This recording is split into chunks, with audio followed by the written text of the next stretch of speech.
Nothing to discuss, more. I get the remedy for this stress, yeah. Double cups ain't shy, yeah.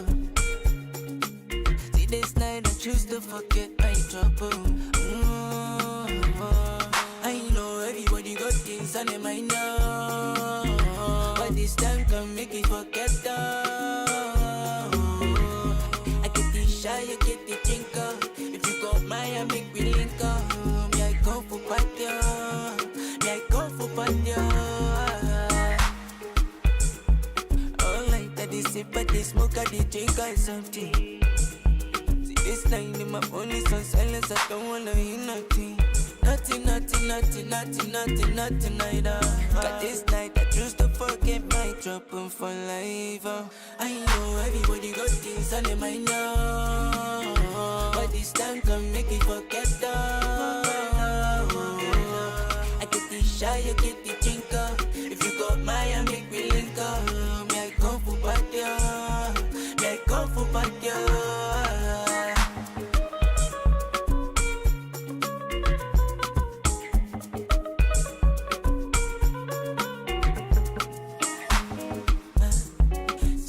It's just really they sun. I make sure I just let my light shine more. Anytime when they feel like this I remind myself about this time. Big time, we jamming now. Should we dey look for happiness? Yeah, like we dey feel okay. Like we not go that way long. Say we gon' feel amazing. Say we gon' feel okay, I know everybody got things on their mind now, but this time can make it forget I get the shy, you get the drinker. If you got mine, I make me link up. Me, I go for patio. Me, I go for patio.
Welcome to the Aruba Hi-Winds 2025, the premier water sports in the Caribbean.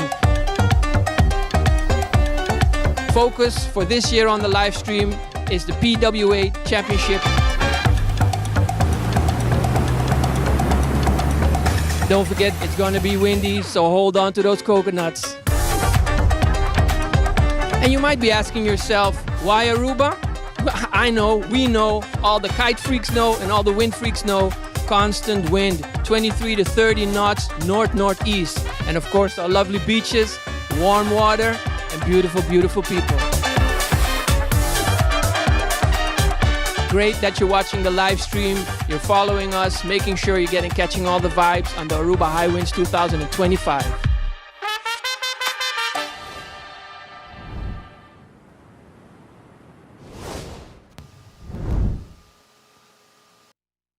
And good morning, everybody, and welcome to the second day here of the Aruba Hi-Winds 2025, the 37th edition of this competition, something that started in 1986. Just a few friends getting together, having some fun and some vibes down here at what was used to called the Fisherman's Hut location, and recently it has been called Saraquita's Beach in her honor, the 25 times world champion who is competing here as well. Now, a flashback, 37 years later, we are here in 2025, and we have action getting ready on the water.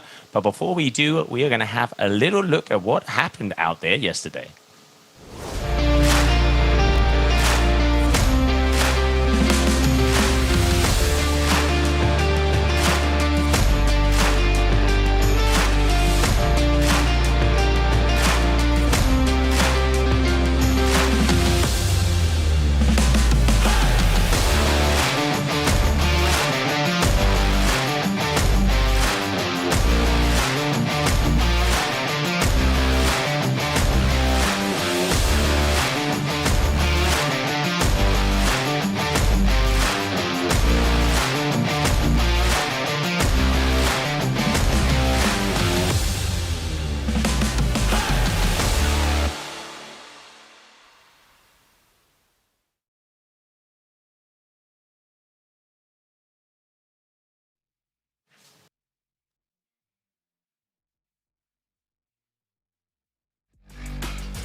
Great day of action.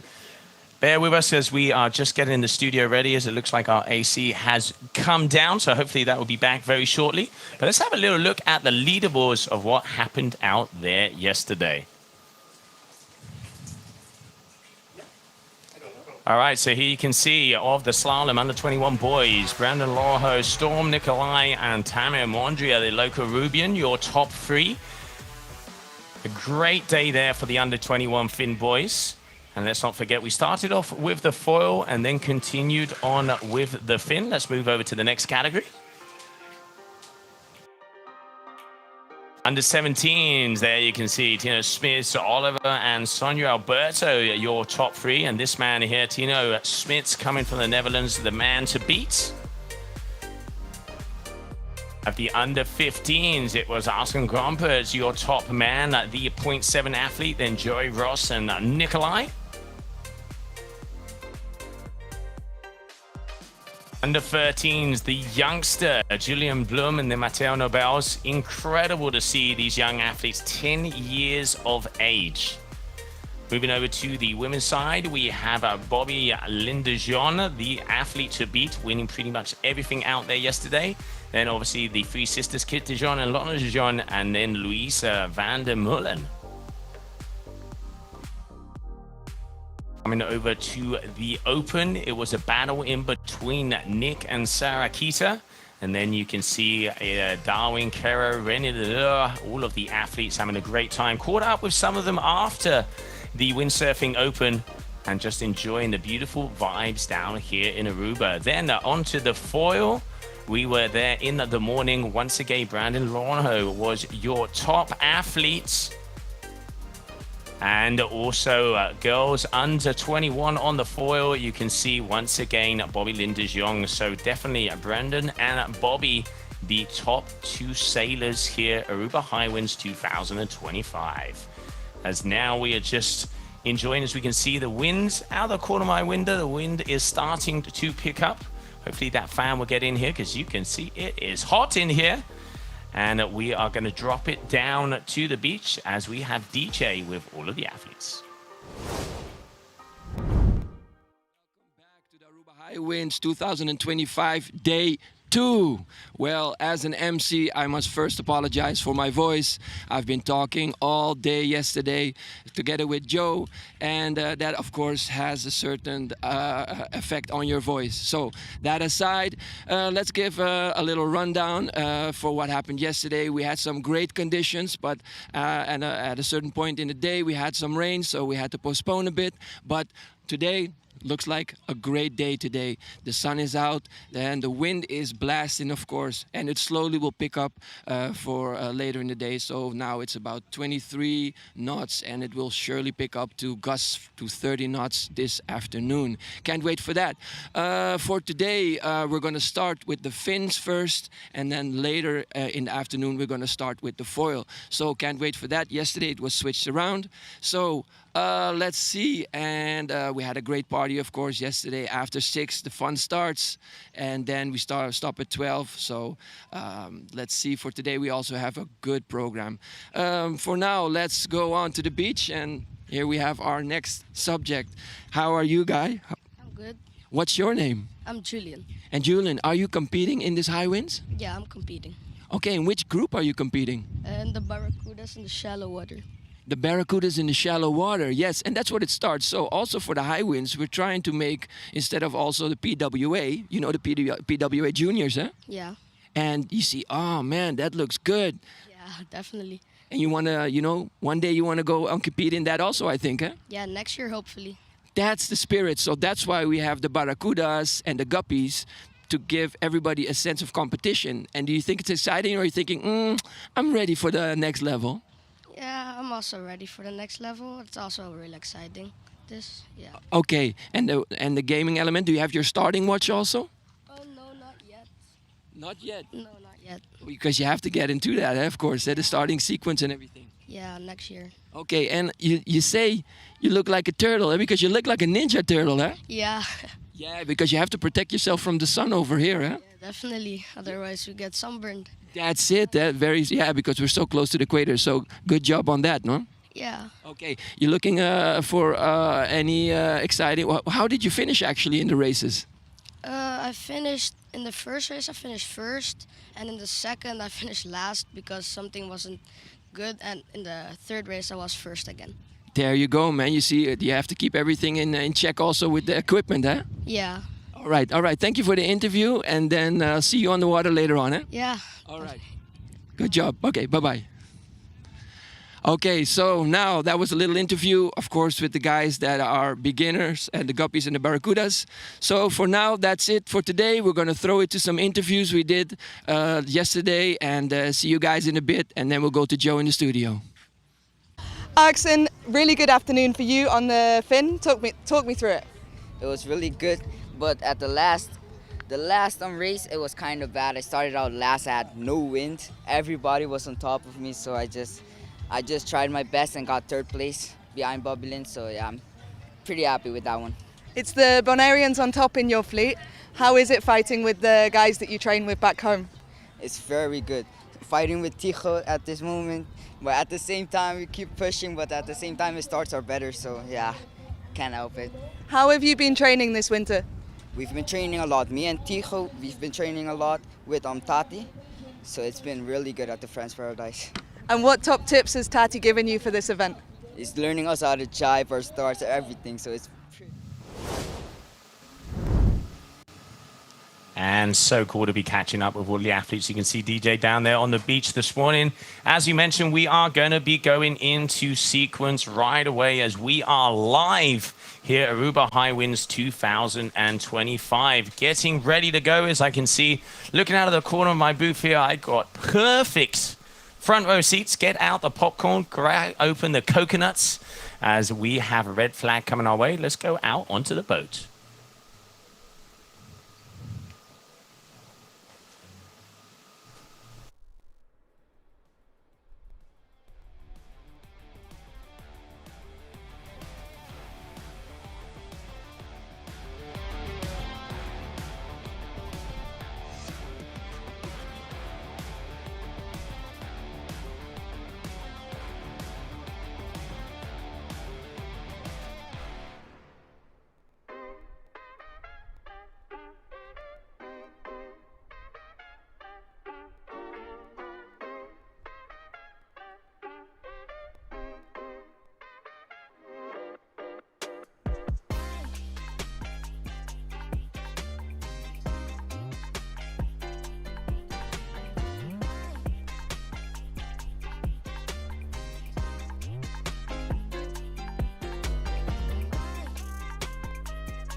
About 1 minute out as we are going to be going into sequence. Red flag with your Finn boys under 21. Let's say you can see Storm Nikolai there. He was the winner of the under 17s last year, and he is now playing in this division. Let's see how he goes. Yesterday he was 5th overall in that category. The leader of that category was Brendan Lawhose. You can see there, just second from the right. He is the man to beat. And let's not forget Tamir Modria, your Arubian, one of the local wonder kids, and a full fleet of riders, of sailors getting ready to rumble as we can see them just waiting next to that start boat. Once again, it is a starboard start. We have 4 boys, 4 marks, so they're going to be jibing, each one of them flying themselves downwind, trying to go as fast as possible, and then get themselves across the line and see who can be the winner today. Let's not forget that every single heat is as if it's a final, so every single heat has, that is the result of that elimination. The idea, I've been told, is to run through 4 or 5 eliminations, and here we can see, does look like the athletes are planing, and if I'm not mistaken, that was going to be some of the Arubian boys. Yep, there you go, number 20, so that's going to be Tamir Modria. And just behind him is most probably going to be Storm, as we just get a vibe of what is happening out there on the water as we are going into action.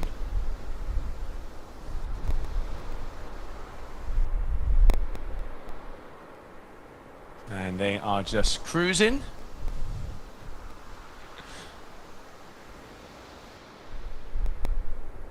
Just having a little practice run as everybody is waiting down at that start line. I mean, look at these conditions. You can see here one of the 0.7 wonder kids, and behind him, yes, that is going to be Storm. As we get ready to go, we're starting off with Finn, so different than yesterday. Finn is going to be the first category. And let's have a little roll in as these athletes are just warming up. Maybe we can see if the drone can go to the second athlete. And we're just waiting for information because I was told.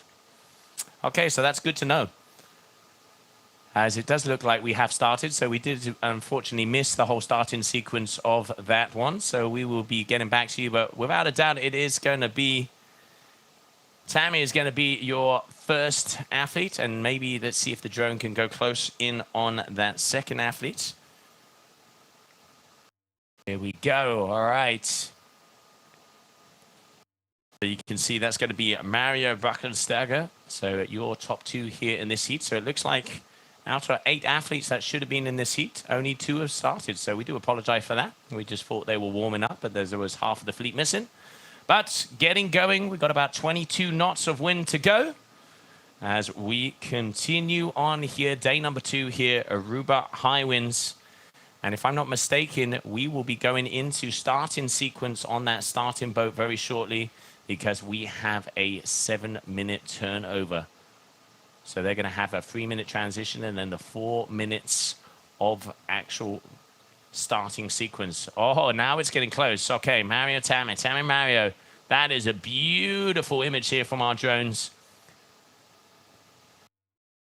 Shout out to the Dutch drone gods who are getting as close as humanly possible. And now it is going to be Mario who has the upper hand. You can see him just pulling away slightly as they are making their way up to that final jibe. So here you can see racking it around. And it does look like Mario having a bit of a better jibe. Tammy there, unfortunately, losing a lot of speed. So it looks like Mario is going to be going and getting the first position here of your Finn Boys under 21. As I mentioned before, idea is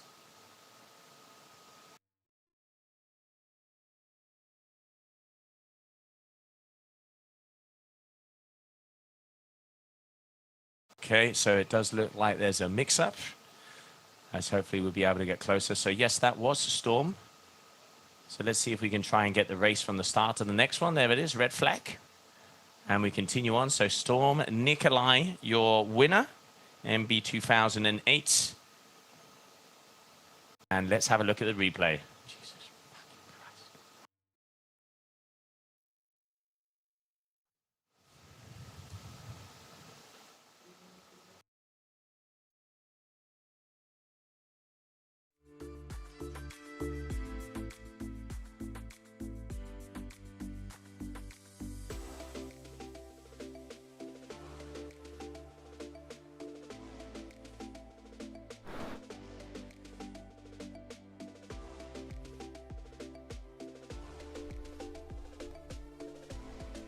All right, and we're back. So 4 minutes, less than 4 minutes to go for heat number 2. So that's going to be your under 17, 15, 13, and under 21 girls. PWA youth event down here, Aruba Hi-Wind 2025. It looks like we're off to a start, and we will be able to grab this race from the very beginning here on that start boat, meaning that we will see who are those top positions. There we can see Ben making sure that everybody is in line. Yellow flag at less than 2 minutes. So 2 minutes until that green flag goes up. Haven't had any general recalls yet. And it does look like, looking out the corner of my booth here, I can see at least 8 or 9 athletes up, meaning that this is going to be a complete race. Not quite sure what happened with the one before, as there was a lot of people missing.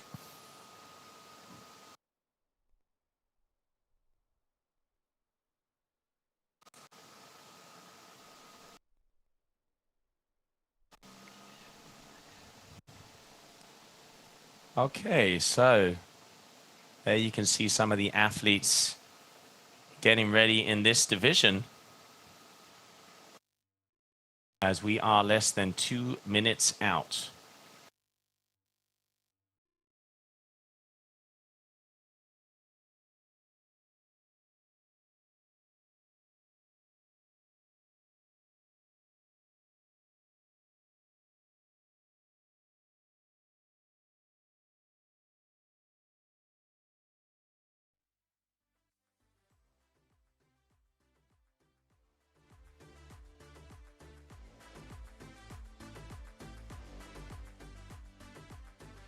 And there you can see all of the athletes getting ready to get outside of that triangle. Let's not forget they cannot be inside of that triangle in that final minute as we get off to a start here.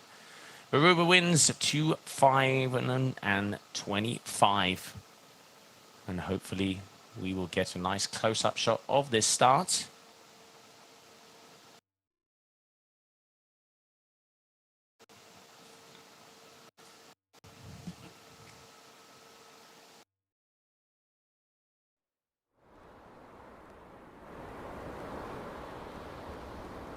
All right, here we go. Look at that image. This is what we want to see at the start of every heat to see who is going across that line. Green flag in the sky. Let's see if it's a clean start. I reckon it does look like it is a clean start. So let's see if that is going to be Tino Smits out there on the 0.7. If it is a green helmet, it will be. If not, it's going to be Arsene Grumper. So let's see if we can go in on the black cell, who is the first athlete, a little bit further to the left. But look at that beautiful image. Also, you can see the Dijons there as well. It looks like we're just having a little bit of a connection. Is that a green helmet or not? All right, so it doesn't look like it's a green helmet. So I'm going to go off on a limb here, and it's going to be Arsene Grumpertz is going to be in first position. One of the 0.7 future flyers. Won the under 15s last year.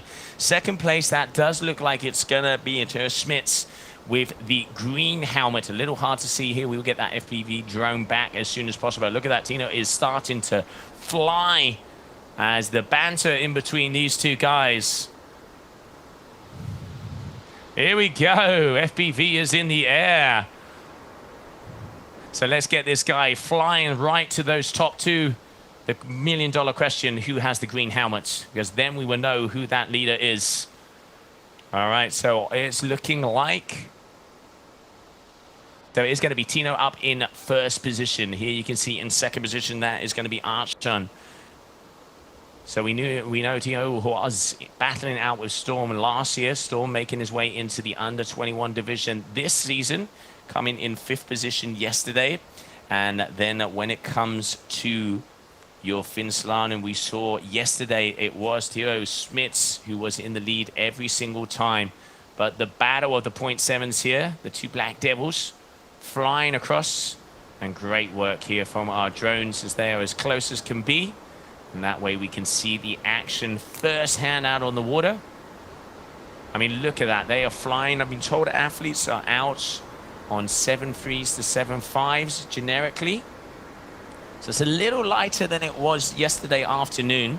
But the forecast is that the wind is going to be better this morning. Oh, on the inside, Ashton trying to get a little bit more. But beautiful drive there from Smits right back up on the plane, meaning that he can make his way and all along to that fourth mark. One final dive for these two athletes. And then it's going to be a big sprint all the way home.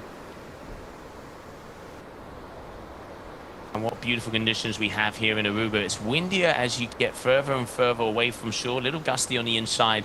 But I mean, every single day you wake up here with the sunrise, 6:30-ish in the morning, so they say. And you will be able to see why this is considered one of the most beautiful islands of the Caribbean. Now, cutting it close, opening it out on the inside. Arsene on the inside. Can he get that speed back? He does. We might have a battle on our hand here. Now we are talking. Youngster undercutting the more experienced athletes. Oh, Mum, put away the China. The boys are out here to play. Here we go. What about the final 250 meters? Smith's trying to catch up. He is speeding and giving all of the beans. But it is going to be, at the moment, Arsene is going to be in the lead. But, oh, Smits is coming. It is going to come down to the wire. Who is going to go across first? It is going to be Arsene with that beautiful jibe on the final mark. Congratulations to him. Taking the win here in heat number 1, elimination number 1. Great riding there. Hey, it ain't over to the buzzer, and we are 3 minutes away from that next heat starting, which is going to be your Windsurfing Open. Tell you what, let's have a look at the replay, because there was some feisty action there in that last heat. Okay, so you can see here, Tino is a little bit further up top. on this mark number 3, but everything came down to that final jibe. Arxen here on the inside. There it is. This is the one that made the difference. Back on the plane as quick as possible. Pedal to the metal. And like a bat out of hell, all the way to the finishing line and taking a win. So 1-0 there for the youngster of the 0.7 team riders.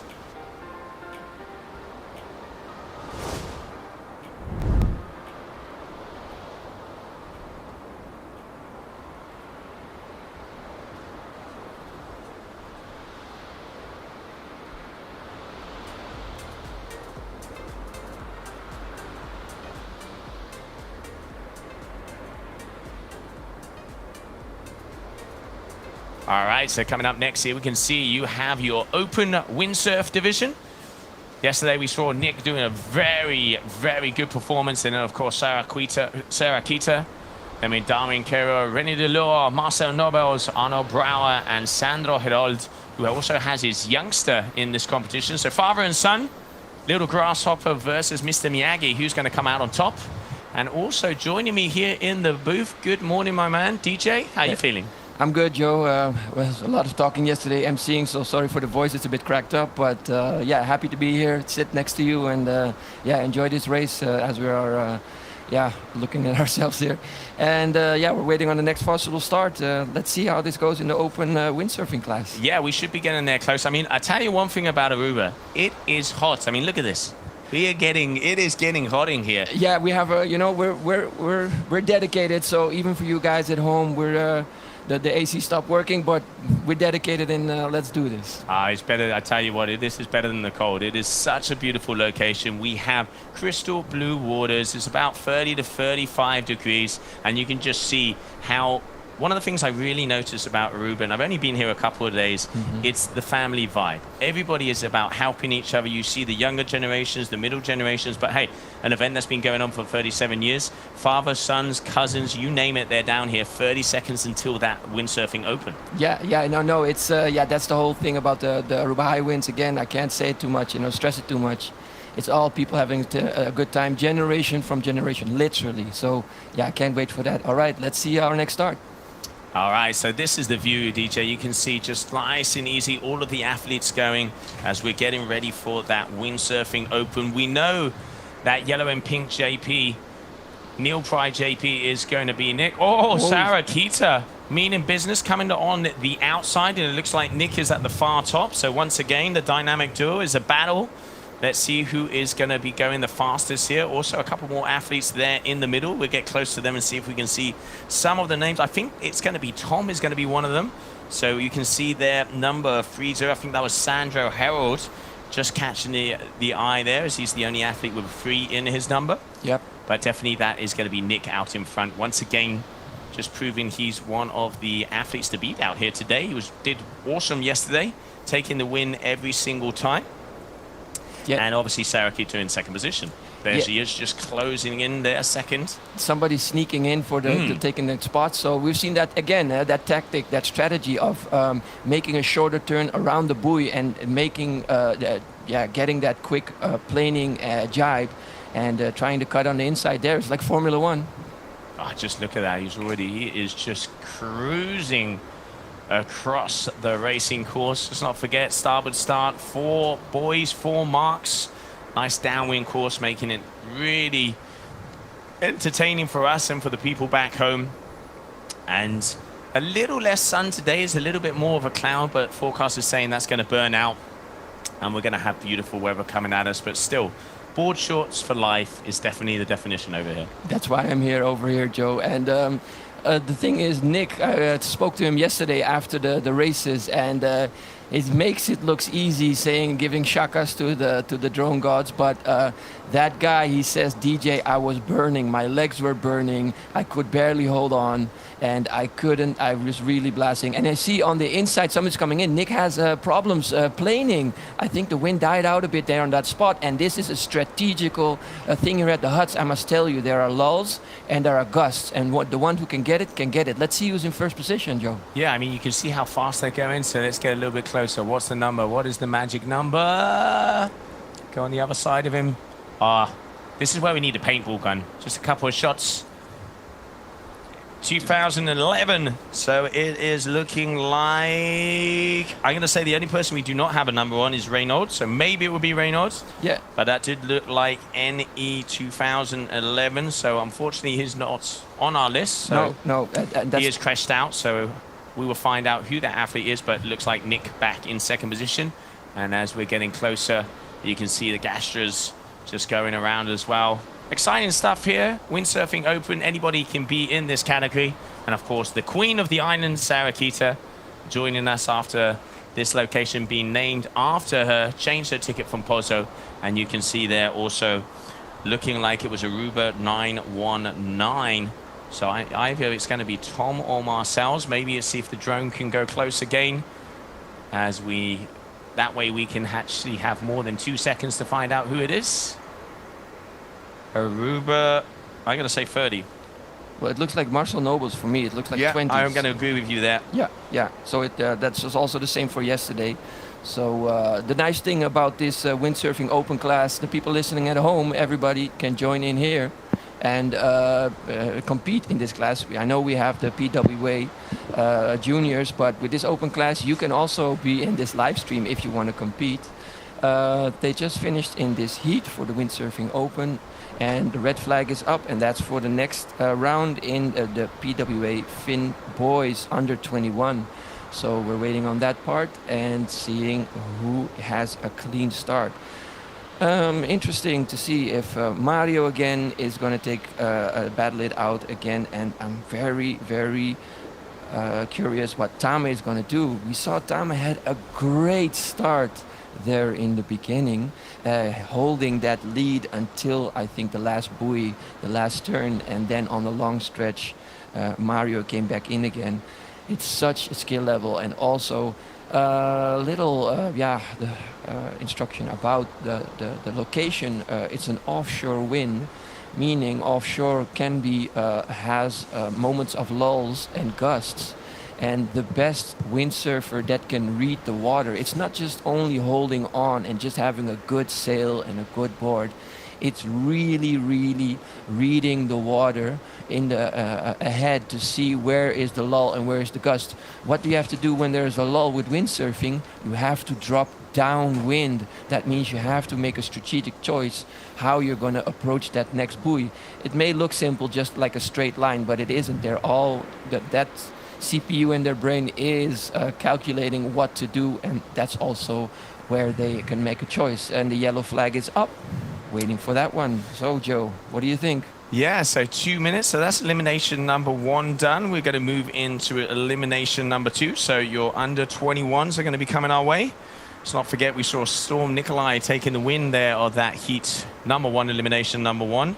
Yesterday he was 5th overall, so improving. Looks like he's into his groove, and obviously it's his first year of an under 21. He moved up from the under 17s where he would win everything, so starting to play with the big boys, and looks like he's coming out swinging. Yeah, and as I said before, I'm very curious again about Tame. He took the lead, and that means there's an improvement, and also in the startup. So we see Dixon is here, Storm, we can see the nice headshots, Mario and Jacek getting ready to battle it out. A yellow flag was won that Tame on the left right there. Can't wait for again to see what's happening. And Brendan Lorno, yes, also there every time in that top 3. Yeah, let's not forget Brendan. Yesterday, he was the man who took the win. So he is your overall leader so far. And then, of course, in second position, Casper, and third position, Benedict. That was on the foil side. And then moving on to the fin side is what we have here on the water. It was Brendan, Storm, and Tame. So there you can see Storm second place here on the fin, 5th position on the foil. Very complete athlete.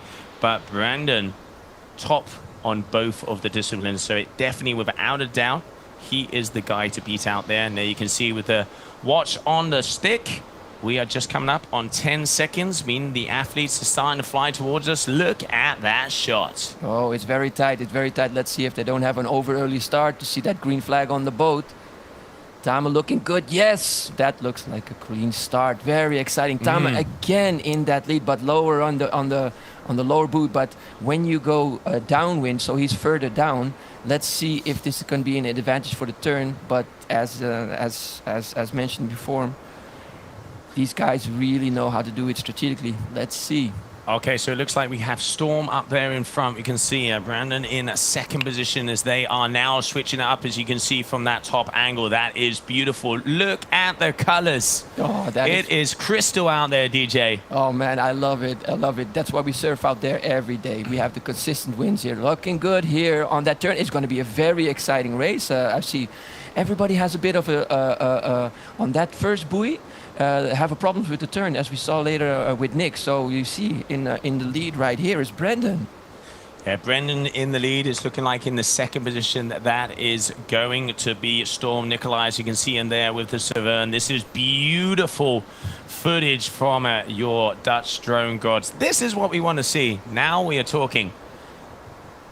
Perfect. Yes, I love these shots. And the thing about also this area, sorry to interrupt on that part, is everything is shallow, so there's less danger. We have an offshore wind, and we see here on the second place, if I'm not mistaken, going to that first, third, to the, let me see, the second buoy.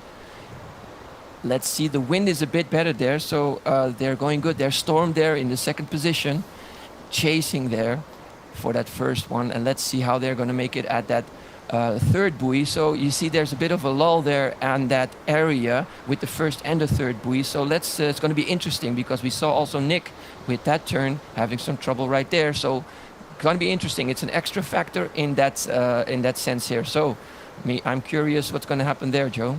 Absolutely. I mean, we saw it, as you just mentioned, Nick, he had that lull, and then he did it kind of catch up again, but he was the one that missed out on that section. There are lulls out there. It's all about navigating. Of course, a lot of the Arubians, you know, like the likes of Tammy, who we can see them in third position out there on that 0.7 black. But these two athletes, Brendan and Storm, they have gone out early in front.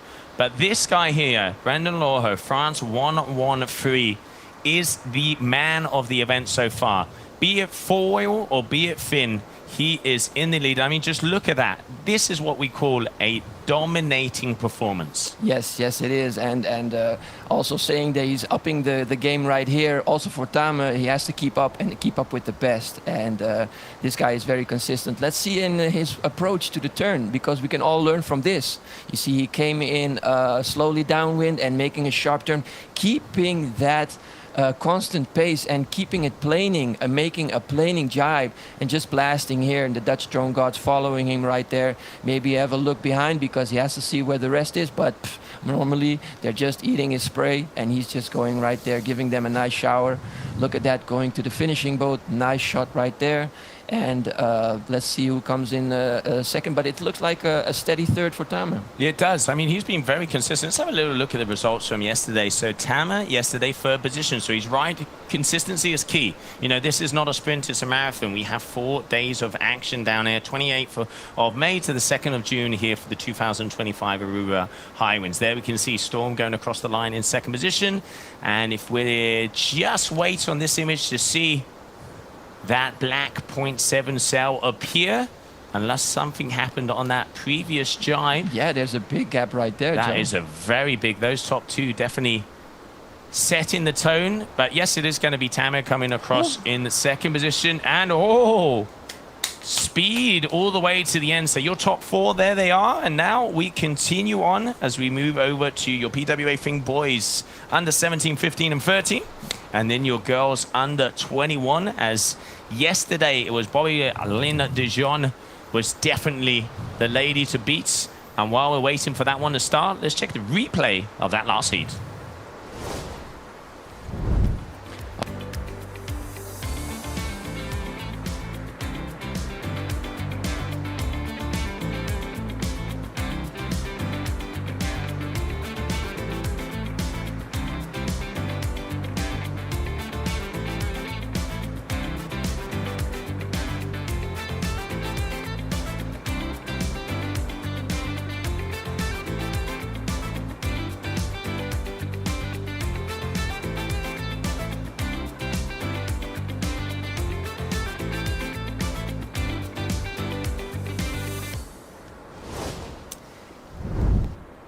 And welcome back, everybody. Okay, DJ, there's starting to be some people on the beach. There's the vibe down here. And as you said earlier this morning, hold on to your coconuts because it is going to get fast out there on the water. Yes, it is, man. You got to get used to holding those coconuts because, yeah, it's getting more windier up there.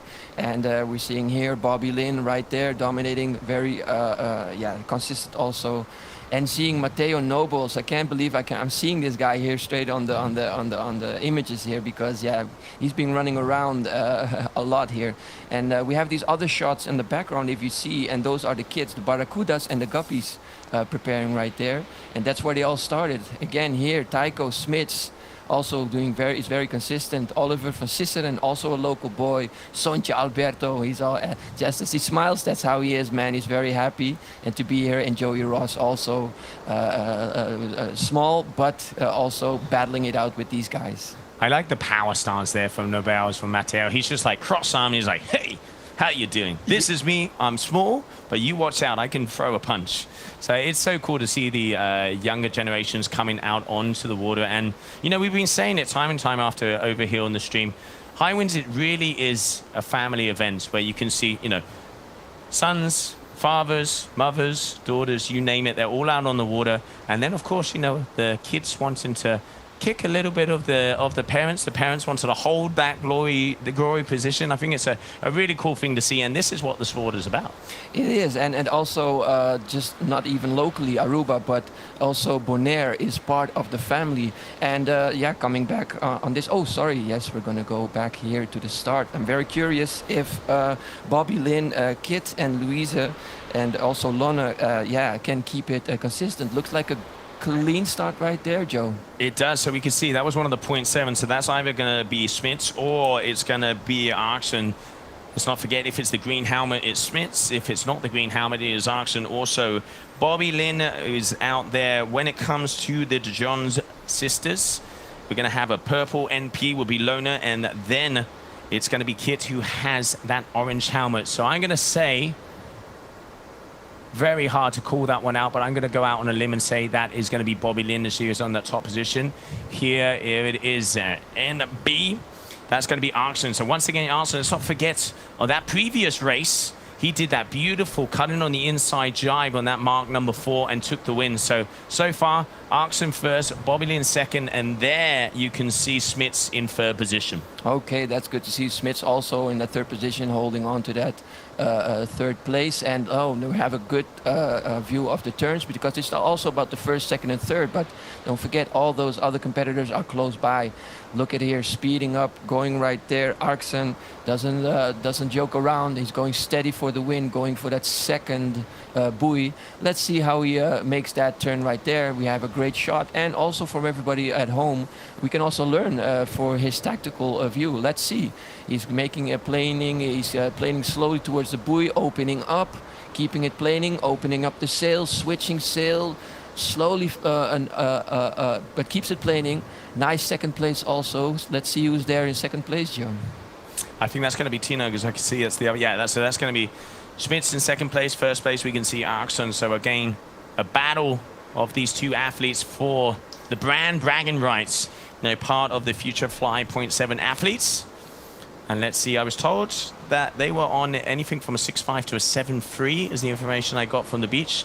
And there you can see MB 2011. So it looks like now Arxen first position, and then second position there you can see 1-1-1-1, and that is going to be Tiho. Oh, he made a very wide turn there, but kept it planing, so good decision. But every time on the inside right there, keeping it tight is Tico. And yeah, you see he's getting closer also. So that turn was really an advantage. I see Tico slowly crawling up right there. This is going to be an interesting turn at the third buoy right there, Joe. This is I'm gonna. Is there going to be revenge? Because it was the other way round before. Tio was out in first place, and it was Arxen who came on the inside. Are we going to see that given back to him? He is definitely looking for that inside line. Now Arxen, he's going to want to shut that door on him if he can. Formula One style, Hamilton versus Alonso. Does he go in? He leaves the... Oh, he closes the door. That is quality riding, and it's going to come down to who has the pumping and planing power. But great defense there from Akshan. Yes, and you see what the risk of their making that tactical move, that is they had to less concentrate on a planing jibe and more close that door, meaning you didn't plane. So there from who pumps the fastest and gets planing the fastest also wins in there. Now again, they're going on that long stretch, and you see that Tico is in a second place, and he's really riding up there. And there is Arkson in that first place, going right there for the finish. 2 for 2 for Arkson. And I mean, great riding there from Smits as well. That was the only thing he could do. He had to go aggressive. He had to try and force that inside line. But Arkson shutting the door and slamming the guillotine on him hard. And here we're going to start to see some of the other athletes coming through. I think, if I'm not mistaken, I mean, it's definitely going to be some of the Dugon. It might even be Louise there, but just pixeling out as there's a bit of different distance here on our drone. But we will find out results. But without a doubt, Arkson is on a roll. Heat number 2, elimination number 2, 2 first positions there for him. So now we move on to your Windsurfing Open. Once again, Heat 2, elimination number 2 of the day. It is already on a roll, and here we can see our start boat getting ready. As let's not forget, we have a 7-minute turnover, meaning that as soon as the green flag goes up, 3 minutes later we go into sequence. But before we go into sequence for that next heat, as everybody is just chilling out there and getting ready because it's nice and shallow, let's check the replay of that last heat.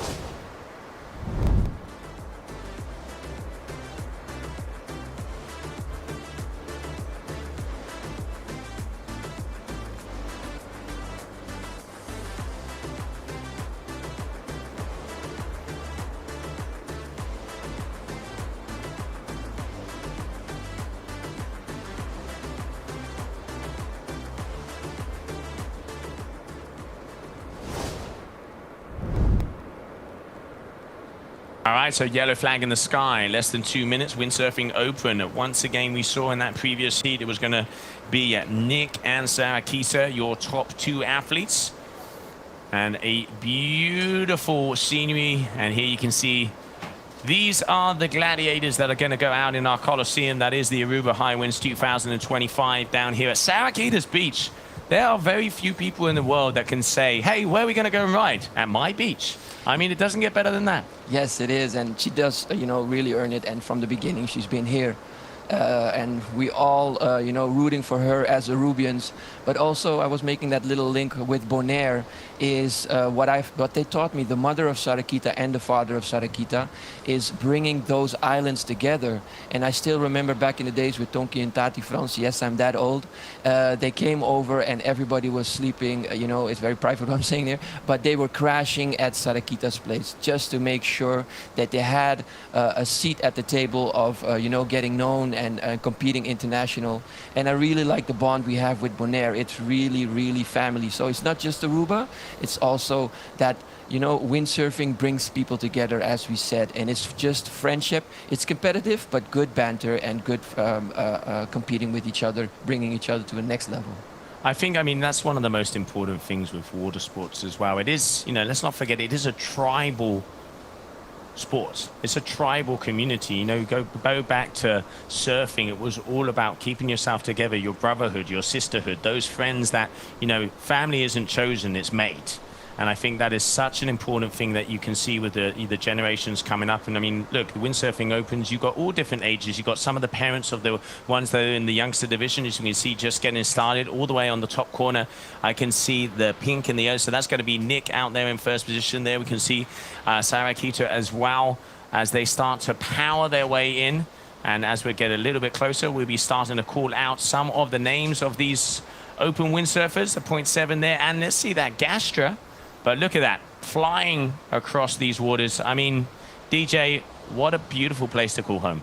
I would say so, yes, and that's why we always surf right here. And we also like to surf all the way to the edge of the island right there. Just give it 20 more minutes and you're at the end right there. Nice turn there on the second position, and Nick still holding on to there, blasting, going fast over there. And again, I spoke to him yesterday. I said, Nick, you make it look easy. He said, DJ, I'm holding on for dear life. My legs are cramping.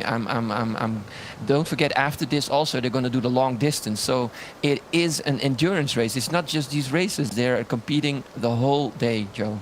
Yeah, I mean, but with a smile on their face. There's not a doubt, with a smile on their face. And the ultimate prize is that cold one at the end of the day. With the, let's not forget, we have some night activities down here at the festival as well, where we can see local bands. Yesterday we saw some of the dance associations here of the islands getting everybody up on their feet. Just a little salsa, a little music, some little reggae. It's just such a cool culture. And I think, you know, an event like Hi-Winds really portrays what the island has and how important these water sports have been for taking the island to other places in the world and people knowing what Aruba is. Yes, very true. And also the organization of the Hi-Winds, while we're looking at these beautiful images, is we're also recycling, we're also bringing in youth. It's like a little, board where you can jump off for everybody to get a little notice and get a little podium to show their stuff. Also, the prizes this year are designed by local youth from a new design academy in Aruba. Also, they made the prizes, made it from partly recycled materials. So everybody gets their shot in here, and that's what it's all about. All love. I think the theme is love, my friend Joe. It certainly is, and you can feel it left, right, and center. And I mean, you know, we're all water enthusiasts here. It doesn't matter. A little hop. Oh, scary. Oh, drone down. I don't know if it's down or we've gone Star Wars, but he definitely had a shock, I can tell you that. Nick just doing a little chop hop. Hopefully he didn't also do a baseball bat on our drone. But I mean, these guys, they do go close. But yeah, so continuing on, Nick. See if we can see the size. I was told 7'2", but it doesn't look that big. I reckon maybe they've gone down, but yeah, a little hand drag there as well. Shaq is to you as well, my friends. Looks like a 7-0. And yeah, 7-0, there you go. Okay, 0.2 off, not too bad. No, but just still holding on. But I mean, just missed it by that much, mate. That's it. Well, sometimes that can be a lot. Yeah, but you see Nick just chop hopping in between. It just shows they're competing. Okay, he has a big lead, of course, but just having fun and enjoying the competition and everybody battling it out in good fun, finishing first right there, and also looking to finish. That's going to be also a bit exciting. They're close. I think it's Sarakita and I think maybe Reinout. It's hard to see, but making it close. I've seen a few close finishes, these close calls. I mean, people just relaxing to the finish while the other one is creeping from behind and thinking, okay, I will overtake you in the last minute. But it's looking interesting. It's all smiles until we get on that race course. It's all smiles until we get on that race course. But no, I mean, let's just look at these images. You know, this is the Caribbean. Crystal blue waters, the white sand, the wind is perfect, and the athletes have the oceans to themselves. And to be able to race against friends, that is what we want to see. And while talking about what we want to see, let's check out the highlights and the replays of that last heat.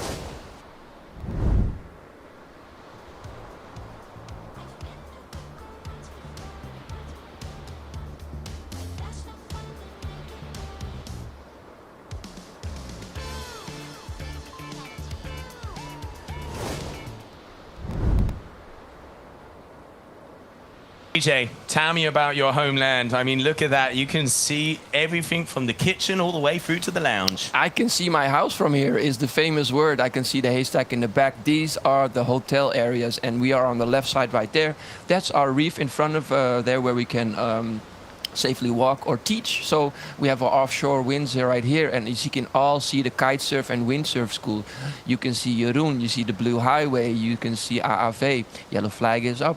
We can see Armando's Kite Shack. It's all love. So it's all the kite schools also together here and windsurfing schools, and we know each other. It's also a very nice knit community, and this is actually the place where everybody gets together at 5 o'clock, 6 o'clock to have a sundowner and relax and meet friends and family. So the thing you actually see here is actually what's every weekend here. So let's see at our competitors right there in the fin. Boys, Mario, you can see him every time. Yeah, that's our number one right there. Or this is elimination number 3. So also keeping track of that, of course.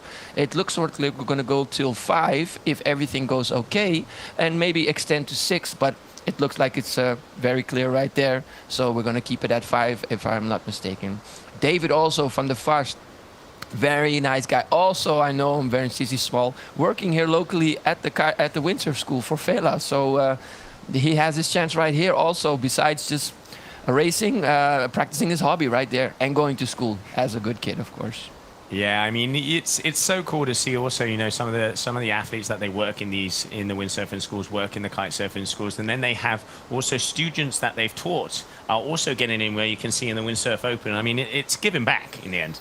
It is, and that love, and that's been shown since day one. And I can't name her enough. You know, Sarakita and her mother. Behind that girl is, you know, the mother who also pushed and went everywhere. And I think for all PWA competitors. All right, so there you can see that green flag is about to hit the sky. 10 seconds on the old watch there, as we are going to be going with Finn Boys under 21 here for your PWA Junior Youth Events, Aruba Hi-Winds 2025. That is going to look like, if I'm not mistaken, it's going to be Brandon and Storm. Yep, so that is going to be Brandon there on the right-hand side, France 113, and then we can see NB 2008. So Storm and Brandon and Storm. Let's see if Storm can bring the lightning. Yes, I think so. And let's see about that first buoy, because we saw at the last elimination that there was a problem, or not problem, a challenge, let's we call that, at the first buoy. So let's see if we can keep it planing. Also, the wind shifts, so sometimes it can be a lull around the buoy, but also sometimes it can be back. So nice jibe around there. Keeps it planing, very good. Nice tight little turn right there by Storm, and he's catching up right there. And again, this could be a nice tight battle. So he's closer than normal. So normally Brendan was far in the lead, but seems like Storm learned a bit, got a bit of a different strategy, or is gripping his boom tighter and hugging it closer, that sail going downwind. Yeah, you can see there the S2 Maui, the Venom, as they are flying across. You can see we saw that Nick was on a 7.0, and we've been told that the average sail out there on the water, it goes anything from a 6.5 to 7.2. So there we can see in the background also Storm there with the Severn as they are flying across the race course. And we're going to go in nice and close here.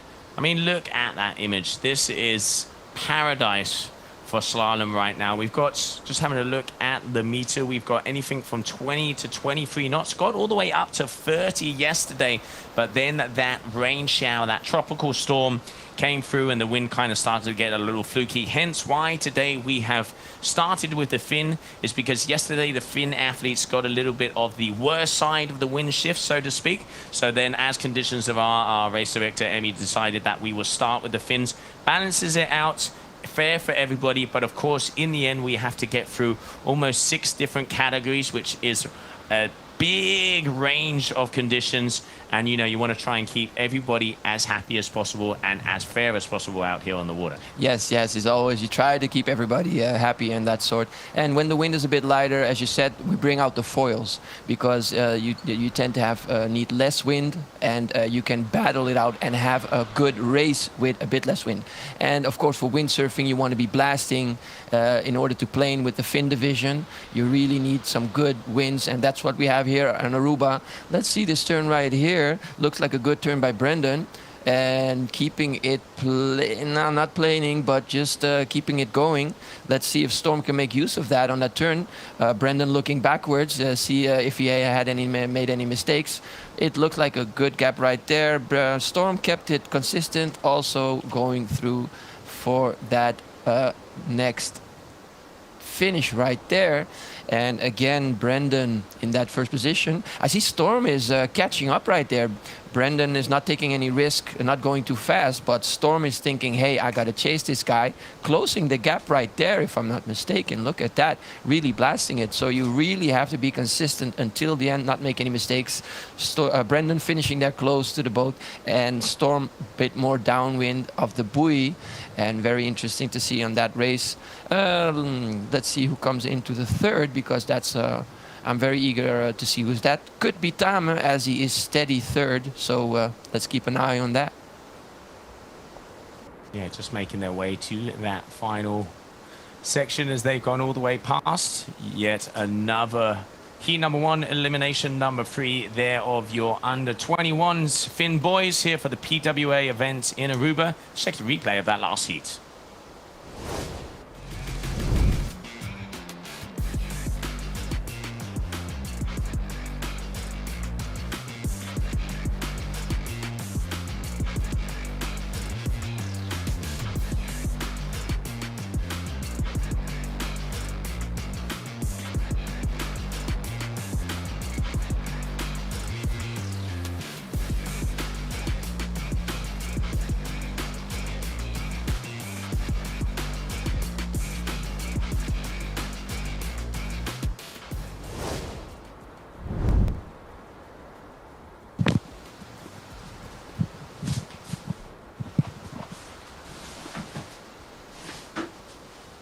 All right, and we're back right here and having a nice view of the beach, and we're getting ready for the PWA Finn boys under 17, under 15 and under 13. And let's see if we can have the same results and in Bobby Lin and Kit de Jong and Lonne de Jong on the female division, and of course Arkson and Tico Smits getting ready right there. And again, looking out on these beautiful conditions, we cannot say it enough, we cannot stress it enough. This beautiful view, I'm looking at the water, the wind, everybody's working hard to bring it in a live stream at home. Yellow flag is up, and keeping an eye on that position. And also in this shot you can see the guppies and the barracudas in the red bibs also fighting it out right there. And here we have it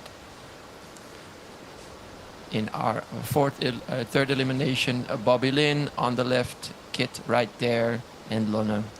Matteo standing there strong. He's a small little fella but keeps it nice and smooth in the results. And of course Olivier van Sisseren, Tico right there, and Soncha Alberto.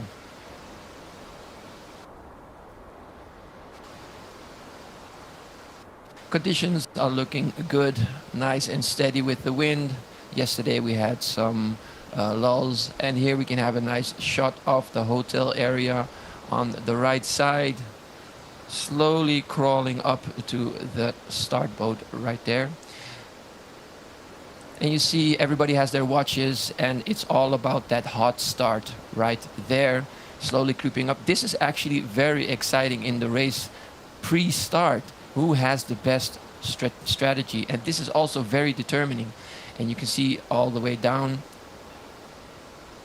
somebody's coming in very good. And let me try to see if I can keep an eye on the competitors. 3 are close. Let's see if Arkson and Tico can get it going right there. Once I can see some sail numbers, then I can help out on there. That's number 46 right there. If I'm not mistaken, that's Lonne. Let's see how these competitors go. On third position, there we have Soncha. Soncha right there, holding on to the third position. Ooh, let's see what's happening here at the... Ooh, that is not good. She has to turn around. She's stuck at the buoy right there. Oh, this is new for us in this division. And the other ones are making use for that. Oh, this is going to be a very interesting race right here. I think Soncha is right there in second position. Let's see if we can hold that. And everybody's chasing up right there, and slowly creeping in right there is Tico, making use of the whole situation. Soncha holding on right there for dear life. He's got his boom very high, putting his weight in there. Let's see what's happening here. This is a very interesting race right there. And Tico is holding on to that second position. Soncha holding on to the third. And slowly coming in. A good shot to see the strategic choice, or cutting on the inside and making sure he's taking out that position. Oh, looks like a good turn. And Tico made right what was wrong from the start. So he sees he didn't make a good start, but he catches up, of course, in his speed on that part. Tico Smits, Boneru in the house, going for that finish right there. And maybe we can have a look who is in the second position. Cruising right there, little chop right there. You see how fast he's riding that there. Pulling in right there, close shot by the Dutch drone gods. Oh, that looks so good. I want to go on the water right now. And finishing right there, Tico Smit.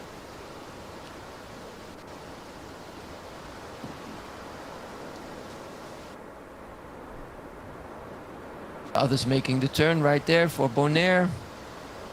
Sontje still going good. And I think he went to 4th position. And the rest is, no, that's 5th position.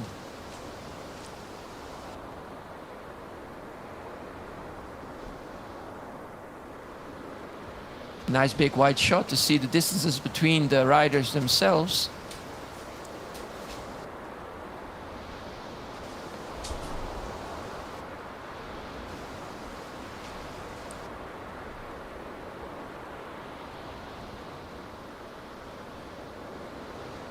And, ooh, there's some trouble right there by Sontje, if I'm not mistaken.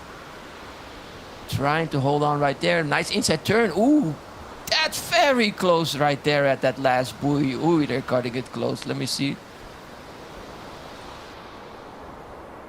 Oh, my fault. That is still Tico right there, going right there for that last one. Riding it in right here. Very tight there on the 3rd and 4th position. Let's see how they come in right here to the finish boat. It's going to be a close call on the 3rd and 4th. Very exciting. Ooh, even Tico has some problem right there. And Sontje finishing 3rd right there. So that looks very promising right there.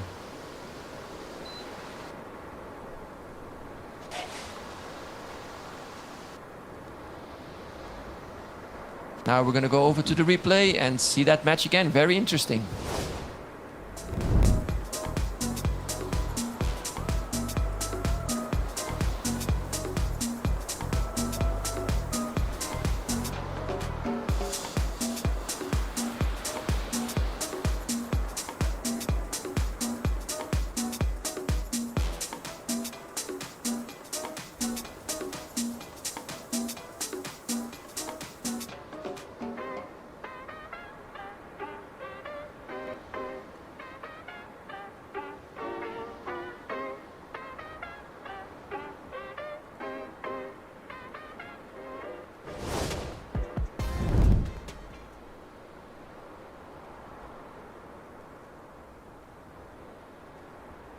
And welcome back, everybody, as we continue on here, moving into elimination number 4. Yesterday, we did 4 eliminations. The idea today is to be doing 5, but I am going to say it looks like we might have athletes coming back. So waiting to see if I can get some info for you.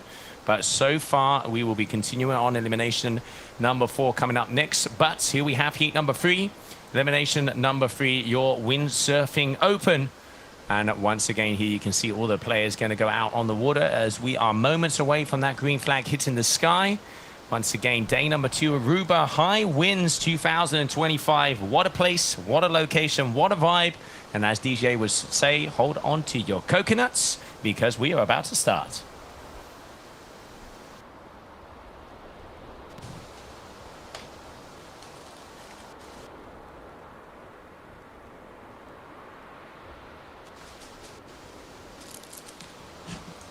And there is the starting boat. The green flag is in her hand, meaning that she is going to hit that one into the air very shortly.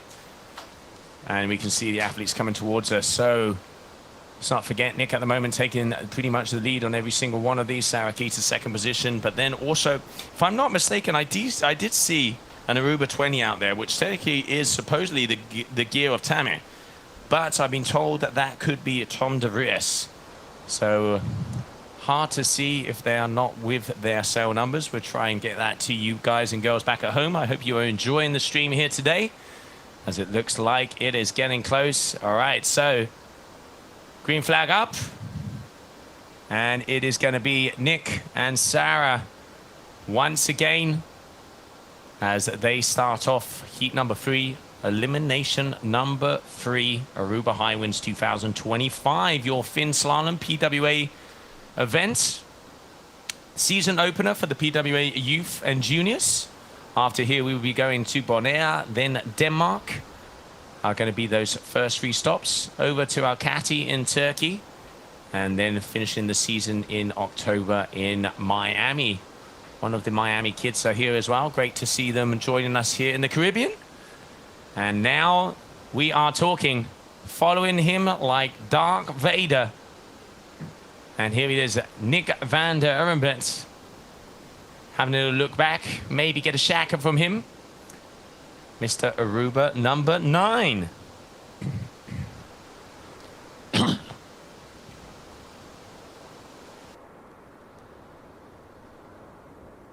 going to see if we can get eyes on that second position, as Nick is comfortably out in first and making his way around mark number 2. So there we can see the next 2. Let's see who that is going to be. I know third position is going to be Sarah. Let's see second position. Ooh, coming close to the... That is definitely Sarah Keita. Let's see if we can move on that second place. Look at the speed. They are flying across, as does our FPV.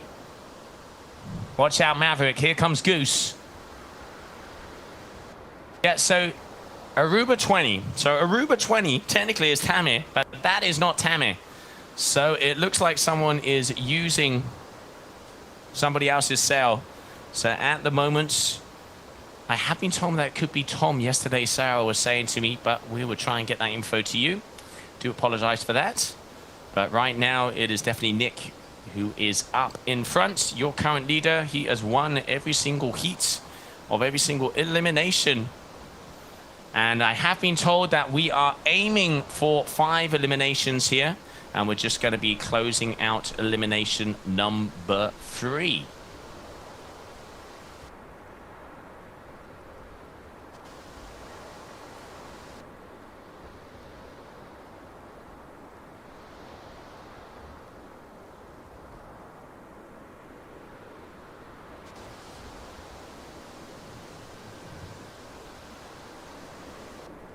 Once again, a big shout out to our partners, Boardwalk Boutique Hotel, SETA, Enya Car Insurance, Pay.aw, and Aruba Active Vacations, and all of the partners that have made this possible. Just having a little chat, why don't you, Nick, to our drone? I wonder what it would be good to get a microphone on that.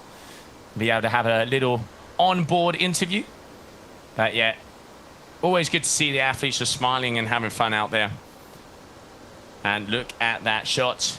You can see it's a little hazy, a little cloud covered at the moment, but he is going to be coming across that finishing line once again, meaning that he has the win for elimination number 3, heat number 3. And there, Shackers, congratulations, mates. Another one on top. And we continue on to elimination number 4, as we have your PWA Finn Boys under 21 coming up next.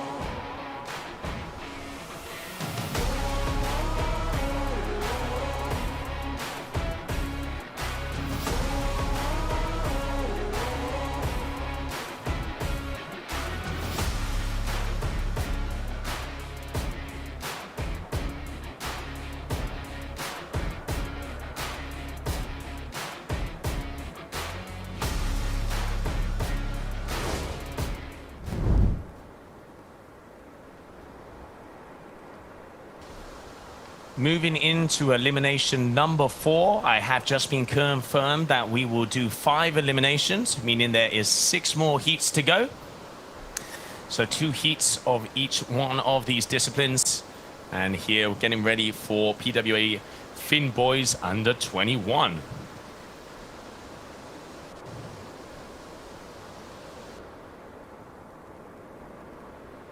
Does look like a little bit more cloud cover. Yesterday in the afternoon it did rain a little bit, so hopefully that's not going to happen today. Forecast says that it won't.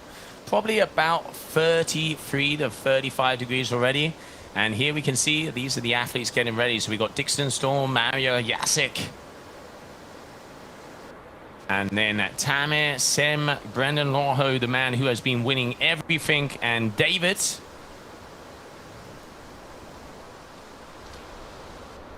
Those are the boys that are going to be coming out in less than 2 minutes here. Your under 21 PWA Youth Finn Boys. This PWA event down here in Aruba, the first one of the youth divisions. Then we go to Bonaire, Denmark, Turkey, and close it out in Miami. And here, athletes outside of that starting area. And we haven't started yet because that yellow flag was up. So these guys are just obviously having a little blast as they are coming up next. So we make our way back to the starting boat.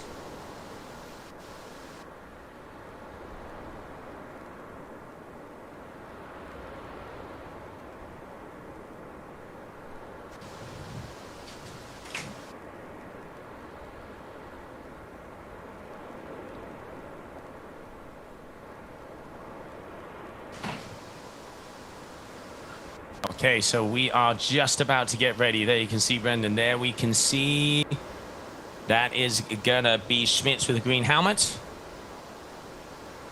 Diho, he's just getting ready to come across that start line. I know we're also going to be seeing Arkson, so let's not forget. But so far,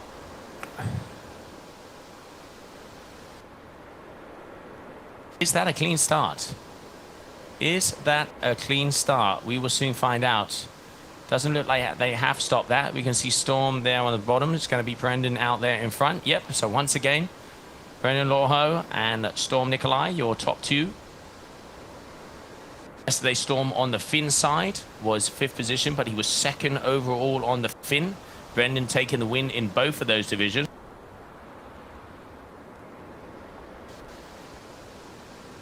And here you can see your current leader and overall leader as well.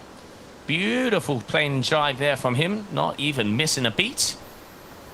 And we'll be able to see the distance. Got a little bit of a distance.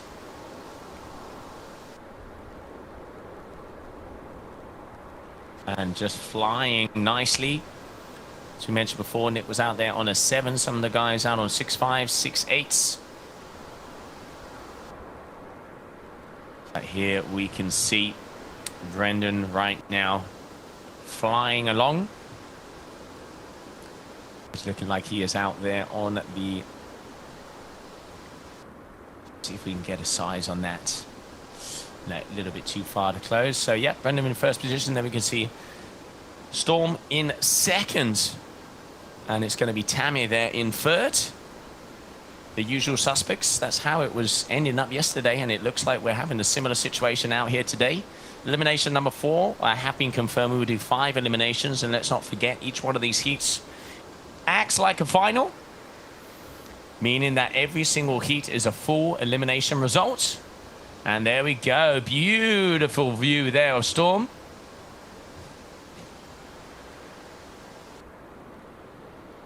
And here comes Tammy.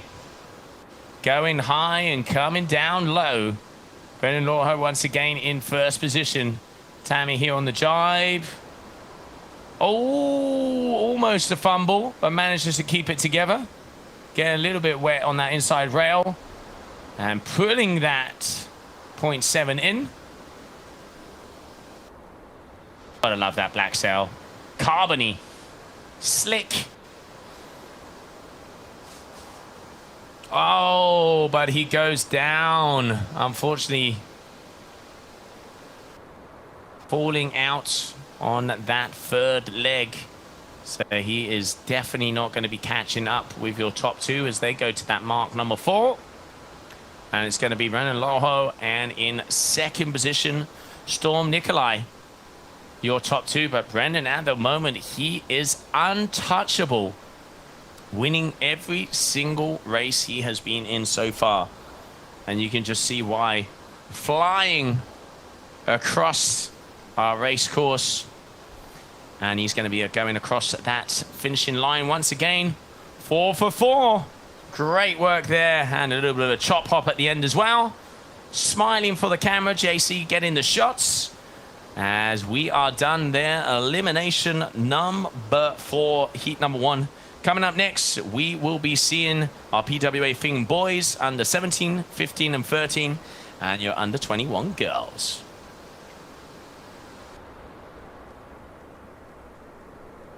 And while we're just flying around here and seeing those top positions of this heat, I'll tell you what, let's have a look at the replays of that previous action.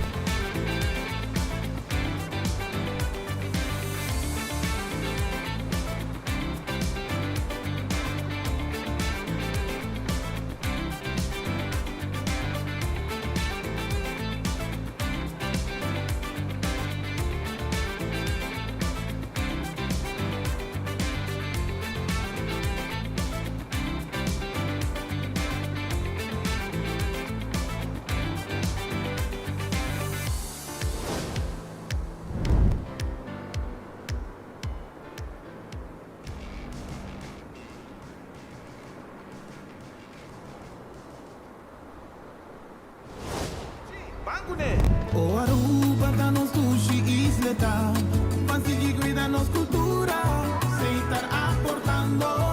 Nos Aruba do Chiteira van unem e van ajudar, sigue que tradição, pe siguiente generação.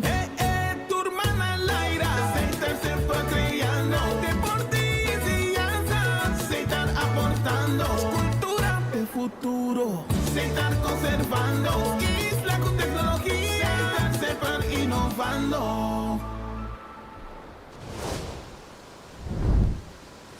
And welcome back, everybody, as we move on to our next division. You can see those clouds come a little bit over on the left-hand side. I'm having a little look-see as well, as it might be a bit of rain coming our way, but we continue on. Under 17s, 15s, 13s of the boys and under 21 of the girls. There you can see Bobby Lynn, Kit de Jong, and Lotte de Jong, Julian Blum, the little youngster.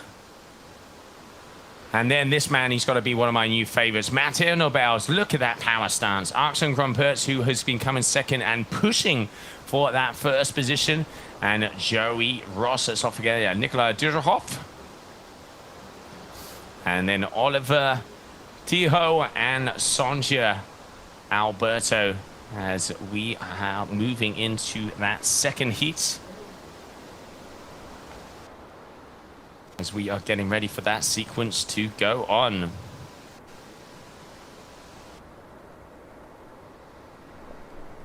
We got about 25 to 26 knots is the readings I've just been told. 35 to 30 degrees out there. It is hot, but it is very nice. Board shorts for life. And there we can see the starting boat as they are getting ready to go into that next sequence.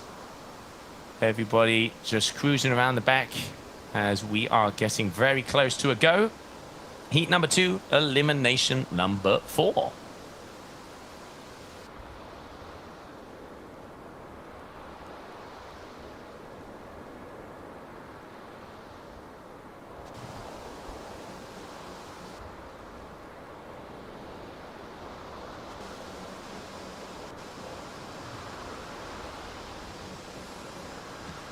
All right, green flag in the sky.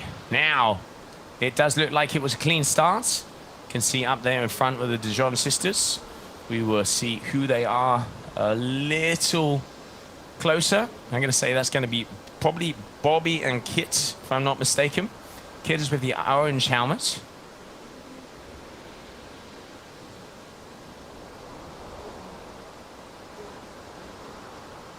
As you can see, they're all on exactly the same gear.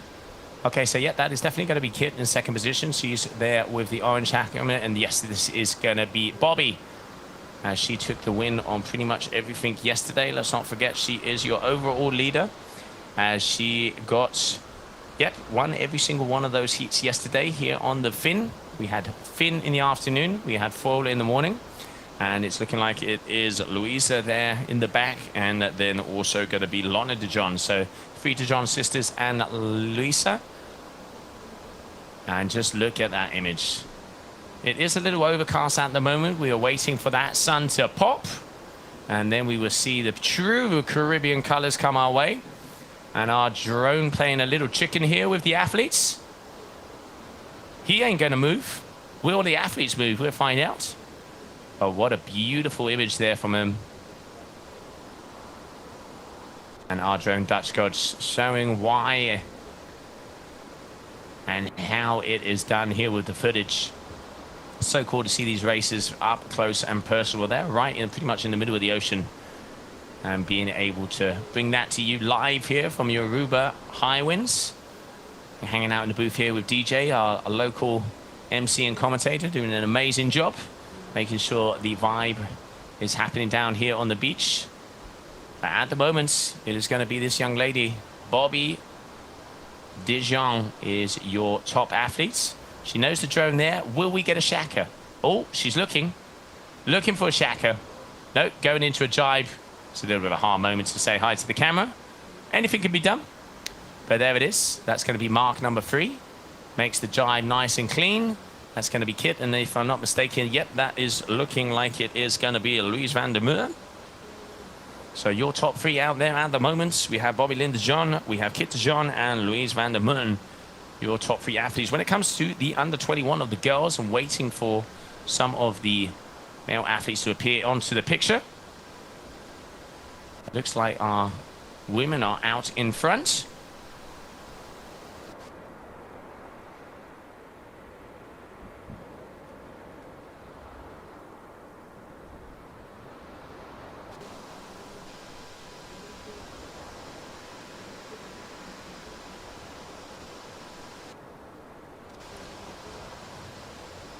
And they're going around that final mark. So Bobby Linda John again in first position. Second position with the orange helmet, that is Kit de John.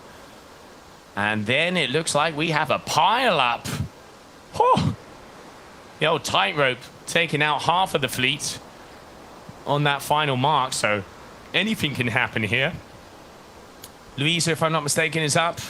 It looks like maybe we're going to see Nikolai going past, but without a doubt, this young lady here dominating so far of this year's high wind.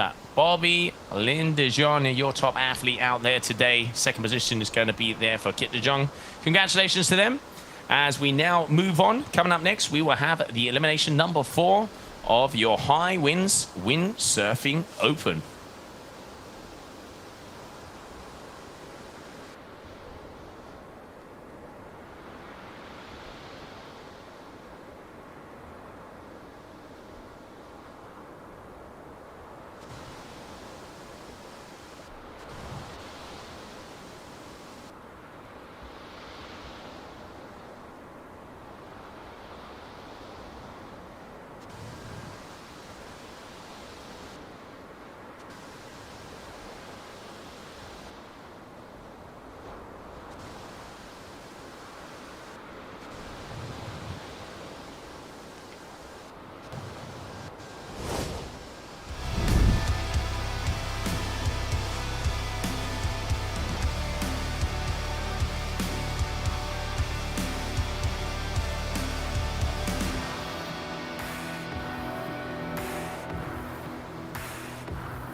way to experience it for yourself.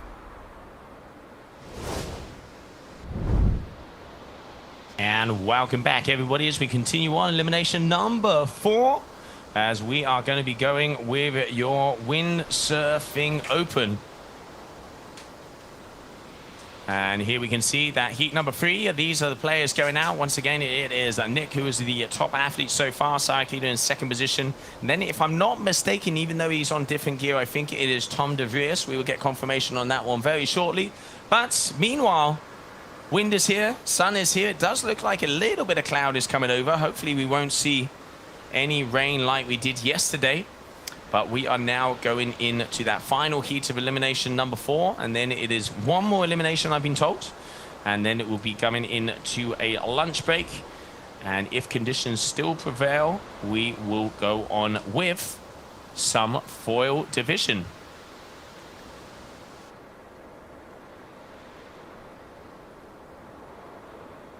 Here we can see our athletes coming towards that start line.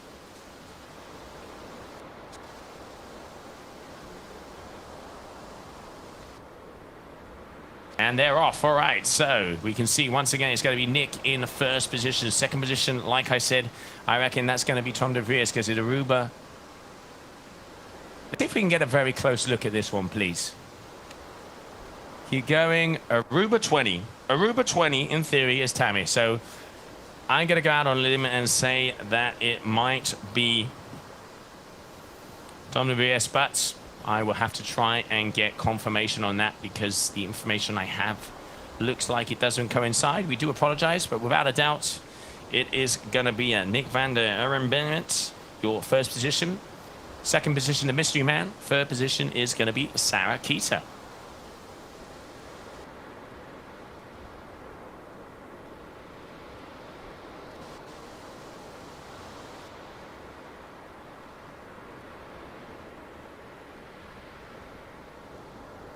And there you can see how fast our athletes are. Even with the boat, can barely keep up with them. And yesterday on the foil, they were absolutely flying. I mean, we were talking to probably Linda John, that she was going, she's only 15 years of age, and she was already hitting 30 knots out there on the foil. So twice as fast as she is old.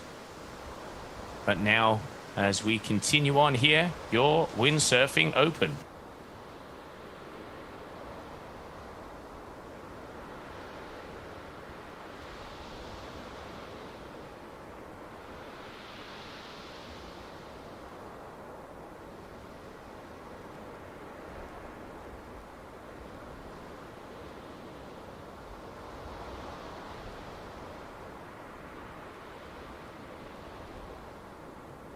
All right, so at the moment there you can see Nick, second position, Sarah Kita, as they move their way through. And then the mystery man here on the Gastra.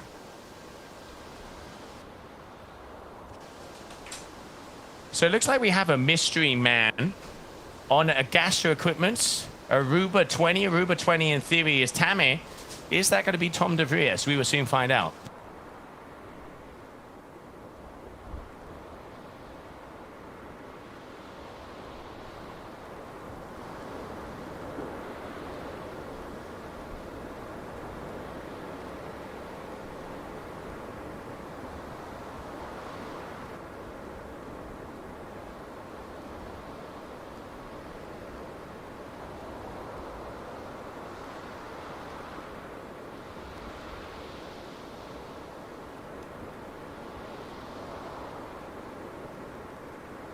All right, so I have had confirmation. Thank you very much, Sarah. It is Tom de Vries, so we weren't completely talking about nonsense. It was him out there on the Aruba 20, as he looks like he's on Tammy's old score. Yeah, nice little bit of a breeze coming through here. Thank you. As we continue on. Oh, we got a battle. Watch out. Sarah and Nick and Sarah. Oh, the knife is out, and they are ready to chop it and slice it up. Elimination number 4, final heat. And we have one more elimination, so we have 3 more heats after this one. Sarah Kita starting the pool. You can see Nick just going a little bit faster. And it is going to be Nick across the finishing line and Sarah Kita in second. As we continue on, your 2025 Aruba Hi-Winds.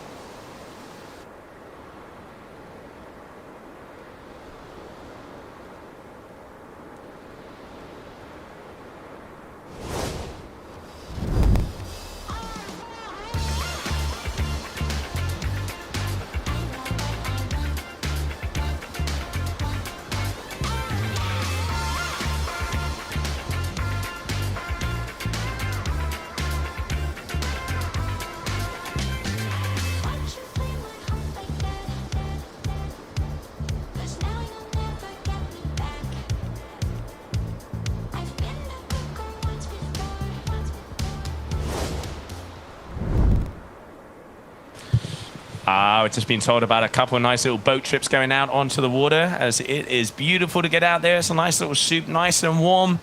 And we are continuing on once again for elimination number 5, the final elimination of your fin division. Then word on the streets, or word on the beach, is that we will be changing over to foil after lunch. So it looks like that is confirmed. I'm getting the nodding duck from here on the right-hand side. So it looks like we'll be going over to full division, which will mean we will have also our wing foilers coming out as well. And then we have some long distance, and then we have the nocturnal activities of DJs, music bands, and some cold brewskis. So once again, day number 2 here in Aruba. Yellow flag in the sky. Less than 2 minutes to go.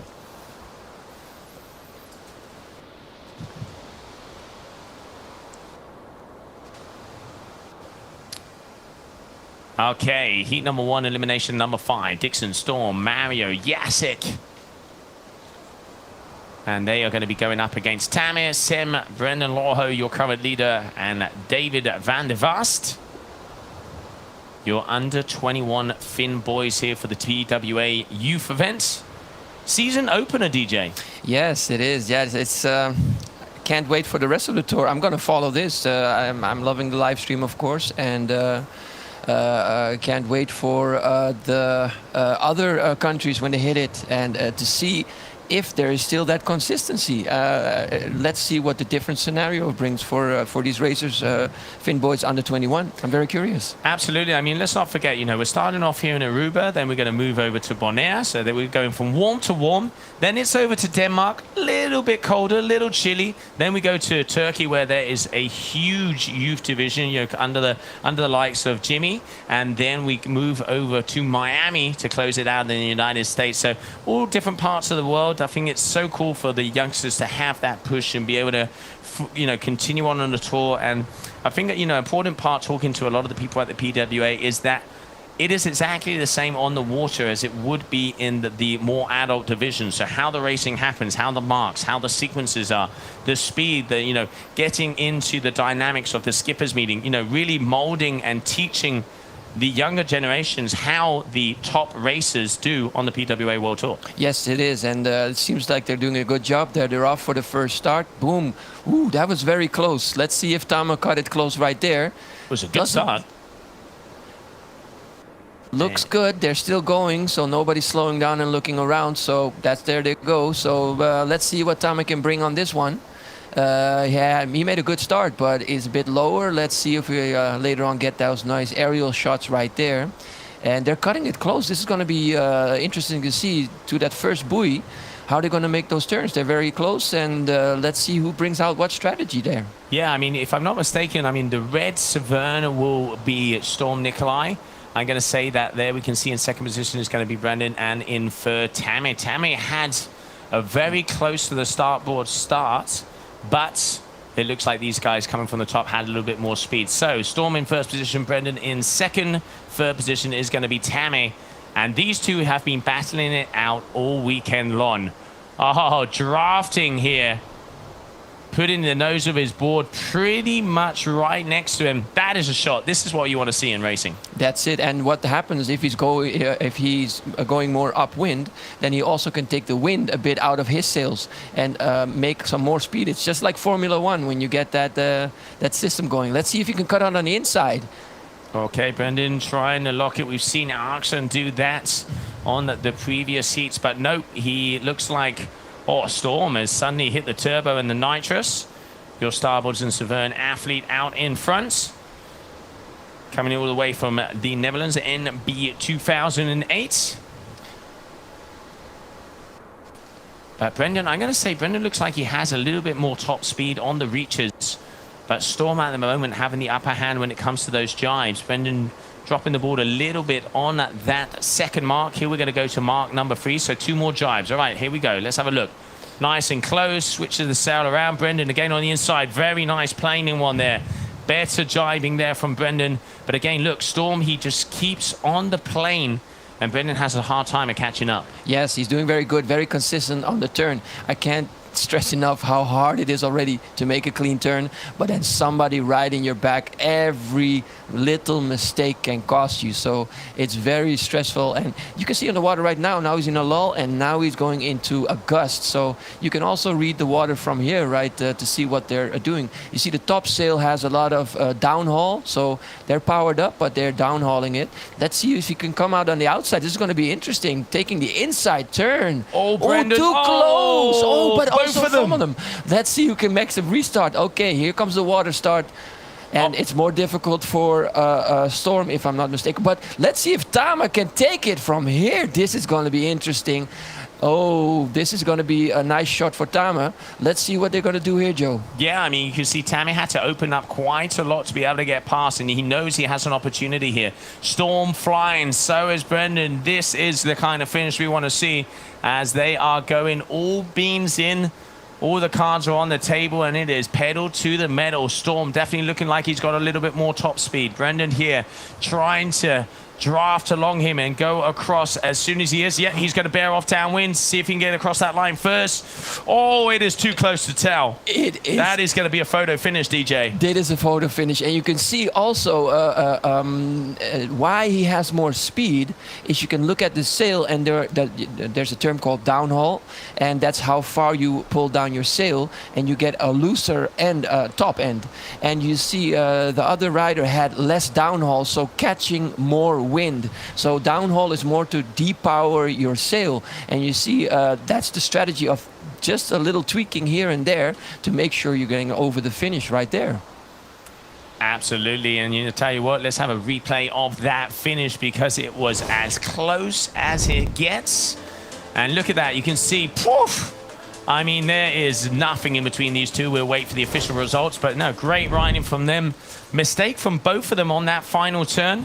That final jibe, and we're going to have to see who has taken that elimination number 4. Moving on to elimination number 5 as we continue for this heat number 2. So 2 more heats to go. It looks like we are just coming up on 2 minutes until we start off with your Finn boys under 17, 15, 13s, and your under 21 girls.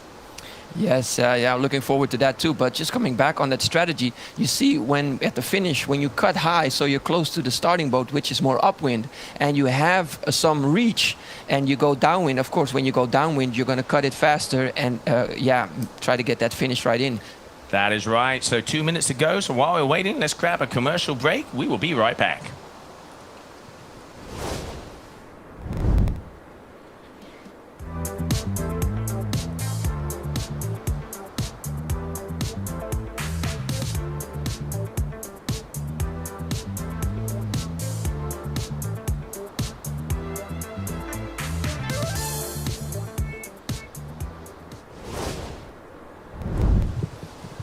And welcome back, everybody. So moving on to heat number 2, elimination number 5. We will be doing 5 eliminations here on the Finn side. Let's have a little look at the players. Here they come. So we have the De Jong sisters, Bobby, Kit, and Lonnie.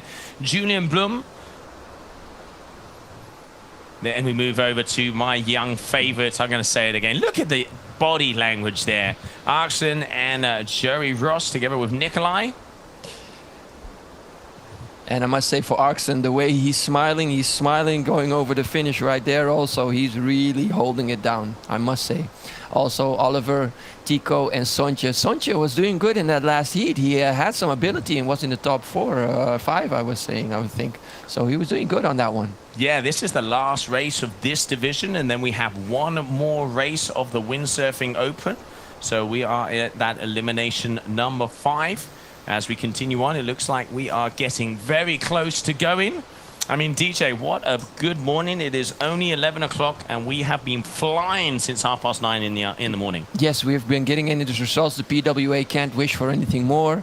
Yesterday, we also took the best of the situation. We came in the scores, and that's the good thing about the length of our competition also. We have enough days to have enough races to get enough averages to have a good, clean score. And here they go. You can see that's going to be a nice, clean start.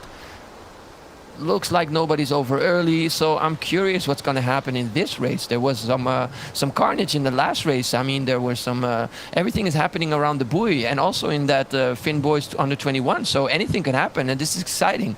Let's see. They're all very close, and let's see who makes the first buoy and can call out who's who.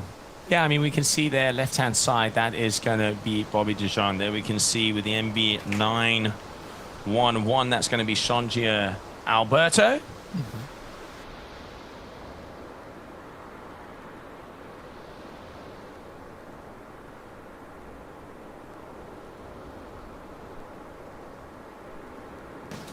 And their mark number 1 as they make their way around. Let's see who has navigated this nicely. It is getting tight and close in there. You can also see there is going to be Kit de Jong. But out front right now, that is definitely, yep, there we can see. So that's going to be Bobby Lynn de Jong. I mean, this girl is unbeatable in this competition so far. Season opener for the youth PWA events down here in Aruba, your Aruba Hi-Winds.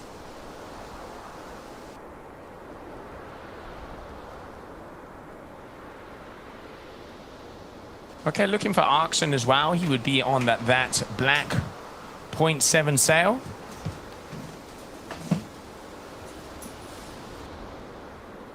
There's Kit de Jong with the orange helmet. Let's go a little bit further up. There we can see our leaders. Maybe let's try and follow them. So yeah, it is going to be Bobby Lynn de Jong is in first position of the under 21 girls.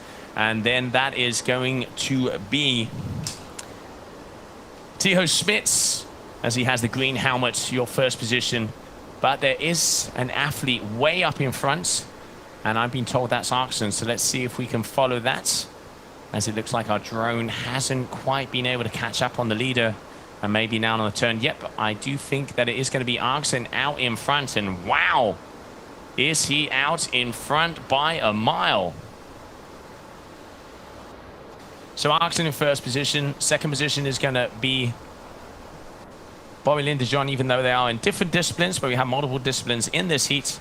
And then we can see third is going to be Smits once again. I mean, Arkson, what a day he has had. Let's have a little look at the results that he had out there yesterday. So on the Finn division, he was first all day as well in the under 15s. So Arkson was all day first position. So we have Tiho is going to be in first of the under 17s once again. It's going to be Arkson is going to be in first on the under 15s. And then Bobby Lynn de Jong is going to be first on the under 21s of the girls. There we can see, is that a green helmet?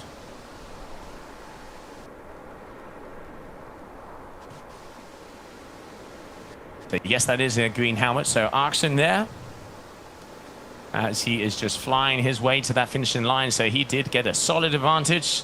Shackers, you can see the energy. He is happy. A little bit of chop hop for that photo moment.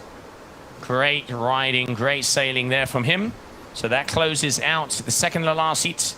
Coming up next for the final time of today, your second day of your Aruba Hi-Winds, is going to be your Windsurf Open Heats, where at the moment it is Nick van der Ehrenbert, your current overall leader, and Sarah Keita in second position. While we're waiting for that action to come our way, let's take a look at some of the highlights of that previous heat.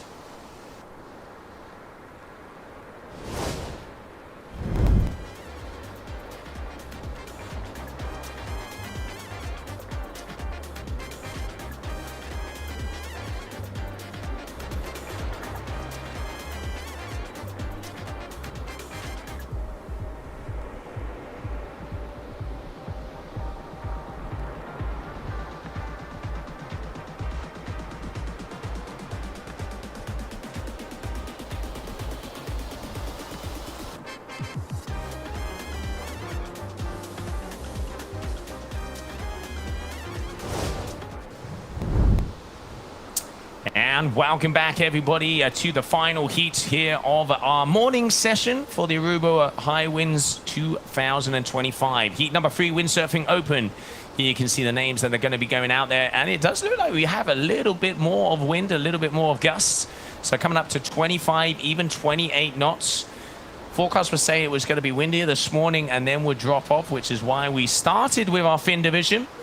And now we are going to have one more heat. Then there's a short lunch break because let's not forget, high winds. We have multiple activities happening in the afternoon. We're going to be seeing some of the slalom races, which will probably be with the foil. We've got the Wind Park, Vanna Pier, Big Air, long distance in the afternoon. Air is all going on. And then let's not forget, we've got Matuta Biongo, Cho, the originals, Rucha Rhythm, and Our Culture going all the way through the night, making sure the vibes are happening down here for this 2025 season. Yellow flag, less than 2 minutes to go of the final heat here of our morning session, your PWA events in Aruba.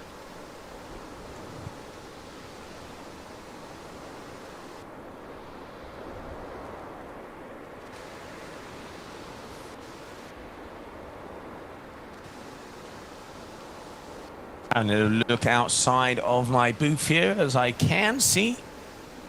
Yeah, I can see the athletes just about getting ready. They are literally just out in front of us. You can see little dots moving.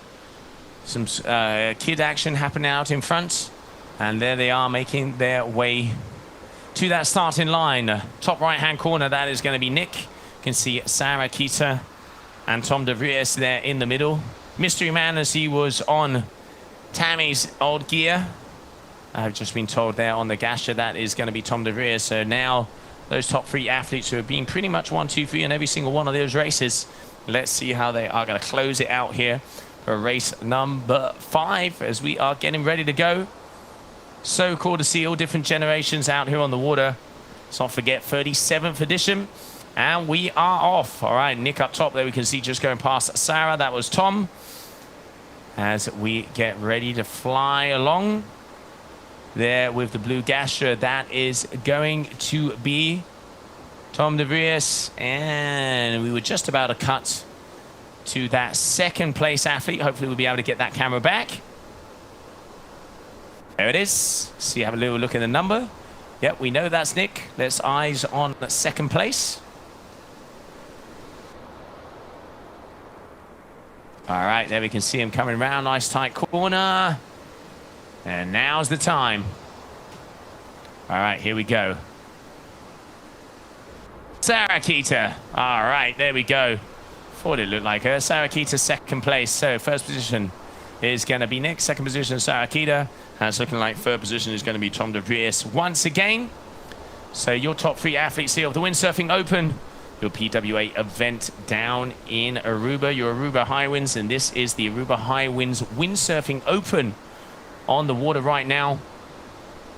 Oh, even getting a little splash. That is how close these athletes are as they make their way around that mark number 2. So already 2 jibes in.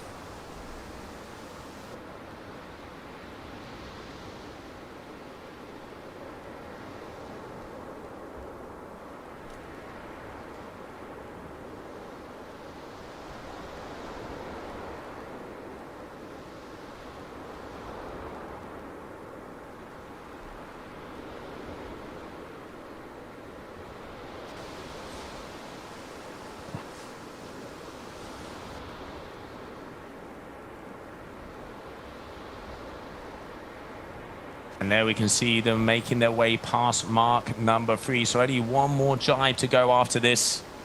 So far, Nick in first position, Sarah in second.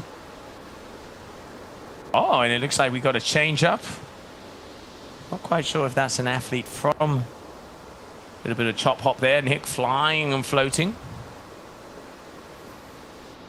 I got a feeling that might not be an athlete of this heat because Nick was definitely currently easily in the lead. I think that's just someone out there having a good time as we're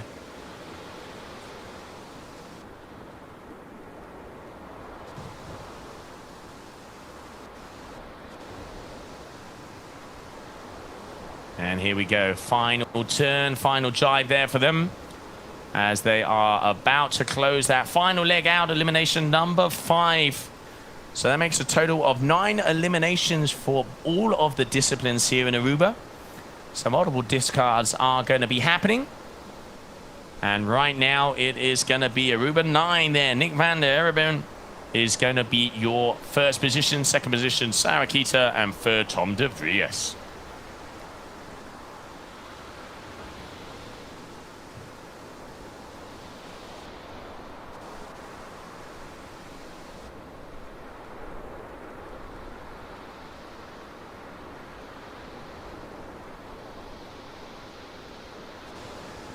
And there it is, crossing that finishing line. And a nice little jump there for the cameras. Smile and a shaka as we close out your elimination number 5 here of a full day of fin action. And what a beautiful day it has been. 25 knots all the way. It is nice and sunny. Warm water, warm weather, warm people. And this is what the Aruba Hi-Winds is all about.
O Aruba tá nos sushi isleta, consegui cuidar nos cultura, sem estar aportando.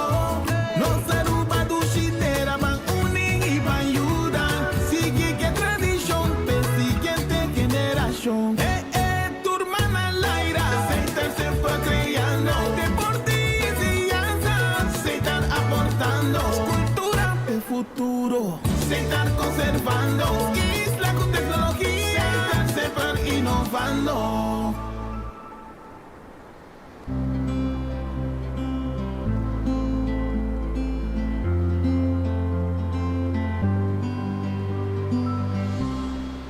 Pay that away. Pay that away. More than just payments. Pay that away. Recharge your phone. Pay that away. Hey, hey, shop online anytime you want. Easy. Fuel your car anytime you want. Pay that away. Pay your bills with Pay that away. Skip lines at the hottest events. Yeah. Buy your tickets online with Pay that away. Pay that away. Say pay that away. Pay that away. Download Pay that away to experience it for yourself.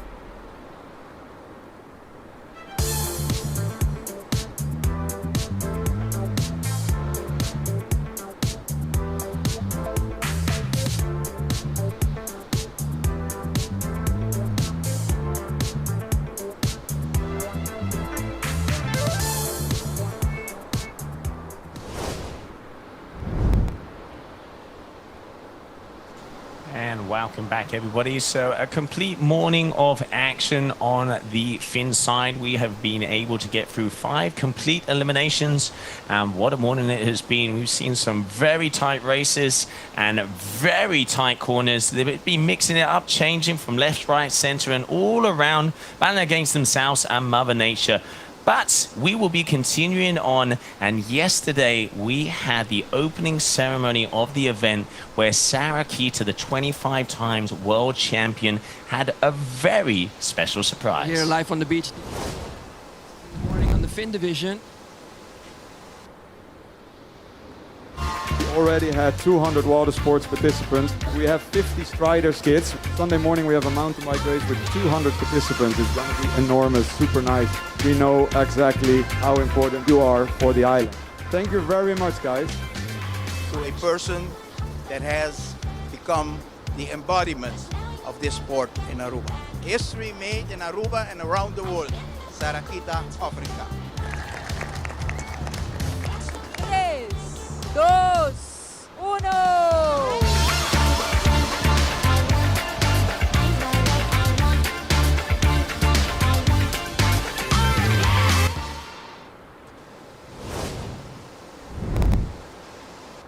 I think the smile said it all. Amazing to see Sarakita getting that honor. This beach is now called Sarakita's Beach. She has taken Aruba around the world. And we are going to be back very shortly as we're going to have a short lunch break. We're going to be back in about 45 minutes with more action out here for your Aruba Hi-Winds 2025. But while we are waiting, check out the highlights of the event so far.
All right, we're here live on the beach, day 2 of our races in the morning on the Fin division, and just out of the water is Tame. Tame, how are you, bro? Good.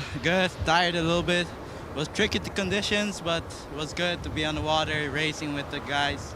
So yeah, it was exhausting. Yeah, we saw it, man. The wind was a big-time wind. It was very exciting. We saw also a fumble, which gave you a chance to come in third, I guess. Yeah. There were 2 guys that were in first and second. They fell at the last jibe. So I thought I took a chance, but I went too wide, and they got up to first, and they went really fast past me. So, but I tried it, and yeah, of course, it was nice to race with those guys. It's good. Yeah, you did good. So you're in that for the results from yesterday. We see you're in the top 3. Number 3 is podium, you know, and you try to get that consistency in there. Yeah, and how were the conditions? What would you call the conditions? It was really tricky. I would say in the morning they sent out the fin, and I thought it would be windy, it would pick up like yesterday, but the wind stayed really light, so I was a little bit too small of a gear. What you were sailing? On a 6/8 and a medium board, but eventually it picked up. So now we're gonna go foiling, and let's see what the wind will do. Yeah, you're also, besides in the fin division, also in the foil division. Yes.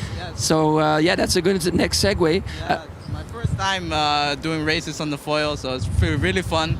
And really sketchy, scary, and yeah, but it's really fun to be out there with the guys, and I learn a lot from the races, so it's good. I think that's the main thing, because yeah, it's juniors, you're preparing yourself to once go to that PWA when you reach that age, of course, and this is not just a good playing ground. I mean, I also see the camaraderie and even the competition, but still you guys know each other very good through the season, getting to know each other. And this is the first of the season also, first one. Yeah, of course, that's why. And me and Brendan, the guy on first, we both did the Tenerife training in January, February, so yeah, we both already trained together there, and now we're competing against each other here, so it's nice.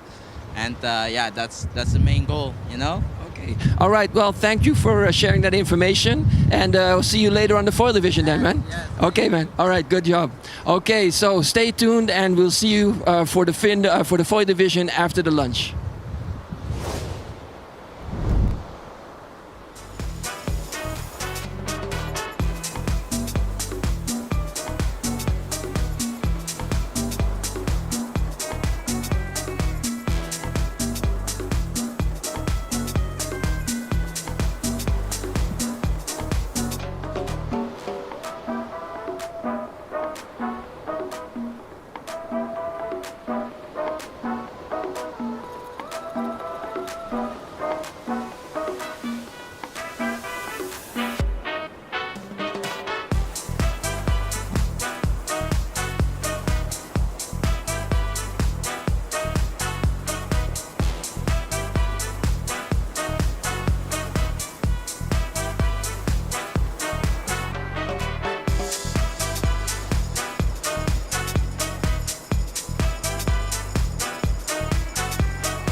nothing to discuss more.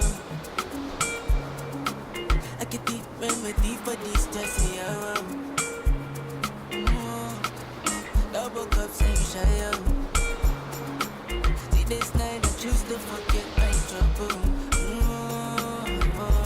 I know everybody got things on their mind now, but this time can make it forget them. I get the shy, you get the jingle. If you got mine, I make me link up. Me I go for patio, me I go for patio. All like that they sip, but they smoke, I they drink or something. See this night in my phone is on silence, I don't wanna hear nothing. Nothing, neither. Got this night, I choose to forget my trouble for life. I know everybody got things on their mind now, but this time can make it forget them. I get the shy, I get the drinker. If you got mine, I make me link up. Me I go for patio, me I go for patio.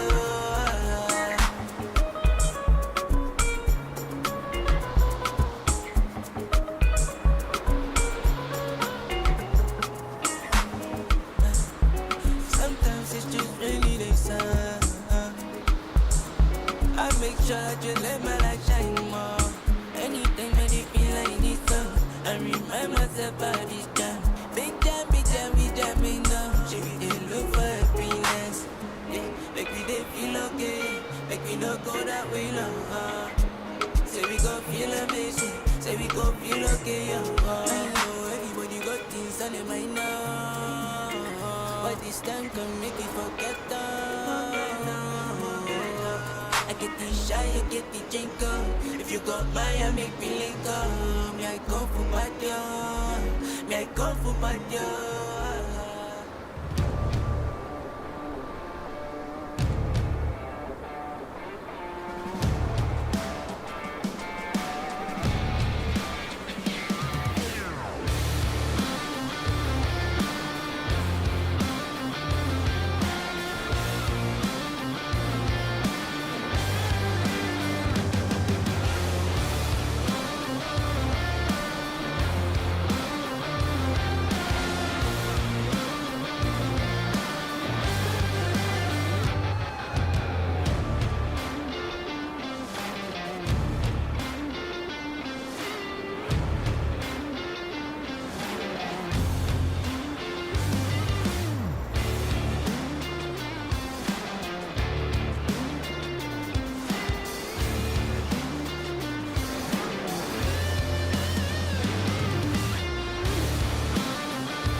Bangune! O Aruba dá-nos sushi e isleta. Pansigi dá-nos cultura. Sem estar aportando. Nossa Aruba do Chiteira van unir e van ajudar. Sigue que tradição para siguiente geração. Turma na laira. Sem estar sempre criando. Deporte e ciência. Sem estar aportando. Cultura de futuro. Sem estar conservando. Isla com tecnologia. Sem estar sempre inovando.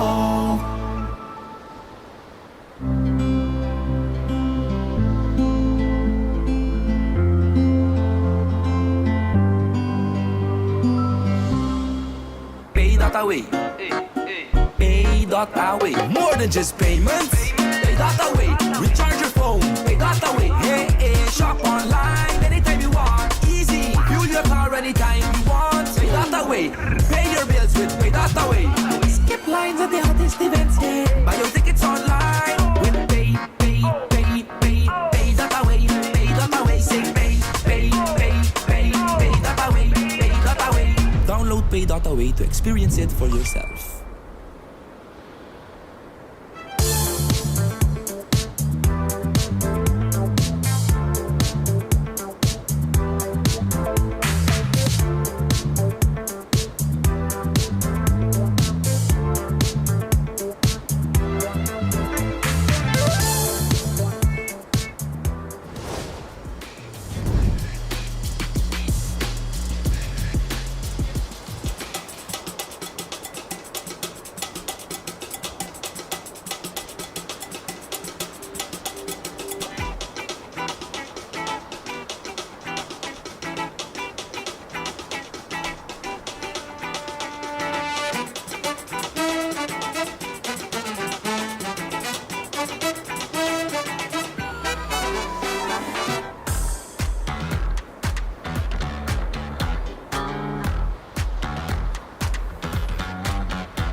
nothing to discuss more.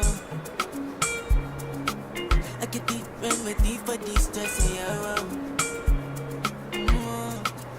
Double cups ain't shy, yeah. See this night I choose to forget my trouble. I know everybody got things on their mind now, but this time come make it forget though. I get the shy, I get the drink up. If you got my, I make me link up. Me I go for party, me I go for party. All night I dey sip, I dey smoke, I dey drink and something. See this night in my phone is on silence, I don't wanna hear nothing. Nothing, neither. But this night I choose to forget my trouble for life. I know everybody got things on their mind now, but this time come make it forget though. I get the shy, I get the drink up. If you got my, I make me link up. Me I go for party, me I go for party.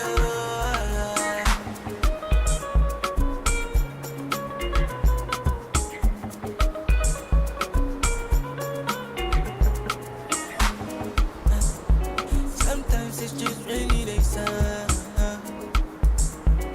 make sure I just let my light shine more. Anytime I feel like this, I remind myself about this time. Big time, we jamming now. Should we dey look for happiness?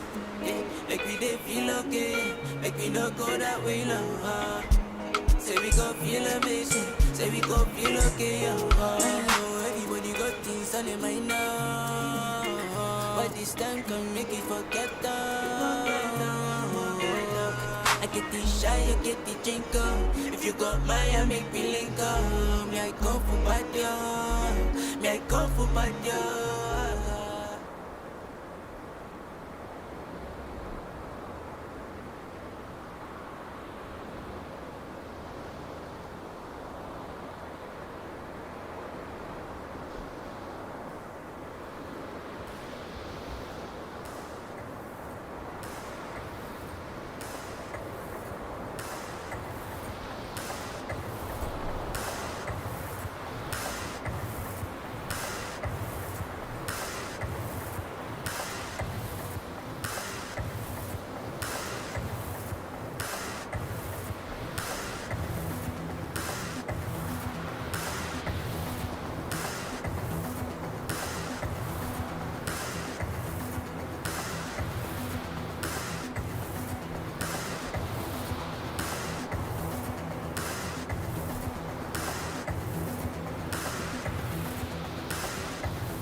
remedy for this stress, yeah.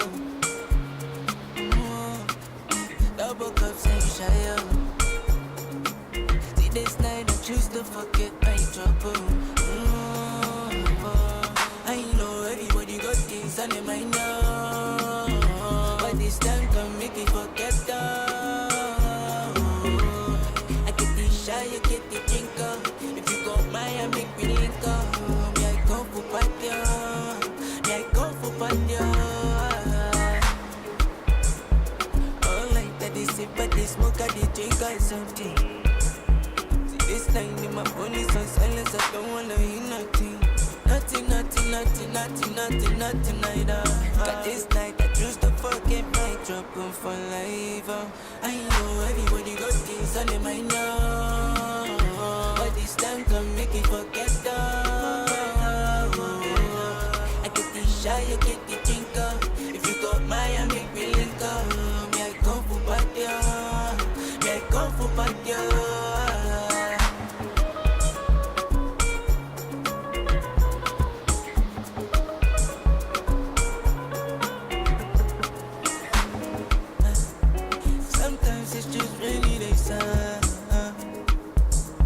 I make sure I just let my light shine more. Anytime when they feel like this, I remind myself about this time. Big jam, we jamming now. Should we dey look for happiness? Yeah, like we dey feel okay, like we don't go that way long. Say we gon' feel amazing, say we gon' feel okay, yo. I know everybody got things on their mind now, but this time can make it forget them. I get the shy, I get the drinker. If you got mine, I make me link up. Me I go for party, me I go for party.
remedy for this stress, yeah. Double cups ain't shy, see this night I choose to forget my trouble.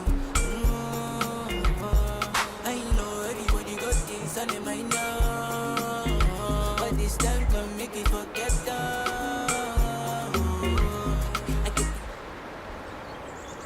Bucci, bancune!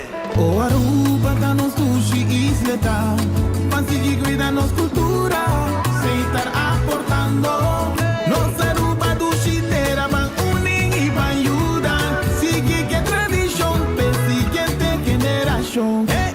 Turma na laira, sem estar sempre criando. Deporte e enseñanza, sem estar aportando. Cultura de futuro, sem estar conservando. Innovando.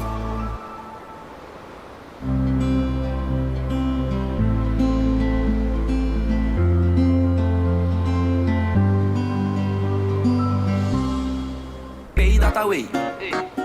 Pay data way. More than just payments. Pay data way. Recharge your phone. Pay data way. Hey, hey, shop online anytime you want. Easy. Fuel your car anytime you want. Pay data way. Pay your bills with Pay data way. Skip lines at the hottest events. Yeah. Buy your tickets online with Pay data way. Pay data way. Say Pay data way. Pay data way. Download Pay data way to experience it for yourself.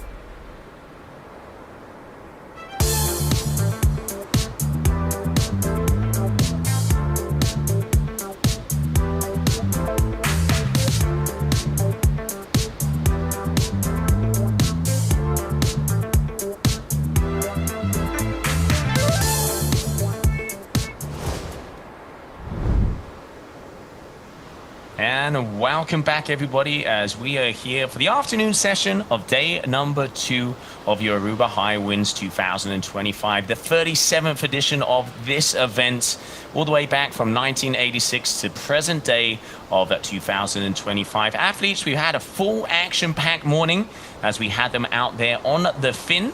And now we are going to be going for some foiling action, starting off with the wing foilers. But before we do so, I caught up with a few of the athletes earlier this morning. Let's see what they had to say. I'm standing down here on the beach with Kun from Curacao. Welcome to the Aruba Hi-Winds. Got to be nice being here at their home place. Yeah, it's very nice. Like, the wind is pretty good. I'm used to surfing on Curacao at the surf spot. I work there too. The conditions are very gusty there. But the wind here is gusty, but it's really, it's very hard wind. And it's difficult, but I kind of like it.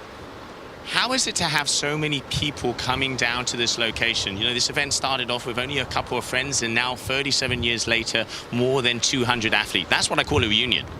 Yeah, last year was my first time, and we only had 10 wing foilers, and I was actually kind of surprised. But this year, we almost have like 20. So it really shows in 1 year, you already have, you doubled the amount of participants.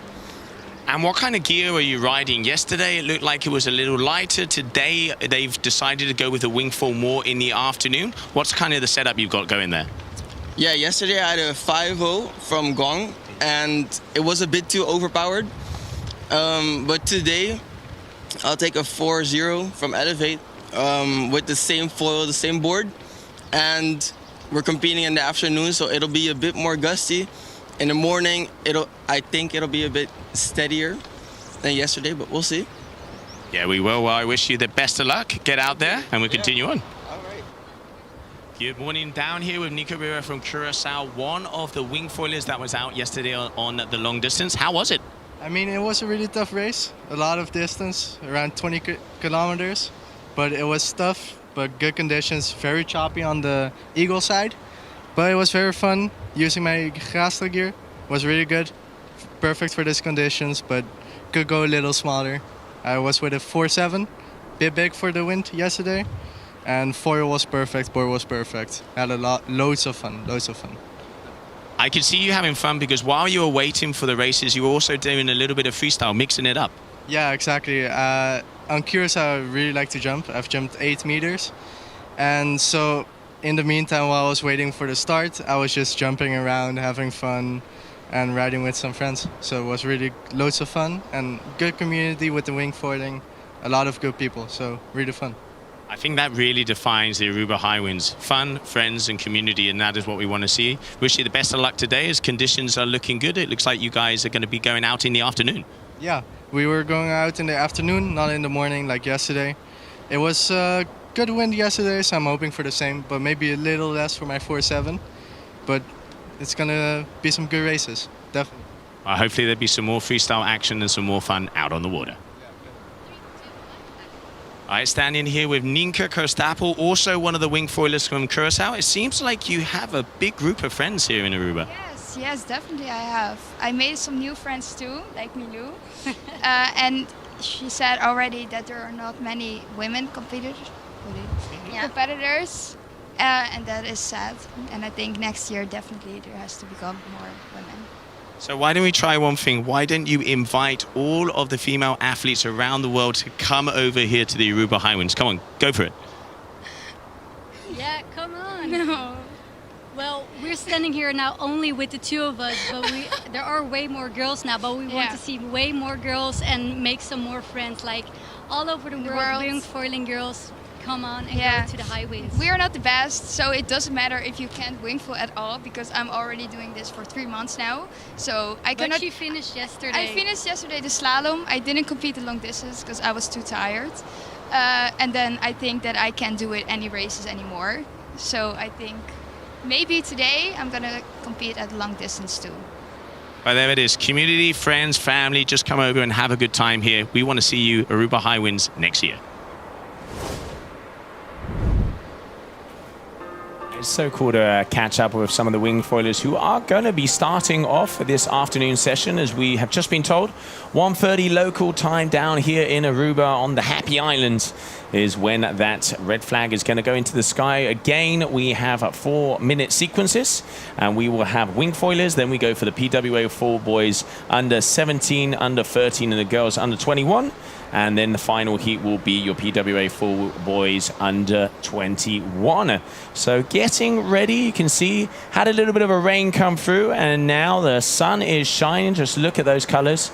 And also, let's not forget, we're going to have some kiting action. When we finish with the PWA, we're going to be closing off this stream, but then the stream will be opened up on the Aruba Hi-Winds page. So make sure to check that out, as we will be showing you guys and girls back at home the long distance, where everybody's going to be going from this beach all the way down to actually at the very end.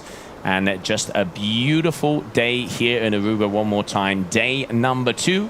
Also around 6 o'clock for anybody who is here on the island. If you have not come down here yet, you definitely need to be here, as we have some live music, live bands. There's some nice cold ones, smash burgers. You've got the pokés, you've got all of the food trucks, all of the vibes. And let's not forget the Captain Morgans and the Bright Amstels, as we will have a little bit of a vibing sunset session. And there we can see our starting boat getting ready and into position, because at 1:30, so in just under 5 minutes, we will be going into sequence with our wing foiling division.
All right, so welcome back, everybody, as we are going to be getting into some wing foiling action. Here we can see the players that are going to be going out here for that heat number 1. Let's not forget the number that they are going to be aiming for is 5 eliminations. So we have wing foiling, then we have the 4 boys under 17, under 13, and the girls under 21, and then the final heat of your PWA 4 boys under 21. 3 heats, 5 eliminations. So the idea would be to get through 15 heats. We will find out and see if we make it to that, as it is just 1:30 in the afternoon local time, and I've just been told by our race director that red flag is coming up in 1 minute.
O Aruba dá-nos sushi e isleta, Pasigi cuida-nos cultura, sem estar aportando. Nos Aruba do Chiteira van unir e van ajudar. Sigue que tradição, pe siguiente generação. Turma na laira, sem estar sempre criando. Deportes e dança, sem estar aportando. Cultura de futuro, sem estar conservando. Isla com tecnologia, sem estar sempre inovando.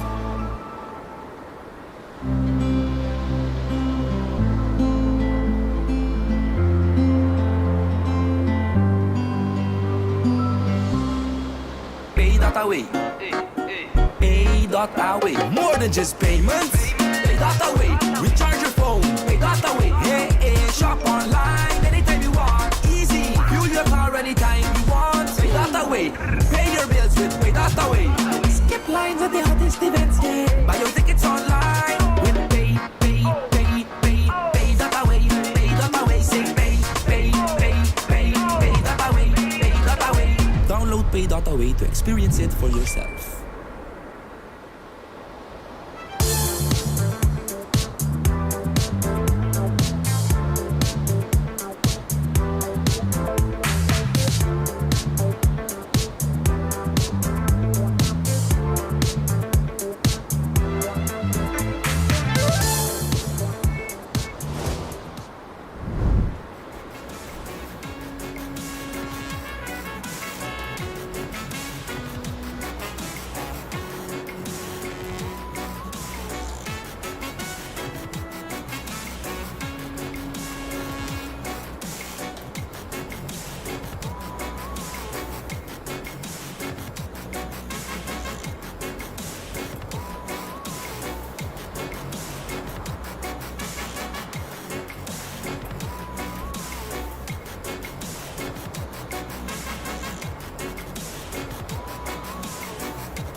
And welcome back, everybody, as we are getting, it's a little wet to say the least. That tropical storm has come in once again. So we're going to have to wait and go on standby. Hopefully the sun will be shining very shortly and we'll be starting off with that wing fall one more time. But while we're waiting, DJ, our beach bike, caught up with a few athletes before in the morning. Let's see what they had to say. All right, welcome back again to the Aruba Hi-Winds 2025. Having a little interview with all the people on the beach and also competitors for this 37th edition. And next to me, you can see him on the live stream, of course, also competing and battling it out. You're in the PWA racing, and which category were you? U17, yeah. U17, and we saw you on the water. It's very exciting to see you. Which country are you representing? Bonaire. Yeah. Bonaire in the house, and if we cut it up and in Papiamento, bong means good and air means air, so bong air, good wind, because you guys are very legendary in Bonaire. Yeah. Yeah. And how do you, what do you think about the high winds until far? Is this your first high winds? Yeah, this is my first high winds here in Aruba, so yeah, exciting, yeah. Exciting, yeah, of course I could understand. Also the starting sequence, and you still have some days to go because it's just this is the second day you were competing, huh? Yeah, second day I was with 7.4 overpowered, but it felt good, yeah. Wow, 7.4, it's overpowered big, yeah, because I saw people going on the 7.0. Yeah, if you're talking these numbers, that means the square meters of sails for you people that don't know what's happening right there. Very important when you race. What do you think? Because there are a lot of people from Bonaire. I think there's a connection between Aruba and Bonaire when it comes to the competition. Yeah, I don't... Yeah, I know, because there were also Tonki and Tati Frans. Do you know about them? Yeah. Yeah, they're legendary, yeah? Yeah.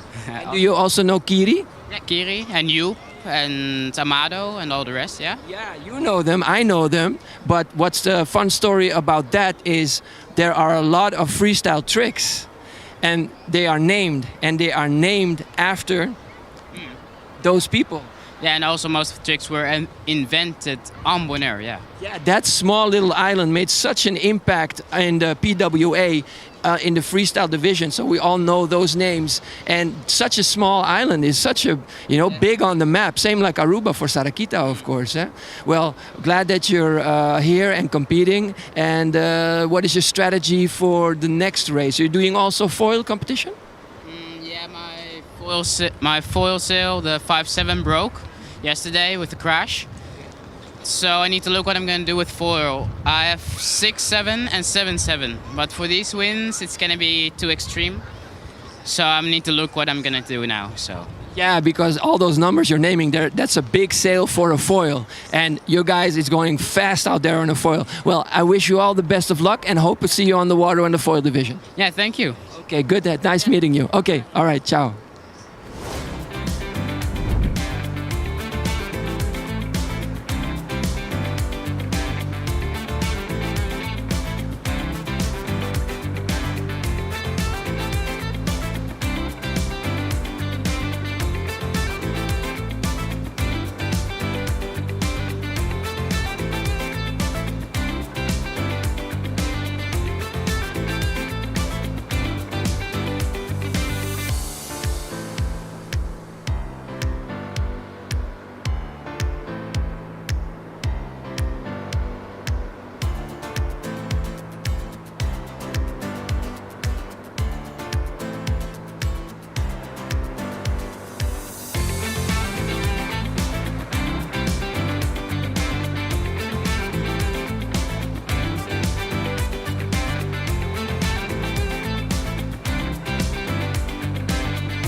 And welcome back, everybody. As you can see, the sun is shining and we are back in action. Going in to the next elimination here of your foil division. Started with the fin in the morning. Now it's time for the foil in the afternoon. A whole 180 for what we did yesterday, but we decided to go with the fin earlier in the morning as conditions were looking a little bit more favorable for that discipline, and also equals it up because the fin athletes yesterday had the worst side of the wind shift. Here you can see we're going to be going with our wing foilers, that heat number 1.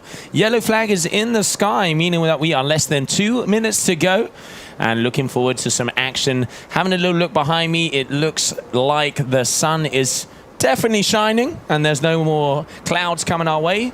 No flag in the sky, less than a minute. Let's get ready to rumble down here for your Aruba Hi-Winds 2025.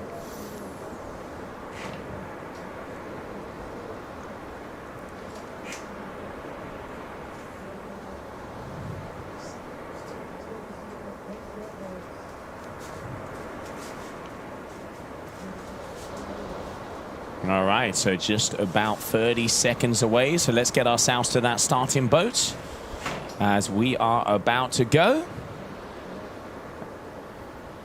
And our wing foilers, I can see out the corner of my eye, are just about to go across that starting line, meaning that the green flag is going to hit the sky, as we can see here. Looks like it's going to be Christian. Let's not forget yesterday. Let's have a look at those results of what happened out there. On the wing foiling side, it was Christian Zier's number G2, your winner. Nigel Hart was second place, and then Robert Bratt was third position. And it does look a little fluky and flunky at the moment. And let's see if we have that start. All right, info coming in. General recall. So someone was a little bit too keen, meaning they'd gone over that start line just a little bit too early, and they're going to be PMS. So that means that all of the athletes are going to come back to the committee boats, and we will find out who that eager beaver was, and we will be going back into action with another starting sequence. So when that general recall comes down, it will be 3 minutes until that second green flag will go up one more time.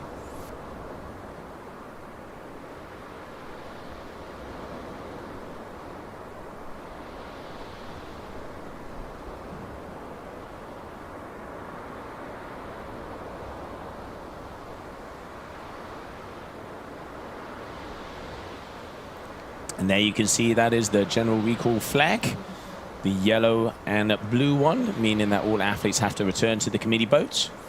And they will be told which number, so which athlete was over early.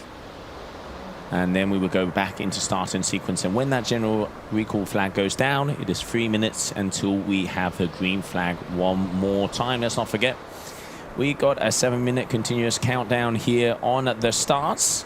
So 3 minutes after green flag, we go back into sequence of 4 minutes. So 3 plus 4 is 7. And here for your first elimination, and a big shout out to all of our volunteers and all the crew here. The Hi-Winds crew putting on an absolute killer of an event. Day number 2, sun is shining and we are back. And now just waiting to see who was that person who was a little bit too eager. And we will find out very shortly. Okay, so 3 minutes. There you go. That recall flag is down. As soon as that yellow flag hits the sky, it will be 2 minutes. 2 minutos. And time to get this afternoon session on a roll. Let's not forget, we are going to be having our long distance, which is going to be starting at 4 o'clock. So we've got 2 hours at the moment of action that is going to be coming our way. So at 4 o'clock, we will be cutting the stream over here on the PWA channel, but reopening the stream over on the Aruba Hi-Winds channel, where we will be able to show you the start sequence of that long distance race. Because let's not forget, as they do go long distance, they go quite a way away. We won't be able to follow them all of that way due to the connections that we have. But if there's one very cool thing of a long distance race, it is that starting point where we see loads of athletes just running towards that start line. And talking about start lines, yellow flag in the sky, 2 minutes for heat number 1 of the wing foil, elimination number 1.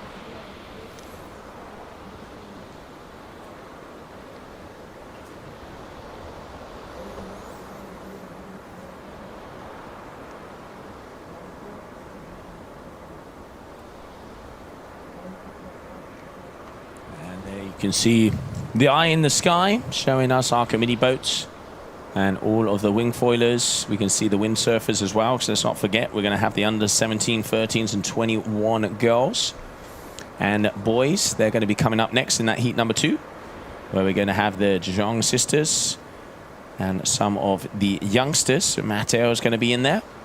And then that heat number 3, where we will see our PWA4 boys under 21, where at the moment we have a battle in between Brandon Loho, Benedict Emser, and Kasper Friis, Kaelin out of Denmark. Those top 3 athletes, as yesterday, once again, putting on a solid performance, because on the foil side, Benedict, so it was Brandon Loho on the under 21, Bobby Linda Jong, obviously on the under 21 of the girls. And then when it comes to your boys, it was Matteo Nobles and Sonia Alberto. So those are your top athletes. Obviously mixed disciplines on the water. And I can see that that yellow flag is down, meaning that we are getting very close to go into sequence one more time. Day 2, Aruba Hi-Winds 2025.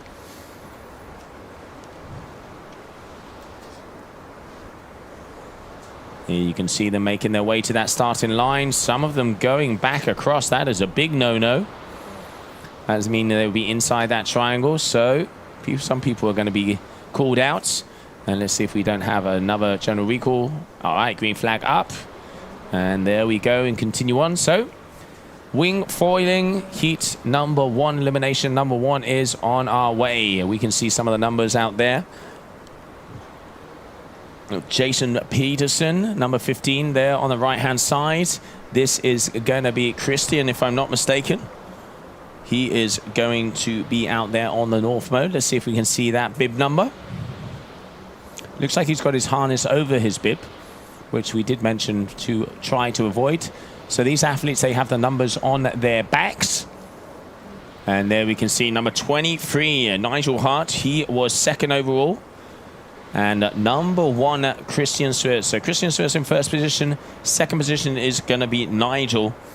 And then just waiting for that 3rd position. But it did look like it was Jason Peterson going around that, surrounding that mark number 1.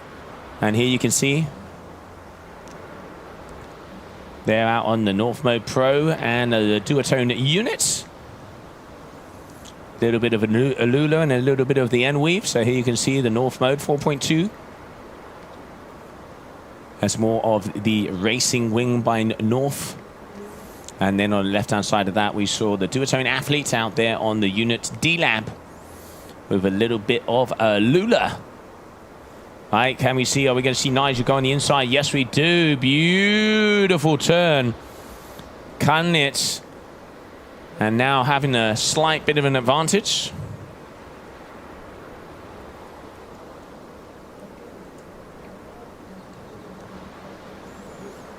And got about 5 or 6 meters ahead of Christian there.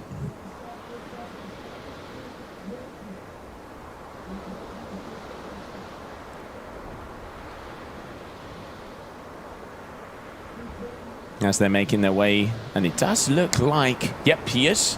He's going to be out there on the Skybird SLS, that new board from Duotone, and probably on the 4.5, if I'm not mistaken. So a little bit of a gear tech there. If you want any information on any of the gear of the athletes throughout the event, make sure to shout it out in the comments. We will try and get that to you as soon as possible. As they are making their way to that mark number 4. Let's not forget, starboard tack start line. 4 marks completely. The first one's a little bit of a reach, and then it's downwind all the way, so the athletes can go as fast as possible. Riders here, and right now there you can see Nigel Hart flying. That is the shot right there. Look at the blue waters. Christian Zimmer, he's going to be going, okay, turn around on the outside. Oh, a little bit of a wiggle, a little bit of a wobble. But it does look like Nigel having the better turn. And he is now going to be flying towards that finishing line.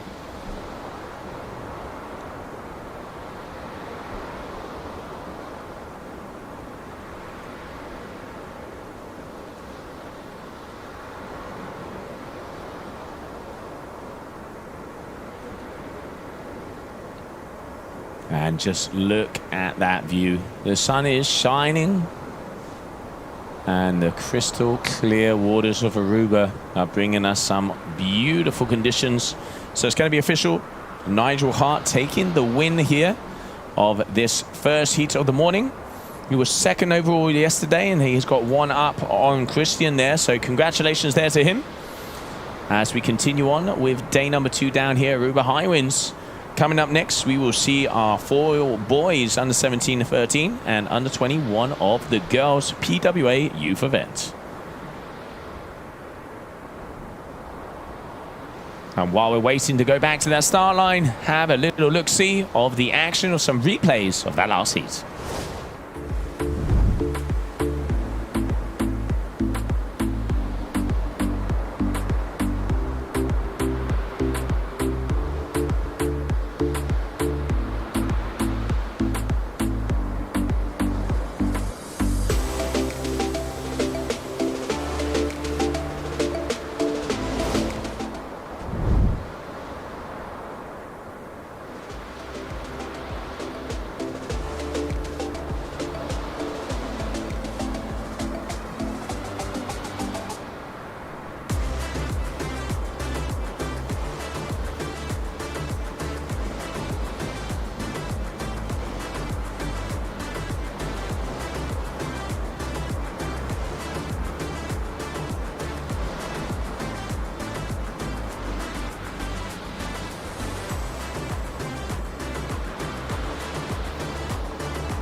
And then we're going to have our girls under 21 joining me here again in the booth. DJ, how's it going? What's it like out there? Well, it was rainy before, so quite soaking wet, but for now it's looking good. The winds picked up, and of course great that we pushed the fins first and now the foilers, and they can go with a little bit less wind, but they're blasting out there. Looks like they're having a good time. Yeah, we just saw the wing foilers there on that first one. Nigel, who was second yesterday, took it up on Christian, so a little bit of mix up on the leaderboards. That's what we like to see. We've seen some really good battles this morning there on the fin. Yeah, and yeah, that was lovely. So I'm very curious how they're going to do in the foil division right here. See if they can keep that constant winning streak and that podium position. Yeah, obviously coming up next, definitely one of the people to be looking out for is definitely going to be Bobby Linda Jung. She has been flying. And then Storm Nikolai, he was second overall, fifth overall, excuse me, on the foil, second overall on the fin, wanting to go up a bit. He is more known for his fin division than, of course, Tame.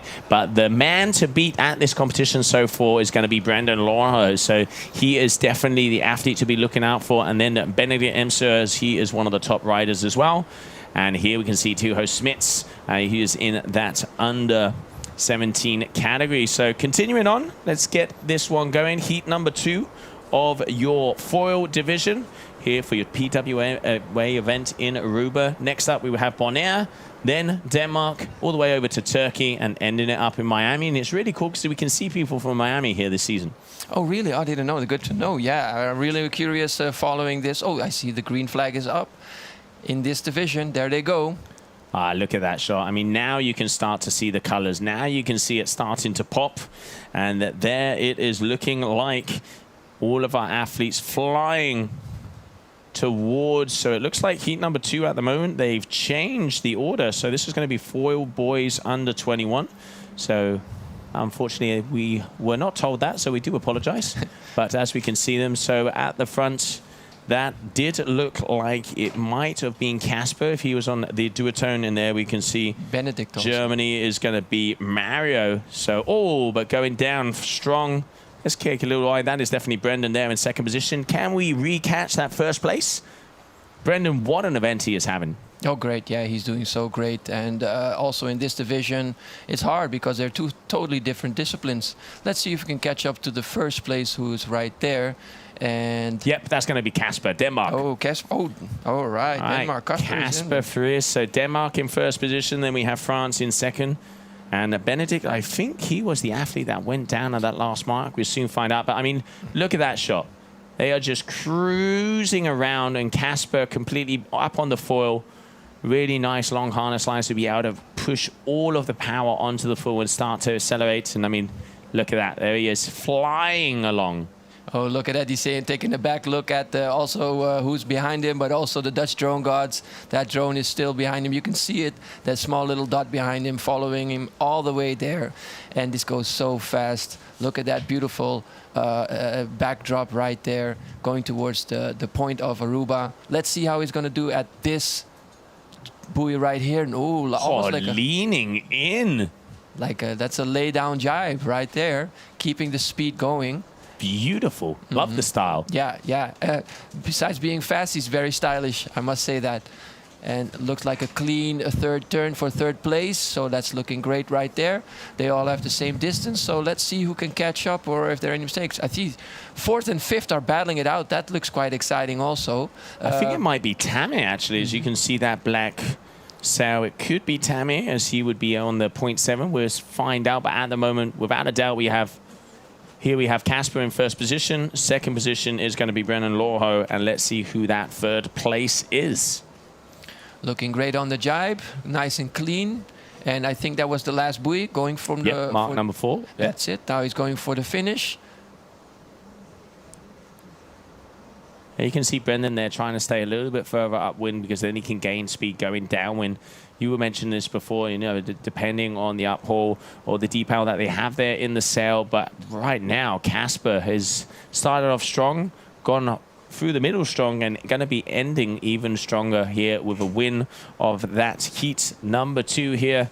Elimination number 1 of the second day of competition. So, yep, it is going to be Casper Fritz Nielsen in the first place and then Brendan Lawher in second position. Let's see how Casper did yesterday. So on the foil, Casper was ending up second position. So he has got 1 up. So now switching it up from yesterday. So he's definitely going to be happy about that one. And we can see more athletes making their way to the finish line. Great race, great start. Elimination number 1. Yeah, it's looking great.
And welcome back, everybody. As we can see your fours boys 17 and under 13s and your girls under 21 getting ready to go. Here you can see Bobby Ling de Jong, Louise is your top 2 athletes as they have been pushing together with Kit de Jong there. Those first 3 are the ones that are really battling it out in between them, but Bobby Lin at the moment, your top athlete. And then here, my man, Matteo Nobels with the stance. And then, of course, Tijo Smits and Sancho Alberto, who you caught up with earlier on the beach. Yeah, I had a good interview with him. He's very shy boy, but very productive on the water. And I had a nice interview with him.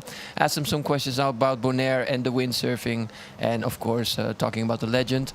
I see the green flag is in grasp right there at the start boat. So that means we're going to start very quickly. Let's keep an eye on them if they have a nice, clean start right there.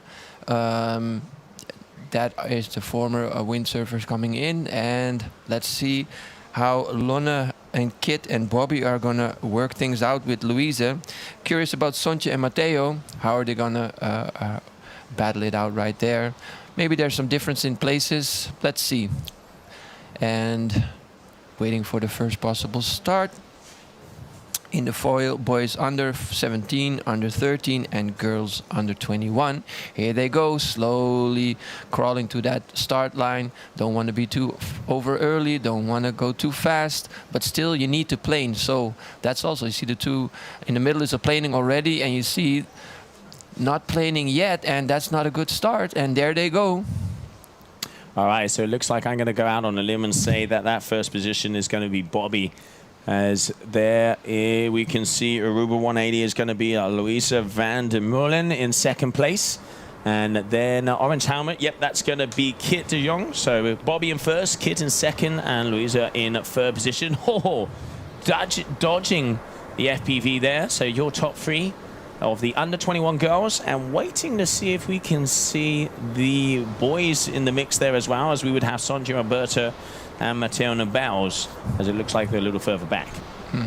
I love that they at least have some different helmets to help us out, to call them out quicker. Yeah, so green, that does help. Really, that does help. Green helmet is Bobby, and then let me see, Kit has the orange one, and then Louis van der Meulen has the different sail, the red. Nice position here, good shot right there. Look at that.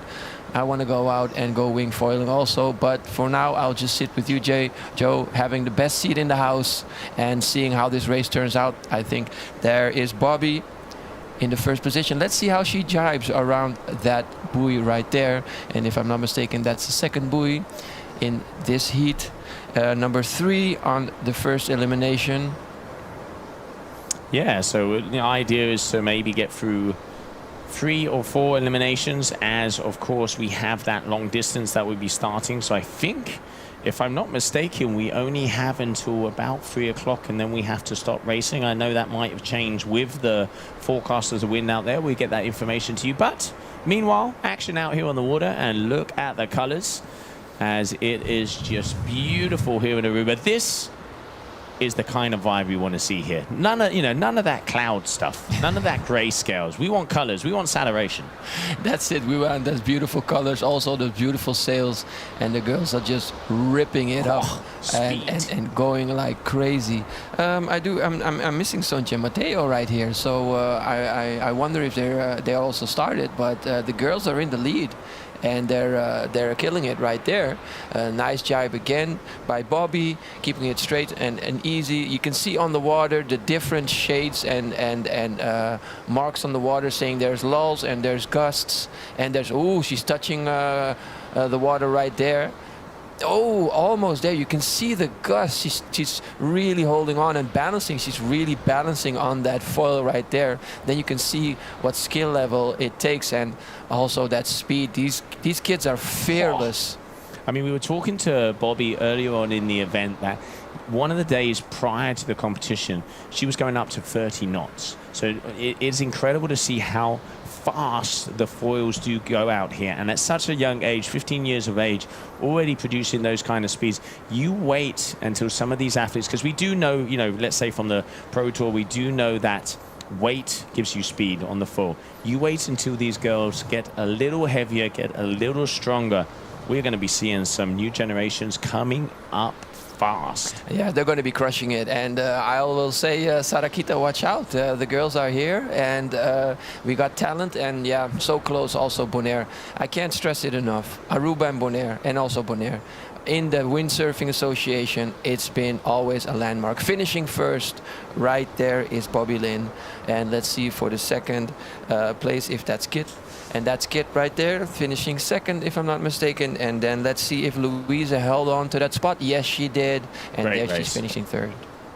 Looking great.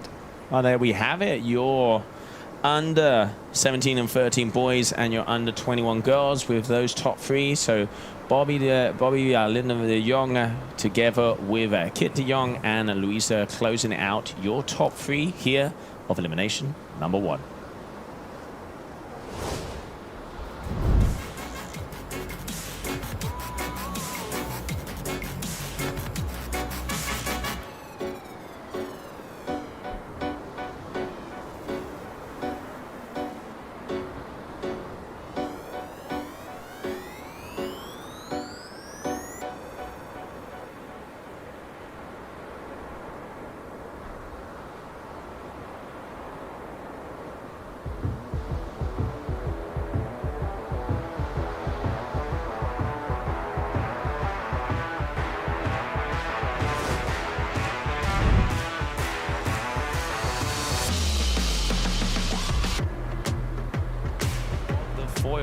now going to be moving on once again, starting all the way from the beginning. Wing foiling. In that previous heat, we saw Nigel Hart get that first position, and then it was Christian Zwiers in second, and in third was Jason Peterson. Those were your top three guys. Yesterday, it was the other way round. It was Christian on top and Nigel in second place. So great to see a little shift, a little, you know, menage a trois. Let's see who comes out on top today as we go into action. We are just about 2 minutes away, DJ. All right, yeah, can't wait for this one. A lot of competitors and yeah, a lot of guys that we know from locally. If you look at Jay Schnitzler, I know his father, and Jay is a young dude. I mean, he is, I think, 10. But that guy, he's going to be taller than I am, and I'm 1 meter 90. So he's 10 years old and competing in the open class, and that shows how confident he is. Also his father. And I just love this open segment of the wing foiling. And I think they're starting. No, right? they're just having a little touch and go. Oh, yeah. Oh, we are. Yeah, that's okay. it. They were over earlies, yeah. So is there an over early? Because I did see, I think that could have been Nigel, or is it going to be the duotone at the bottom? They're going fast, so it doesn't look like we have a general recall because that athlete turned around and didn't go across. But once again, we do know that that white wing in the middle, the mode north, is Christian. Nigel was on a duotone D-Lab, the purple and yellow, but we have to find out and see if we can find them here on the screen. I'm going to go out on a limb and say that that is going to be Nigel and Christian once again. David versus Goliath, Goliath versus David. The question is, yesterday, Goliath was Christian. Today, it looks like Nigel is. So what's it going to be at the end of the week? Yeah, I'm curious about this too. And I also know Christian Zwiers. I know his father also. From the beginning, from foiling, he was there. So and Christian's been also kite surfing a lot. So this is new for him, but he's also killing it right here. Let's see, number 15 and 16 right there. And everybody's making a nice turn. And looks like we're going to be trying to find those top two athletes, as that is 4th and 5th position. You can see the PPC. That is going to be, because the number is on their back. But it's those two athletes out in front are going to be your top two. And it's looking like it is going to be Nigel in first position. Once again, as you can see there, the Unit D-Lab, a little bit of a Lulo in the house, as he is flying along. And then behind him on the white north mode is going to be Christian. So 1 and 2, it looks, I'm going to say it, it looks like Nigel has the upper hand today. Yeah, he's keeping it going right there, just keeping it steady, looking back, and wow, they are going fast, hooked in right there in their harness. And then we can see Christian Zwiers right there, also blasting it out, representing Bonaire. Ooh, almost a little shifty right there. Is this Tom de Vries or not? I see number 1. I think this is Tom. If I'm not mistaken, I saw the number 1 in the back, or are we looking at something else? I think, I don't know if this is Christian or not. Yeah, this is it's definitely the gear he was on. So unless there's been a switch up, let's see. Number is on the back, is not on the sail. So we need to see his back. And on my list, that's Tom de Vries. So maybe Tom took over there. And let's see what's going to happen. It is here. number 1, Tom de Vries. Okay, so there has been a switch up. Exactly the same wing. So hard to see for us here from a distance. But yeah, so it looks like Tom de Vries is going to be in first position. And I want to see if that is Nigel. So I want to see if that is G23, because Nigel, there was another duotone who almost looked like he was going to start over early and didn't. So maybe this is not going to be him as well. Let's have a little look. See, 23. No, so Nigel is still in the lead. Yeah, but it's going to be Tom de Vries there in second position. So your top two athletes here with the wing foil. Yeah, it's interesting. Yeah, you see everybody switches up gears, but the bib number, that gives us an idea who is who, and looks that it's going steady. Good that there's a good little mix-up right there. Yeah, let's have a look, because let's not forget Tom de Vries yesterday.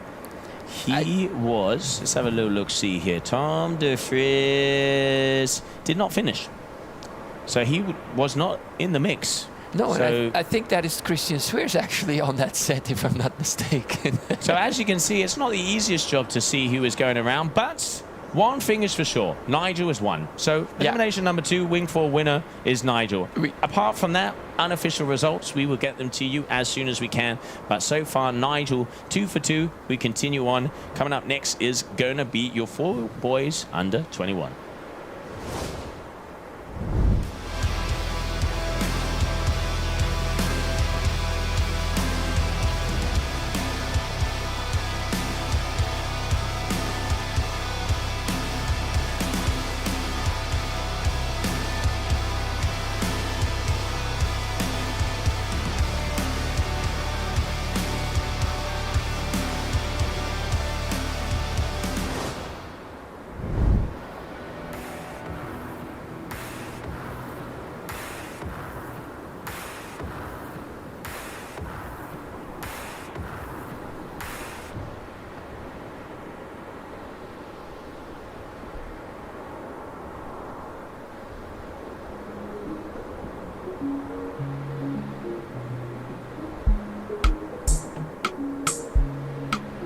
Nothing to discuss more. I get the remedy for this stress, yeah. Double cups and shy. See this night I choose to forget my trouble. I know it's all in my know, but this time come make me forget though. I get the shy, I get the drink up. So far, here are the boys getting ready to rumble.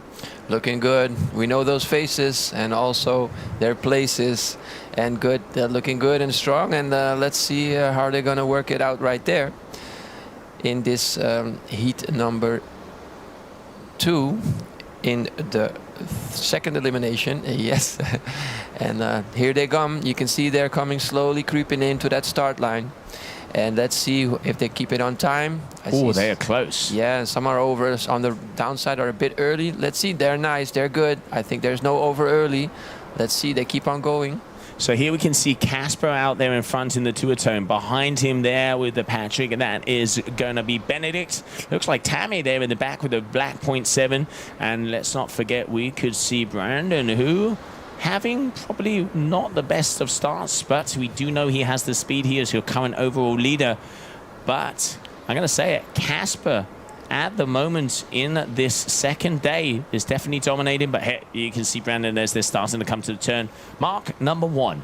Yes, there they are. So anything can happen right here. I think the people, the boys are doing a good job and keeping a tight race. It's nice and interesting to see what's going to happen here. Some people are catching up, and yeah, really trying to understand the every time the wind conditions they change. So you have to have different tactics and way to attack. So looks like they're going steady, and it's going to be a nice wide turn. You can see the shaking of the board. That's the gust. It's so that they're touching the water. It's so tricky, these conditions, and they're still working it and trying to keep it stable. They're just keeping everything stable. Yeah, there's some good battling on the second and third position. Let's see how they are doing right there. They're quite close, if I'm not mistaken. So let's see when they go to the third buoy how they're gonna round up around there. There's a nice equal space between 1, 2, and 3, and let's see if they can close the gap. Interesting to see. It's blowing out there. It's hard wind, so they're really holding on for dear life, not knowing if they're overpowered. I spoke to Tame yesterday, this morning, and he was broke his sail for his foil. So. Ooh, look at that little touch there from the first place. Ooh, second place coming Casper. over. So Casper touching down, and there you can see Benedict using that opportunity. Brendan here on the inside. Now it starts to get interesting because that was mark number 3. So they're going to be flying across one more time to mark number 4. And we've seen at that mark throughout this morning, there were so many changes. Brendan's probably going to try and get the inside line here, but Casper definitely looks like he has a little bit more speed. This is where we're going to get that old funnel effect. And hey, elbows, knees, everything is going to come out on that last corner. Yeah, anything goes. That's also the rules for the PWA. So let's see if they can make a clean turn. You don't want to mess up here. Just keep it going. Nice turn right there. Sharper turn on the inside, second place. And there we go. Let's see, third place. So I don't know if Benedict is... I think Benedict is on the first place. So in the first round, in the first elimination, he fell, if I'm not mistaken. So there we go. Brendan Lorno is on second place. And he's going right there for the finish. Let's see on the long stretch how they're going to do. This can be interesting. Who's better on the long stretch right here? Yeah, I mean, it definitely looks like he is powering his way through. And at the moment, he has a considerable lead on the rest of the fleet. Yep, so Benedict taken. Here's a win here. Elimination number 2. So congratulations to him. And there it was going to be a Brendan and a Casper. And our drone playing a little chicken with the rest of the athletes. Watch out. Well, you got you. Oh, coming in close. And then we can see Tammy coming across the finishing line. So that is going to be heat number 2 of elimination number 2 down here. Aruba Hi-Winds 2025.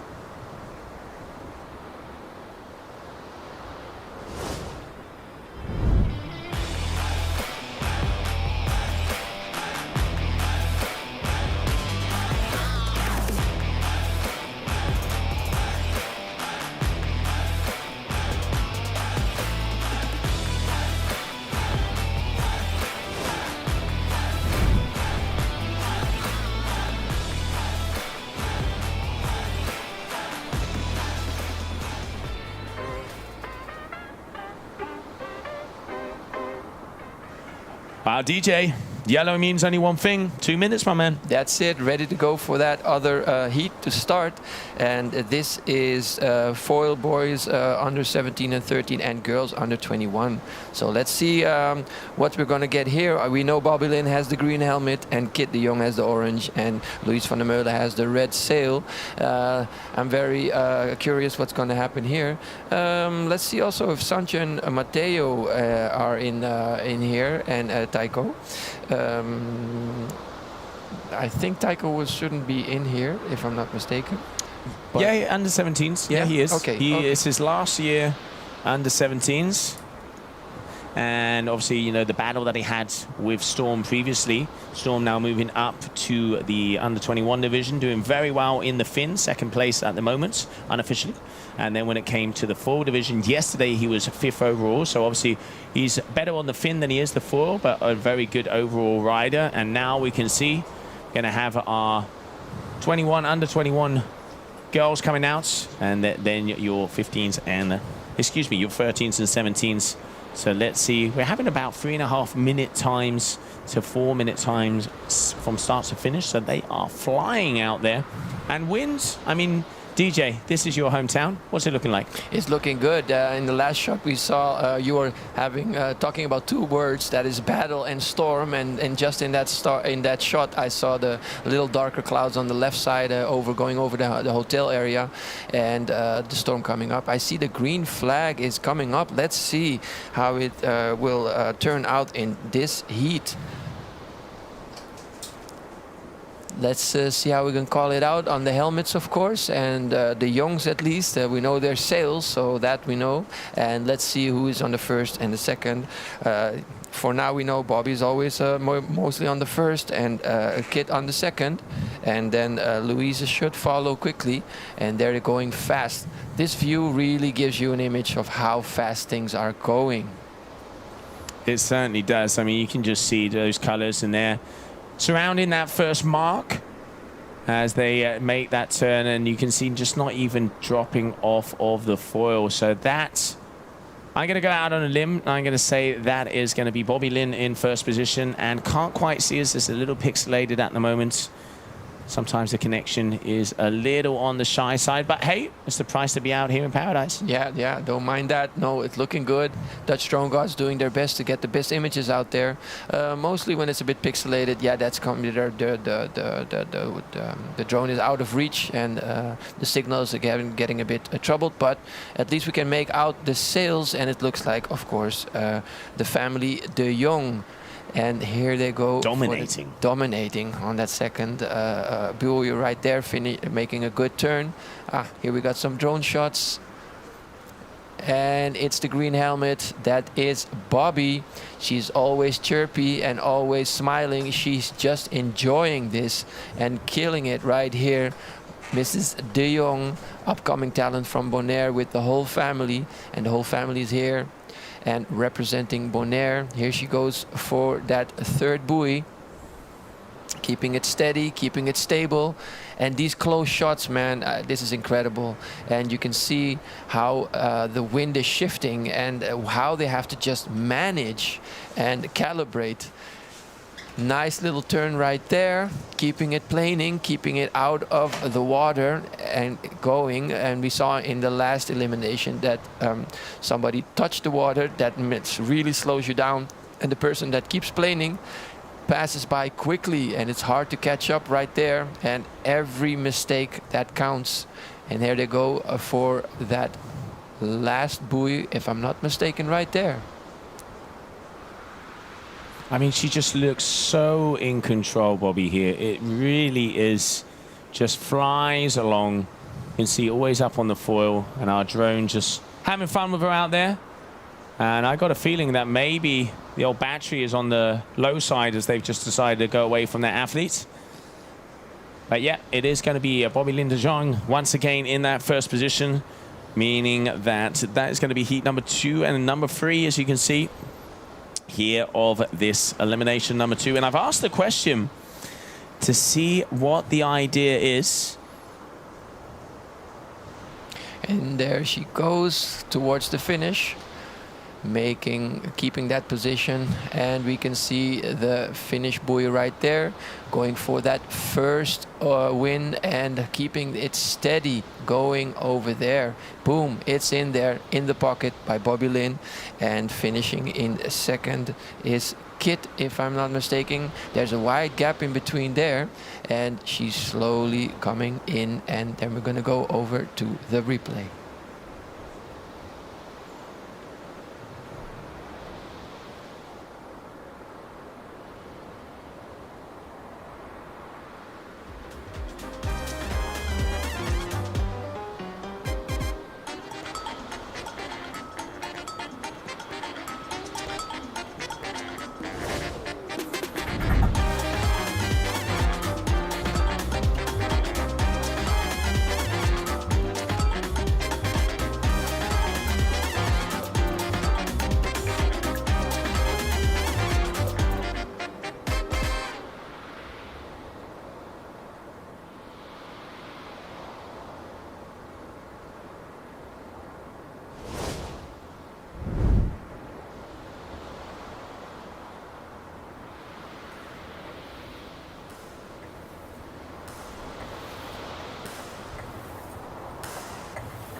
All right, welcome back, everybody, as we continue on now with elimination number 3. So we're going to have some more wing foiling action. Is it going to be Nigel? Is it going to be Christian? We will soon find out, as it looks like we have a battle in between those two.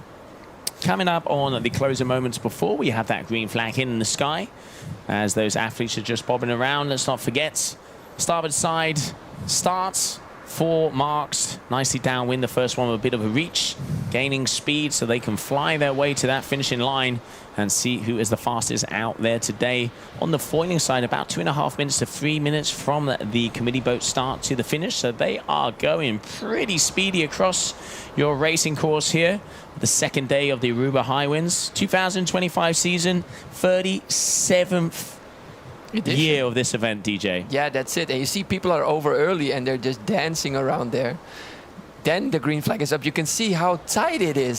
So they timed it, and they timed it wrong, and they don't want to be disqualified, and that's why they turn around, and it's quite confusing. But here we go again. Same 2 people in the lead, and well, we know one is a Nigel. General recall. I was going to say that did look like it was coming a little bit too close. So general recall. Everybody's going to be coming back to the boats. we're going to give the old slap on the wrist for those who are a little bit too keen, and the old PMS, meaning that premature starts. And then we will find out and go back into sequence. Let's not forget when that general recall flag, which was the yellow and blue one you just saw a moment on your screen, when that one goes down, it's 3 minutes until the next green flag. So 1 minute to the yellow and then 3 minutes until we start. So continuing on here, second day of competition. I mean, people are keen. They want to get out there fast, but if you time that start wrong, you will get the guillotine hacking yourself off. Yeah, you have to have a good start, and it's half the race actually, and that's what they practice a lot actually. When we have the WRCA, when we do our training here in Aruba, you just get training on how to start, and you see it's also not very good when you're over early and you see you're over early and that you just turn around. You cannot do that because there are racers behind you, so also there you get a slap on the wrist because you're endangering the rest. That means if you're over early, you just have to keep going. So let's see what's going to happen in this general recall. Yes, I've just been told it looks like it was Richard Constapel, lane is number 4. Cohen van der Gulik in number 7 and Jason Peterson number 15 were the guys that were over early, so they unfortunately are going to miss out on this elimination, and we're going to be going back into sequence very shortly. Continuing on, let's not forget elimination number 3. Idea would be to get to 5, but I reckon that might be cut short because we have that long distance race coming up. The schedule was we were going to be racing until 3 o'clock. It is now 2:45. Just waiting for an updated schedule, as we did have that rainfall and we did start at 1:30 instead of 1 o'clock. Is that going to be extended? We will soon find out. One thing is for sure, when we finish off with the racing over here on the PWA channel, we will continue on with the long distance over on the Aruba Hi-Winds channel. So make sure to check that out. You will have the link on your screen at the end of this stream. Make sure to click onto that because the long distance, it is so cool to see, especially that starting moment where there are just hundreds of people going along. That's what we want to see down here in Aruba. Yeah, it's a beautiful sight to see. All the kites are up in the air, and we have, of course, the little sequence. Not everybody going at going at the same time. Let me see. Let me give me some information on that.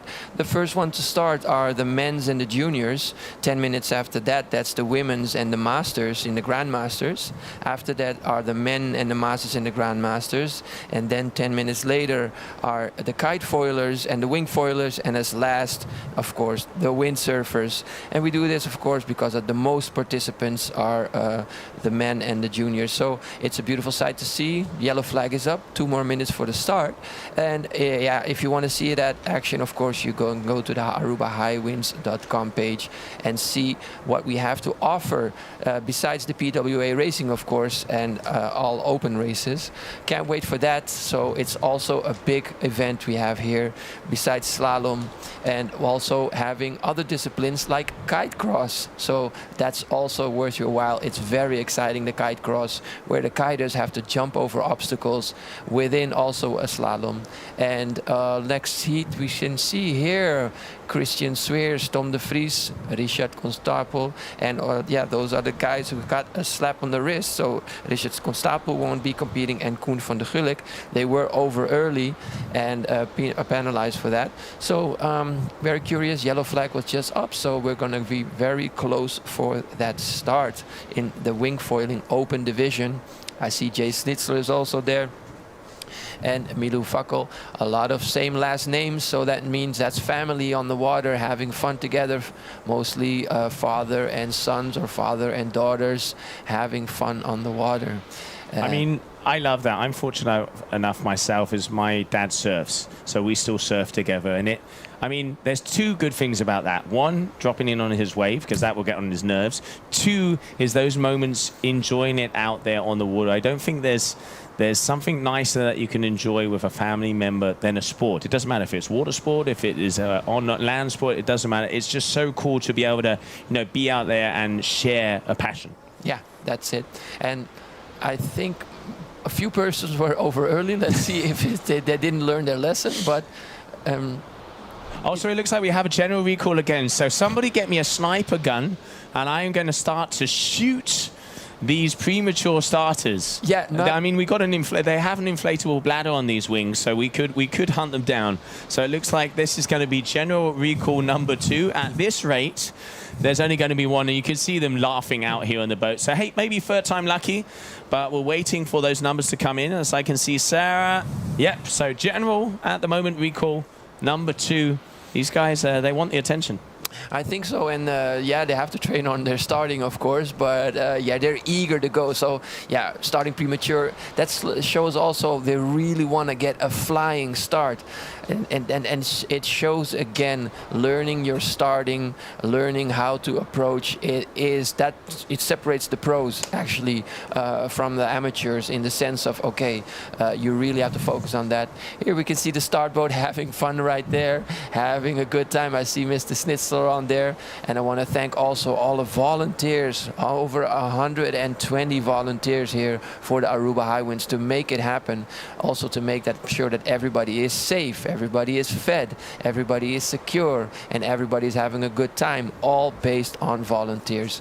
And also we're going to thank all the competitors coming back every year, and our numbers are going up in the competition. There's more people signing in, more competing, and also for now, at the same time, while we have this slalom foiling, at the same time we are having our big air right in front of the beach. Yes, we have a full packed program here at the Hi-Winds. So after the slalom, the foilers, they have to after this go right away for the long distance because they're in the same race. So people are on the water. It really is a battle actually here, because every day you get more tired. So I'm curious also to see on the Saturday and the Sunday if they can hold out, because it is really a duration battle to see who gets tired, and you can see what's going to happen right there. And it looks like it was number 14. So Rus is going to be over early. So now third time lucky. Let's see if we can get this elimination number 3 on a go. As I mean, everybody's excited. You can see the wind is there. Conditions are starting to come on. Yellow flag, less than 2 minutes. Is it going to be less than 2 minutes to a start or less than 2 minutes to a general recall? We will soon find out. Well, we can make a little pool here at home and here in our booth to see what's going to happen. Very curious. I think they learned their lesson, and at least the person that are over early, they've learned their lesson. They're not in the start anymore. So that's a good rule right there, thumb of rule. And yeah, I know Rose also very personally, and she is really a dudette. So that fits the description of being over early right there. I mean, it's so cool to see everybody getting involved down here with the wing foiling. We can see it with the open windsurf division.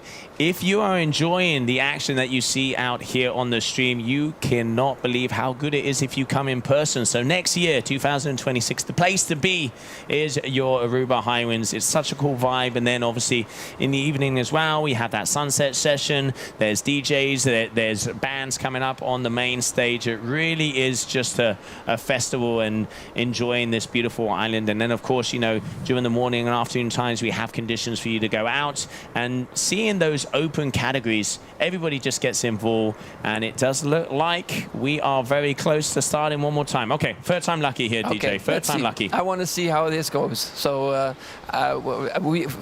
we called it out correctly when we saw it, with our own eyes, if it was over early, and it was confirmed what we suspected, that some are over early and that we were not mistaken. So let's see all together in this wing foil open if there are no mistakes anymore. Otherwise, as Joe said, we're going to start shooting down those kites of those wings. That's just a little banter right there. Yes, this is a good start. Now, that was a great shot also to show you that line, and that person had a good start. Let's see the furthest down, if I'm not mistaken, that could be Nigel with the duo. So let's see for the second and third position. Looking nice and close. So those first, second, third, and fifth looking close. All right, just got information coming in from the little birdie saying that it is the last round of the day. So elimination number 3 will be the final one. So 2 more heats to go. And yep, as you said before, DJ, it does look like it's going to be Nigel. And let's have a little look-see. Okay, number 2. So it's looking like Christian Zuetz is going to be in second place. This looks like he's changed wings one more time, mixing it up. Now, final race of the wing foilers of the day. And it looks like we've got a little battle on our hands. Now we're talking. Yes, looking good. And let's see if we can keep it close. I'm very curious always around the buoys when they have to make that turn. Is it going to be a wide turn? You want to take a wide turn because you want to be as safe. It's the safest turn there is. But if that person takes a wide turn, second place can take a little chance and dip on the inside and see if they can make it. But it's a little risky. Let's see how they're going to work it out here. Nigel Hart. Oh, switch stance here right there, getting ready. Beautiful switches already before. Oh, yeah, you can see how hard it is. A wiggle and a wobble, but manages to keep it together. Christian there, just managing to keep that one under wraps. And here we can see our Gasher athlete, if I'm not mistaken. That is going to be Ninga. That's Mika. It's Mika. Okay, thank you. All right, so Mika in third place. Number 6, so there he is. We caught up with him. He's a very good freestyler as well. He's come from Curacao, if I'm not mistaken. Very good. I bumped into him at the food court, and he was telling me, yeah, did you see me jump today? Yeah, he is a freestyler. He is from Curacao, and he was very eager to tell me to look out for his sail and give him some props, and that's where he is. All right, I want to see a front loop. I'm sorry. I want to see a front loop or a frat 7. Front side 7 or front loop, and you will get the props you deserve. I was told he jumped 8 meters yesterday. I'm going to see if that, well, you know, the validity in that statement. But I reckon maybe... Oh, Nigel goes down. Oh, the final race.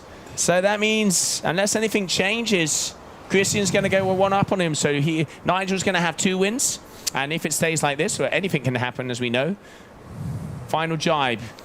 Oh, risking it. Now, that is a bold move, because in all fairness, he didn't need to do that. No, he didn't need to do that. No. But that's Christian. He can't not do it. He's going for the show because he knows it's behind him. Strapless on the back, so he doesn't have a back foot strap. No. Look at that. Oh, man. Sending a kiss to the ladies. Nice work there. So Shaka's in a kiss. Christian, I mean, if you're going to win one, you might as well win the last one. Nigel got those first 2, so it is going to be the overall standings after day number 2. It's going to come down to the line because Christian got the ones yesterday. Today, Nigel has had a couple, so it's going to be a bit of a mix-up. Obviously, there's discards in there as well. So it is going to be Christian in first position as we continue on. But a beautiful battle there to end off the wing foiling for today.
All right, so we are starting off as we have our PWA 4 boys under 21, the final race here for them of the day.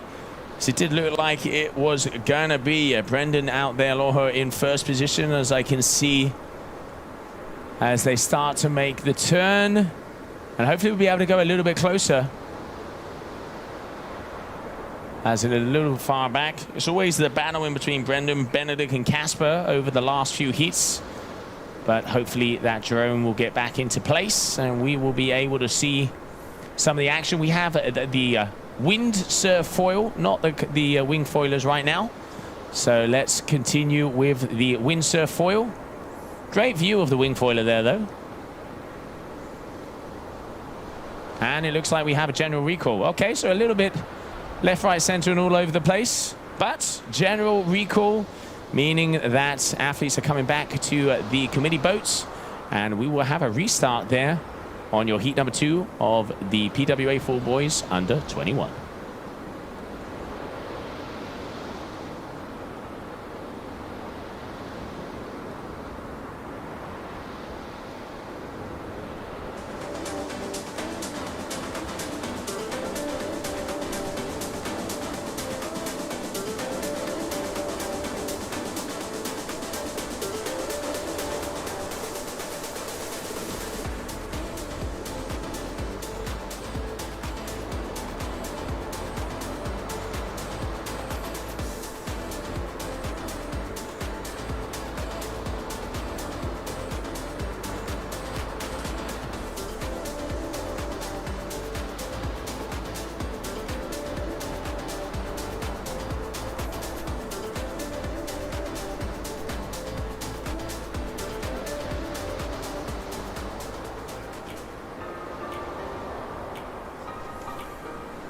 All right, so here we can see that heat number 2 who is going out there in the water. We can see Storm, Mario, Jacek, and Tammy, your 4 boys under 21. Casper Fritz, who has having a very good day. Benedict Emser and Brandon Loha, those top 3. And Jack Drilland, your athletes here of your under 21. And Tino Smits that appears here, he is in the under 17 division, so not in this under 21. And now getting ready to restart. I think, yes, that general recall is already down, yellow in the sky, so less than 2 minutes. Also got a little bit of kiteboarding action out here in the front as well, as the festivities start to go high here for your Aruba Hi-Winds 2025 season, the 37th edition of this event. And the vibes down here, as DJ would say, hold on to your coconuts, because we have action coming your way.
All right, so we are off. At the top, it looks like it's going to be Benedict right in first position. Yes, it is. We can see Tama there on the bottom.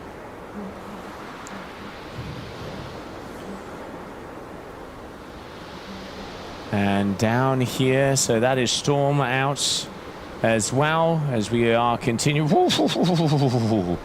Joan getting close there.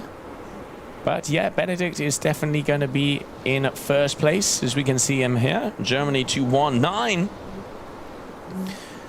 So it is going to be Benjamin Emser is going to be your top athlete so far. And I have a feeling that Brandon was over early, as I cannot see him out here. Haven't had that information in, just double checking.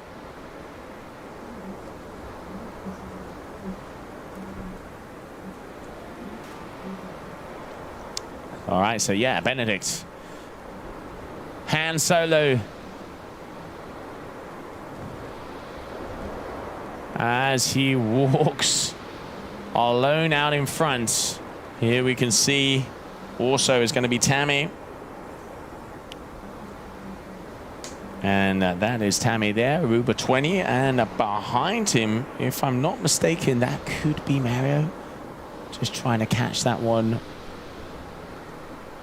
No, that's going to be Jack Drillard. So Jack Drillard and Tammy. Jack having the upper hand here with that one. And Benedict was in first position. I can't see him out in front anymore, so I'm not sure if we've missed a crash or not. Let's see if we can get a little bit more of an overview, because he was quite nice and comfortably in the lead. No, yep, okay, so the boys have overtaken. Okay, so at the moment, it is going to be Jack Drillard in first position, Tammy in second, and in third is going to be Benedict Enser. And then we can see Casper in fourth there with the duotone as they make their way in. All right, Tammy going to maybe making a move on the inside. Can he get this jibe? No, goes down. Storm making the most of it as well. And there you can see Casper on the outside. So Jack Drillard in first position. Storm Nikolai is going to be in second.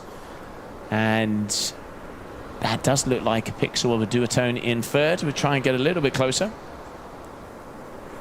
Here, your PWA 4 boys under 21. So yeah, it was official that Brendan was over early, so not making it to this third elimination.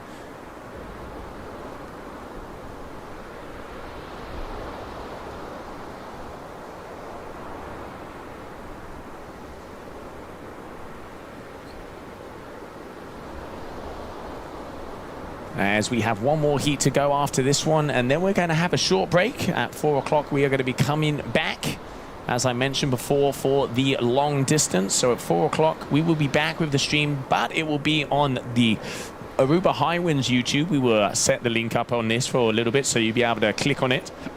But at the moment, Jack Drillard is going to be taking out this final heat of the day for them, as we continue on here for another beautiful day of action of the Aruba Hi-Winds 2025, closing out your PWA 4 boys under 21 division.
And there we are off with the final heat of the day here at the PWA side. Your under 17 and 13 boys and your girls under 21. Out there in front, that is going to be Bobby Lynn once again dominating the weekend. Day number 1, day number 2. And probably going to be dominating all weekend long. She has not dropped a beat since the start. In second position, that is looking like it's going to be Kit de Jong. The de Jong sisters very strong throughout this whole weekend. But it is this young athlete here, Bobby, who has the upper hand in every single one of these races. And just look at that. Textbook perfection there. Cruising and perusing your starboard and Neil Pride athlete. Let's see if she turns around. Maybe a little shaka. A little high to the cameras. Or is she just concentrating, as it does look like she is, on the race at hand, making her way over there to mark number 2. Once again, as soon as we finish off with this race, we are going to have a little bit of a break and the old switcheroo, because at 4 o'clock, we are going to be starting the stream on the Aruba Hi-Winds YouTube channel. where we will be covering the long distance. Let's not forget, 37th edition of the Aruba Hi-Winds, and this is a water sports festival. We have kiting, we have wingfoiling, we have windsurfing, we have foil windsurfing, and it is all happening down here. There's a night vibe. If you are down in Aruba, make sure to come and check it out. Over here, what used to be called the Fisherman's Hut location, now honored to Sarah Kita. It is Sarah Kita's beach. And just closing out here as they make their way to that mark number 3. Going to be surrounding that one on the port tack. There it is. And going along for that final jibe. And a long stretch home to another full day of PWA action here. Season opener for your youth and junior divisions in Aruba. We will be moving over to Bonaire as that second tour stop. Over to Denmark for tour stop number 3. Turkey Alcati, tour stop number 4, and closing out the season over there in October in Miami. So cool to see all of the young generations pulling on strong. And beautiful colors down here on Aruba. And Bobby De Jong here is going to be closing this one out. One more jibe. Look at that, leaning in. Not even dropping a beat, not even getting the old pinky toe wet. And now she's just going to straight line it to the finishing line and claim herself yet another full day of victory. 3 for 3 for her. Dominating both divisions, this young athlete. 15 years of age is incredible. Such a bright future. The Dijon sisters already a force to be reckoned with. We can see them being followed here by our FPV. She is going to be coming across that finishing line, excuse me. It's been a long day. So our final race, and there it is across the finishing line. Your under 21 girls winner, Bobby Lynn De Jong, for yet another great day of competition. And as I mentioned before, we will be switching it up at 4 o'clock. But before we do, let's go down as we caught up with Bobby earlier today with a little interview. Hello, here again at the Aruba Hi-Winds 2025, just vibing on the beach, trying to catch everybody that's competing and also getting a general idea how the Aruba Hi-Winds are. So I got 2 competitors next to me, and may I ask your name, sir? My name is Paulo. Paulo, where are you from? I am here from Aruba. Aruba, you're representing for Aruba, and your name is? My name is Tiago. I'm also from Aruba. Okay, and I think you guys were competing in the youth PWA. What division was that? Under 15. 15?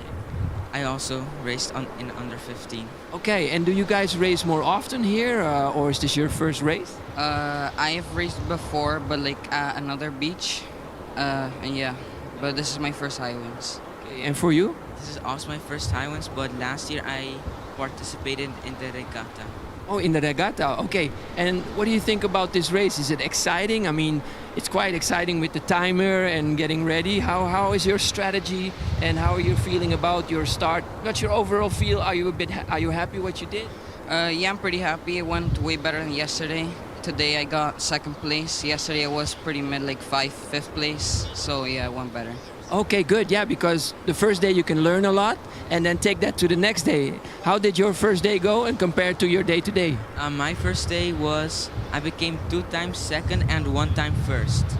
And that one really good. But today I did better. Once last, but 2 times 1st place. Okay, and was it quite challenging with the wind, or how did your turns go? And were you happy about that, or is it something you can practice on? The turns went good. The speed also went good, but sometimes the wind was a little bit hard, so I got pushed too much. Okay, but that's something you can learn and even get better in, huh? Yeah. For you also, how was the wind for you? The wind was coming from a weird way. It was coming more from that way instead of like normally that way. But yeah, the turns, some people like kept falling at the turns, so like you have to like maneuver to like not hit them and stuff. Yeah, and in fact, everybody has the same wind. It's just how are you going to use it strategically, and how are you going to get better, because it's all the same wind and somebody is first, so you got to get your practice in and get your strategy on it. And what do you think about the Hi-Winds? How do you feel about it in Aruba? Yeah, great that they can like organize the stuff in our island, because yeah, it's beautiful here. The wind is nice. Yeah. It's great. Understand? And how do you think about what do you think about the Aruba Hi? Every place is like really nice, the sand and where all the kites can be good place, and all the restaurants are really good with food. Yeah, and also that we're on the PWA list, of course, eh? I mean, normally you have to go to all the other countries, and it's just right here in Aruba. That's amazing, isn't it? It's great. All right, thank you for the interview, guys, and wish you the best of luck with your competition. Thank you. All right, thank you, guys. Thank you. Okay, bye-bye.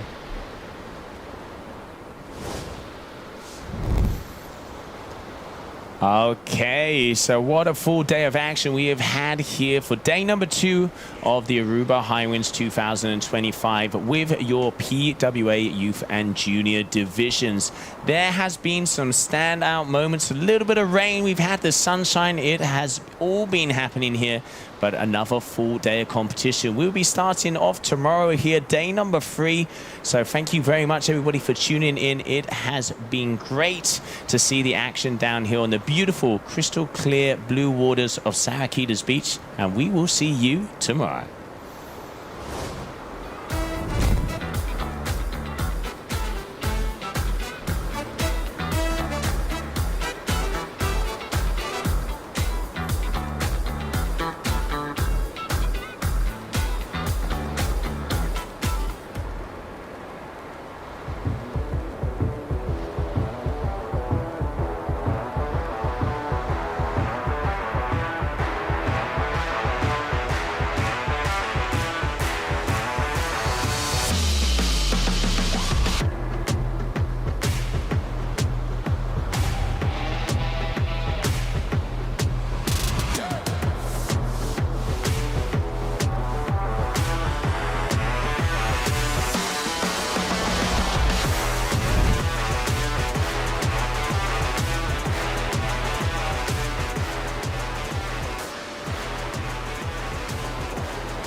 forget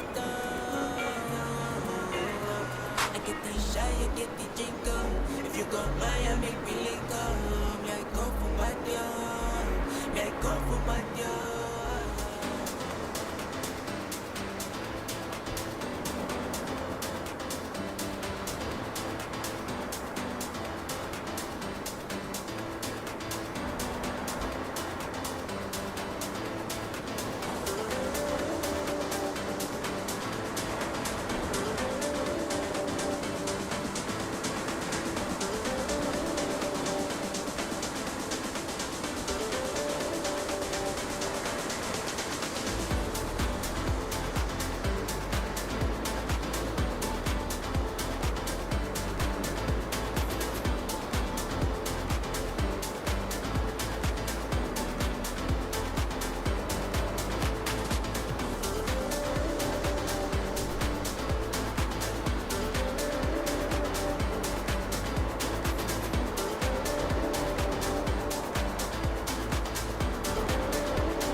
Gucci, Bangune. O Aruba dá-nos sushi e isleta, mas se cuida-nos cultura, sem estar aportando. Nos Aruba do Chiteira, van unem e van ayudar. Sigue que tradição, per siguiente generação. Turma na laira, sem estar sempre criando. Deporte e ciência, sem estar aportando. Cultura de futuro, sem estar conservando. Isla com tecnologia, sem estar sempre inovando.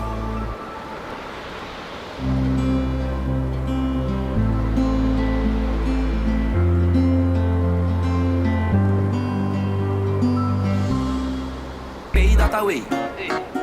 Pay data way. More than just payments. Pay data way. Recharge your phone. Pay data way. Hey, hey, shop online anytime you want. Easy. Fuel your car anytime you want. Pay data way. Pay your bills with Pay data way. Skip lines at the hottest events. Yeah. Buy your tickets online with Pay data way. Pay data way. Say pay data way. Pay data way. Download Pay data way to experience it for yourself.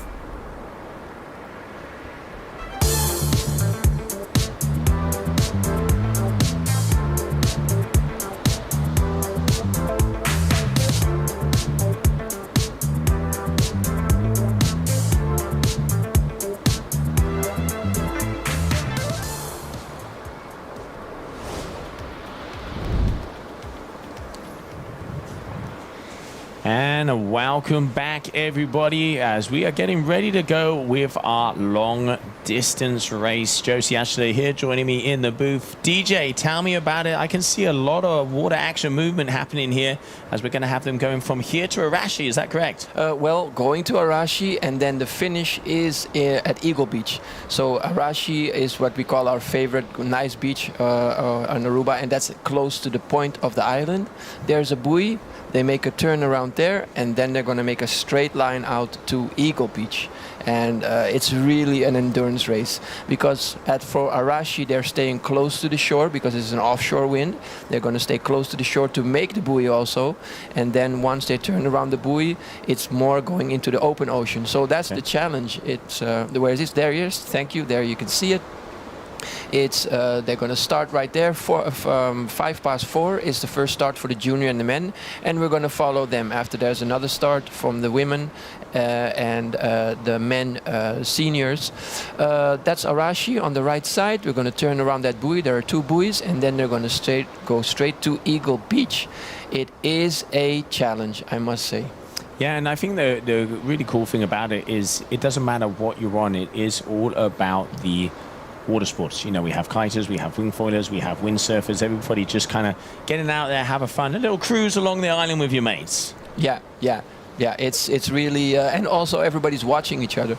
Don't forget, we have a lot of safety. We got the Marines helping us out, of course, and we got so many boats on the water, and we have our buddy system. So the buddy system makes sure that no person is left behind, and we're going to have a good sight on that. Now we can have a good shot right there already of people preparing, getting ready there at the start line in the back right there, and close by, ready to launch already, and they have 5 more minutes to get on the water and 5 more minutes before that start. We also have different color of bibs. You can see that also, people walking around with orange shirts, pink shirts and yellow shirts. That's an indication of, you know, which part you're in and which start segment also you have to go. Yeah, I mean, always the thing with the long distances is that is the image. You can just see everybody out there on the water. But saying that start sequence is a little harder to coordinate, and sometimes, you know, people get a little bit excited. Some people don't quite know what their heat is when it's on. But I think, you know, in the end, the important thing is for everybody to be going out and have fun. We say also, talking about fun, when we close off the stream here, we're going to follow the long distance as much as we can, because they do actually get out of reach because they're going all the way to the left. So if you're looking on the screen right now, as we can see, you know, they're going to start a little bit out to the right, going to go to Arashi, and then when they turn around, they're going to come back past us around the front, and then that's when we're going to lose them on their way to Eagle Beach. But be able to commentate and see some of the action. Then the best part of the day. They will be back for that sunset session, and a cold one will be waiting for them. Oh yes, for sure. Yes, you can hear them. We can hear already the band in the background getting ready. Today we have our theme. Every night we have a party and entertainment ready at 6 o'clock. We also have entertainment by Amstel Bright, a big sponsor of ours. Also another sponsor to be mentioned. Why we are here again year after year is Aruba Tourist Authority, helping us out right there. Enia Insurance. I gotta give a few shout-outs here, Joe, because without these sponsors, it wouldn't be possible, and they're really chipping in. Also, another sponsor is Enia, and also helping us on making the beach look lovely is our sponsor Boardwalk. Also, Setar for the connection. Oh yeah. I can keep on going, but that would be a bit long. But for now, let's concentrate on our kiters. Look at this, all those colors. What a lovely thing to see. Also the joy, like you're saying, it's having fun. People are competitive, of course, but it's all about also finishing. It's like a marathon. You don't your first try with the long distance is not what's my best time, can I finish? And it's very exciting. I talk to a lot of people because it's an open class. You're not a professional or whatever. It's somebody's first time, it's somebody's 10th time. It's exciting, and this is nice because you get introduced to the sports, but also another element is risk as you go further out. It's not going to be small chops anymore. It's going to be the sea state is going to change. So it's also a nice experience, and that's what it's all about for me. Kite surfing, windsurfing, any water sports, sailing. It's personal growth. And this is what it's all about. And it's always to see people come back. When they come back, they're brought back with the bus from Eagle Beach, coming back here, smiles on their faces, tired of the whole day, cold one waiting there for them. Oh, yeah. Music and tunes. We got our food court.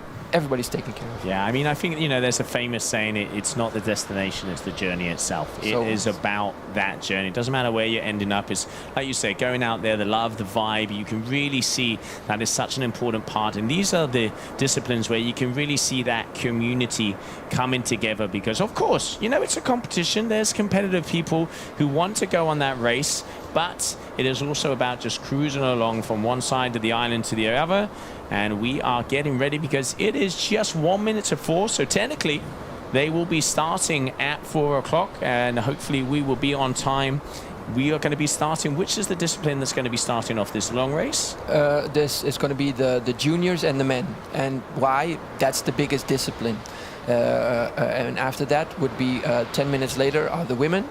And after that will be the men. We're talking about grandmasters and masters. After that will be another discipline, and that would be the foilers, if I'm not mistaken. And after the foilers, it's going to be the windsurfers. And of course, the foilers are faster. And also the windsurfers and the foilers, they have a different route. So they're going to go to Arashi, then go to a buoy, turn around that buoy, go to Arashi again, turn to the buoy, and that's finished. And then they surf back. So all other kiters, they're going to end up at the beach of Eagle Beach, get out of the water, wrap up their kites, and take the bus back.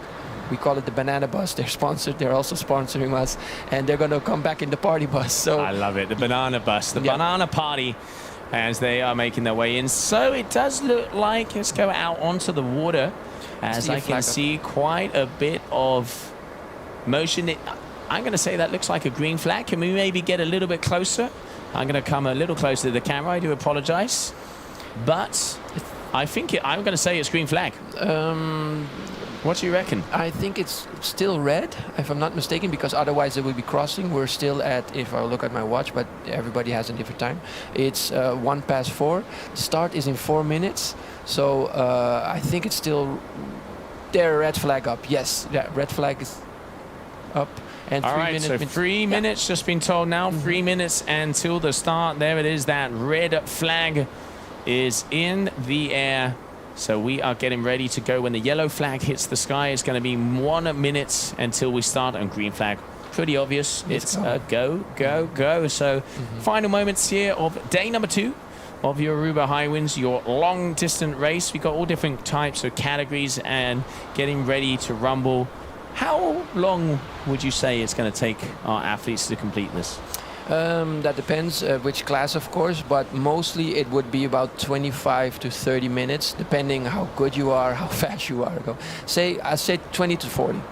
And it is an endurance race. Some people really overlook it because, don't forget, we're here 4 or 5 days of competing. So you have also people doing the slalom in the morning, slalom in the afternoon, and after that going straight into the long distance. And these are, fit people, sporty people, and they come back tired. And yeah, that's also another element of this game. I mean, it looks like I've seen 11s, 12s, and 10s being put up on most of the kites, and I saw a couple of wingers. They were even going out on 5s and 6s. So it is a little lighter as we come to the closing moments of the afternoon. So they are going to be cruising their way across. So that does look like a yellow pixel. I'm going to say that is looking like we have 1 minute to go as we're going to be seeing this starting sequence. It's just cool to see so many water sports enthusiasts getting ready to rumble. Oh, yes. They're all having a good time, all floating around the start line, of course. And we're going to see one nice, smooth transition. I see the kites working up and down, but most of them are quite steady in the air, meaning, okay, they're powered up. Nice shot right here from the shoreline, giving a good view on that. And yeah, let's wait for that green flag to go up, and then also by help of the Dutch drone gods, they're going to be flying in between. So besides these static shots, we're going to have some good footage right here. This is the nice Maverick shot, we call that, and holding that view for us tight in the air. And after that, there will be the zippy drones passing by there. Yeah, so there it is. All right, so we are definitely going to be getting ready to go, as we can see sailors approaching that start line. It is very hard to see from this distance, but I reckon we are going to be going into sequence pretty much now. There you go. Thank you very much. So no flag, so we are in that final minute. It's very exciting, and to see them all dropping off right there to Arashi. All shapes and sizes and colors. I just love it. It's a bit overcast, so normally we have those nice bright colors, of course, but hey, we'll just go for that. Looks like they're going, Joe. It does look like they're going, getting ready for that flag to hit the sky. There it is. Look at the amount of kites in the air as we get ready for our day number 2. Long race, long distance here for your Aruba Hi-Winds. And yep, there it is. All right. DJ, they're off. Oh, there they go, go, go. Look at that. And they're racing, yes. And you see some people, let's see if it's nice and safe. It's always, an element. Oh, look at that spray, Joe. Oh, beautiful. Pandemonium out there. Here we go. Okay, so we can see a couple of the cool athletes out front. We can see some duotone. I can see some elevate kites in there as well. A bit of everything. We can see the Cabina in the middle, Air Rush out there at the back, as they are flying their way all the way to Arashi Beach, and we will lose them, let's say, halfway through, and there then it is. we turn around. Look at those colors. Now we got our colors. That's Look at the that. money shot right there. He's going to have to dodge kites. He has no fear. This is Vince Irie from Dutch Drone Gods. This is the guy that always goes with Red Bull and has these beautiful. That's why he has no fear. He doesn't even care if he loses the camera. He just wants the shots. Look at that. Ah, it's a beauty. There you have everybody. It looks like we've got a call out there in front. We'll be getting info on results in the afternoon. Let's not forget we'll be starting it off again here tomorrow for your day number 3, Aruba Hi-Winds, and we've had some beautiful action so far. But look at this, everybody just going, cruising and perusing. Determination in a few of those faces. I can see Eye of the Tiger out there. Yeah, they're really going for it. Some people are really, stint on finishing first, and this is under bantry with each other, of course, and who has bragging rights. And don't forget, there are podium prizes right here, so they want to get on that podium and get some prize money. Not forgetting, everybody that's competing here for the Hi-Winds has some prize money to take home, and they're here going straight to Arashi. Oh, look at that. They can't go too much downwind. They have to keep a certain angle, so that's where their speed is not all they're going for that, but you have to make that buoy, and there are boats there to check if you make that marker, because otherwise they're going to tell on each other, of course. Nice shot there on the first one. So Number 11. Greener. Yeah. Number 11, so we're going to have to find out who that is. Yeah, these are, Joe, I'm thinking there are about 100 competitors here for the long distance, so that would be a long list. But it's looking good. And next up are the women getting ready for their start, and they're going to start in, if I'm not mistaken, in 7 minutes also. So in the meanwhile, when they're going to go there in the far distance for Arashi, we can see them coming back and turning and see them in the far distance. And you can see out there in front, it looks like it's a little less winds. As we come over here, we can already see and hear the vibes down here on the beach as we're getting ready. But look at that, action-packed all the way along here on the beautiful coastline. And there, that is their destination as they are trying to make their way to Arashi. Here, your Aruba Hi-Winds 2025 long distance race as we are getting ready to go. All right, let's see over here.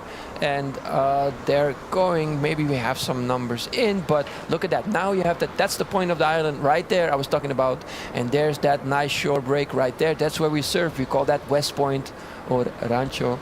And that's where you can also see now the buoy right there where they have they're aiming for. And not everybody's going to make it, but yeah, it's also part of the race. And let's see who has that number. Philip Careful. I know that, the Careful brothers. I know that guy since he was 12 walking around here. So very talented guy. Was also a pro, part of a pro team. And then had to study in Holland. But yeah, so that's where he's on first and really going for it. And it looks like, yeah, so we have already people turning around, so they're going to be coming back towards us, passing the competition area one more time, and then that is where we're going to have to unfortunately lose them as they're going to take too much distance. But so cool to see the vibe and the action out here on the water here for this long distance race. So you have kiters, you've got windsurfers, you've got wingfoilers. Everybody's going to be coming out onto the water and just enjoying the beautiful sea breeze and the warm water here of Aruba. And I mean, what an event it has been so far. Almost 40 years in the making. Yes, we're very proud of that. And we're just, you know, every time it has is different organizers, so every time we get a different flavor and also new energy and new ideas. And also for this Hi-Winds, this is the 37th edition, and perfectly seeing here how we have, they're going straight, they're going to pass in front and back of the catamaran, which is also looked like an obstacle course a bit there. With Philip Careful was on the first position, so let's see if he can hold that. But for now, the drone, that was the action drone, that cannot go that far, so that's why our Mavic is keeping that wide shot for us, just to enjoy and have a feel for that long distance. And while we slowly are following them, and the other discipline, the women are also starting in just a bit and enjoying themselves. And everybody knows once they're done, they're finished, there's a big party and cold beers waiting for them when they come back. Yeah, and I mean, you can just see cruising around the boat. I mean, talking about front row seats, that catamaran right now, there are a couple of cold ones being open and just cruising on the deck as we have put on a show for them. You're welcome. That's it, free show right there. Also fun fact, what the windsurfers or the kite surfers do and the wingfoilers, we have our boats that are the cruise boat, the catamaran you just saw, and sometimes they zip by and they love to give a show for the catamarans. You can see also another catamaran waiting for this. They know we have this event, so they make it special for the tourists, because we have a lot of tourism on Aruba, so we have enough. If you want to come enjoy the Hi-Winds, enjoy it next year or even this year, we have enough hotels to make sure you have a good stay and enjoy yourself with nice dinners and entertainment. But for now, let's concentrate on here, because we have everything right here. It's a very local event also, so we have local bands, and also that attracts a very local people. So if you want to get that local vibe and not, you know, where all the tourist traps are, you got to go come to the Aruba Hi-Winds. And we can just see them out now. We have our window overlooking the beach side, and we can see the kiters crossing to the left, going to the far distance to Eagle Beach. And next up are the women. They are hovering around the start boat and almost are ready to start in, say, about 3 minutes, Joe. Yeah, so we are getting ready for that net start to go. But following on as we have it, your men and juniors out there on the water so far, we can see it does look like her. So that number 11 is probably going to be our leader at the moment. It is very close with that core in the background, and we can see the new core pace there as well. So early days, they're only probably about halfway through, and we're going to be following them across the horizon, and it will get to a point where unfortunately we have to come back to shore because we can't do that distance with the drones here. But I mean, being able to get just the vibes and the view, as you can see down here, for your Aruba Hi-Winds 2025 long distance race. And yeah, as DJ says, we can already hear those bands starting to get the old bongo going. We can see some drums, we can see some guitars, and definitely the cold ones are getting even colder. And just enjoying yet another day of paradise down here. So we are going to be going close to the end. When we do finish off here on the long distance, we will be closing it out with a few interviews and then just saying goodbye here for the final part of this second day of competition. Yes, and we can see already now the Dutch drone gods. Vince Eyrie is hovering over here and having a nice look at those kites.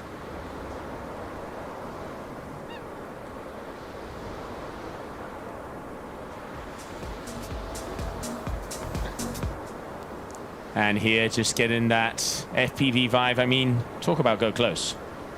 That's yeah, they're making some nice shots right here. And out there it's a bit further, so now they're further from the coastline. That means it picks up, and they have a nice shot right there. You're gonna see right there going to Eagle Beach.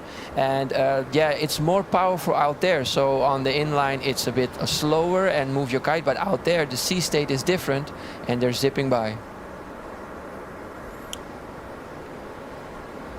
All right, so I've just been told it looks like we are going to be going out of range, but cool just to be able to see the vibe that is out there here on this long distance race. And we're going to be going back to, I was told you had Wouter, our chairman, a little interview down on the beach. Let's see what he had to say. All right, welcome back to the Aruba Hi-Winds 2025 37th edition.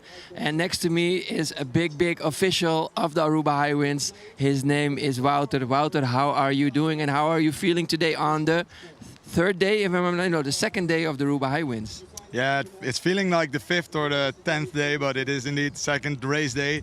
I am feeling super stoked. I'm very excited. Feeling very good actually. It's going all smoothly at the moment. Yeah. That's great to hear from the person that organizes it together with another team of officials, of course, but you are our main spokesperson on this part. Our returning dialect for now is the 37th edition. And also the main conversation in this part is 37 is a big number. It's not one person that did it, it's generation on generation. We also see on the water generation to generation, and it's nice to see that back. So you've been now, you took over with another new group, the Aruba Hi-Winds, and brought it up to another level. How does it feel to have this responsibility? And you've been doing so good, for my opinion. How are you feeling now in this Aruba Hi-Winds as you are growing into it, as it is your 4th or 3rd edition for you? Yeah, this is actually the 4th one, and well, first of all, it's a huge honor that those like Hi-Winds legends actually gave me the opportunity to be one of the organizers as well. When I first started, I was asked by Wim, the guy who did it before me for over 20 years. And he was like, okay, really, it's time to step out. And I actually, you know, I was there on the beach already a long time. I worked for Wim, and then he approached me and said, do you want to be in the team? And then when he started, he gave me he gave me a speech, or like it was very, very negative. He's like, if you do this, make sure that you're out, that you have all the time of the world, because it will suck up your your whole life, you know. And now after 3 years, I completely realized that. But it is all very, very, very worth it. So the thing is, like what you're saying, like 37th edition, 1986 is when Hi-Winds started. So we had 2 years canceled during COVID, and then I took over. So for us, it was sort of starting all over again. We did add like information, because what is very important to mention is that, of course, we have a team full of volunteers. We have a committee member, and this person next to me who is actually asking me all these questions is one of those people too. He doesn't want to be mentioned as a committee member, but he actually is. But we have 2 people in our team that are in there for over 30 years already. So we have like solid background information from them, but we're still like the first year, let's say first 2 years, we were inventing the wheel over again. I think, well, in the sense of it's a certain energy you have and you have to bring it out. But the thing I see with this is you are pushing the envelope. Every year you want to come back in another way, making it bigger, making it better, keeping the people that are involved into the Hi-Winds, also you're looking at the volunteers, but also the competitors, keep them coming back. But you're also, besides of this is a full-on festival. I mean, people, we have a food court, we have all kind of discipline, we have the PWA in here, we have our live stream, thank you also to Namobo, and also our Dutch drone gods. We have so many people lifting it up, and I think that is the reason why you say you're getting busier, because you're challenging yourself every year. So you're not the type of persons in this committee to just lay back and just accept it how it is. Every time it has to be better, smoother. So I really appreciate that, and I see that effort in there. No, that's definitely true. And even though that we always tell ourselves, okay, listen, we're not going to make any changes for this year because we know what's going well and we keep it this way. Unfortunately, that is never ever happening. And there's so much influence from outside because people see that we grow. And our goal is to grow. You know, we want to be the, like, that's our slogan as well. We want to be the premier Caribbean windsurf and kitesurf event. You know, so it's for us, it is a big thing. And we want to keep the structures the same. We don't want to stress out the beach too much. You know, we want to respect the nature and everything. But at the same time, we want to make sure that Aruba will be on the map. I mean, we are on the map with an event running for that long. But we want to, you know, we want to increase, we want to grow, and we want to focus fully on water sports. The PWA, for example, you mentioned them. You know, they're with us now with the youth tour.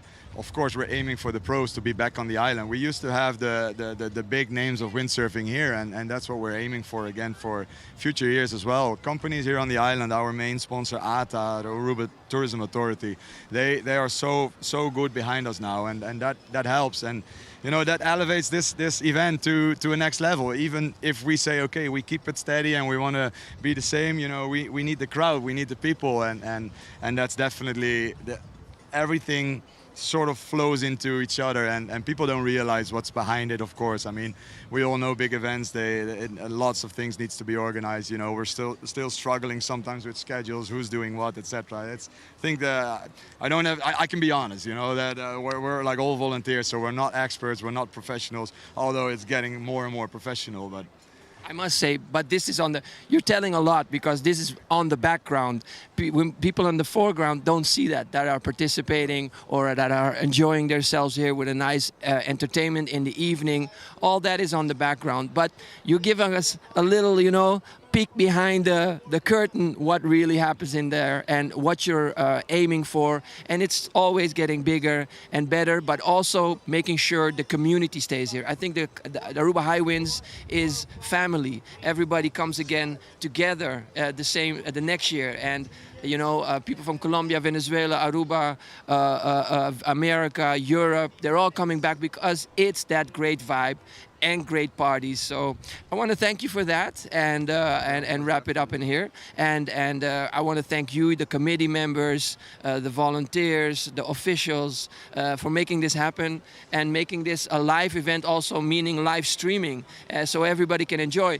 Also, mostly also for the families to enjoy, for the people that are competing, so they can spend spread the love, and we can spread the love at home, of course, who are watching on the mainstream. Yeah, no, that's definitely true, because there's so much stuff going on. I mean, we're talking about windsurfing, kitesurfing now, but what is very nice to mention as well is that we're doing this for the community, for the locals of Aruba, and a big thing that we're doing is that we're a non-profit organization, so we don't make any profit. Let me rephrase ourselves. We do make some profit, but the profit is used for the next year, and what we do with like most of the profit is that we use it for charities.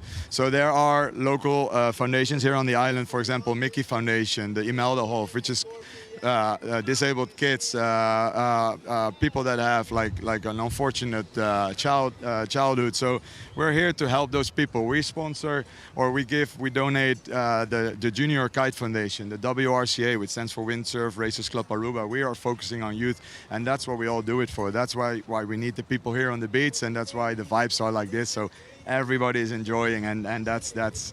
You know, it gives me the goosebumps, and I think that's a good way to close, because people who want to know, they need to be here next year. They have to book their tickets, they have to be here either kiting, windsurfing, doing all kinds of disciplines, mountain biking, and if you are not here next year, then you miss out. And you can be here even just to visit the bar and have a drink, or to just, you know, enjoy the vibes here. So let's close it off with that, and I see you everyone next year. See you guys next year, and we're now gonna party still this year. Choo!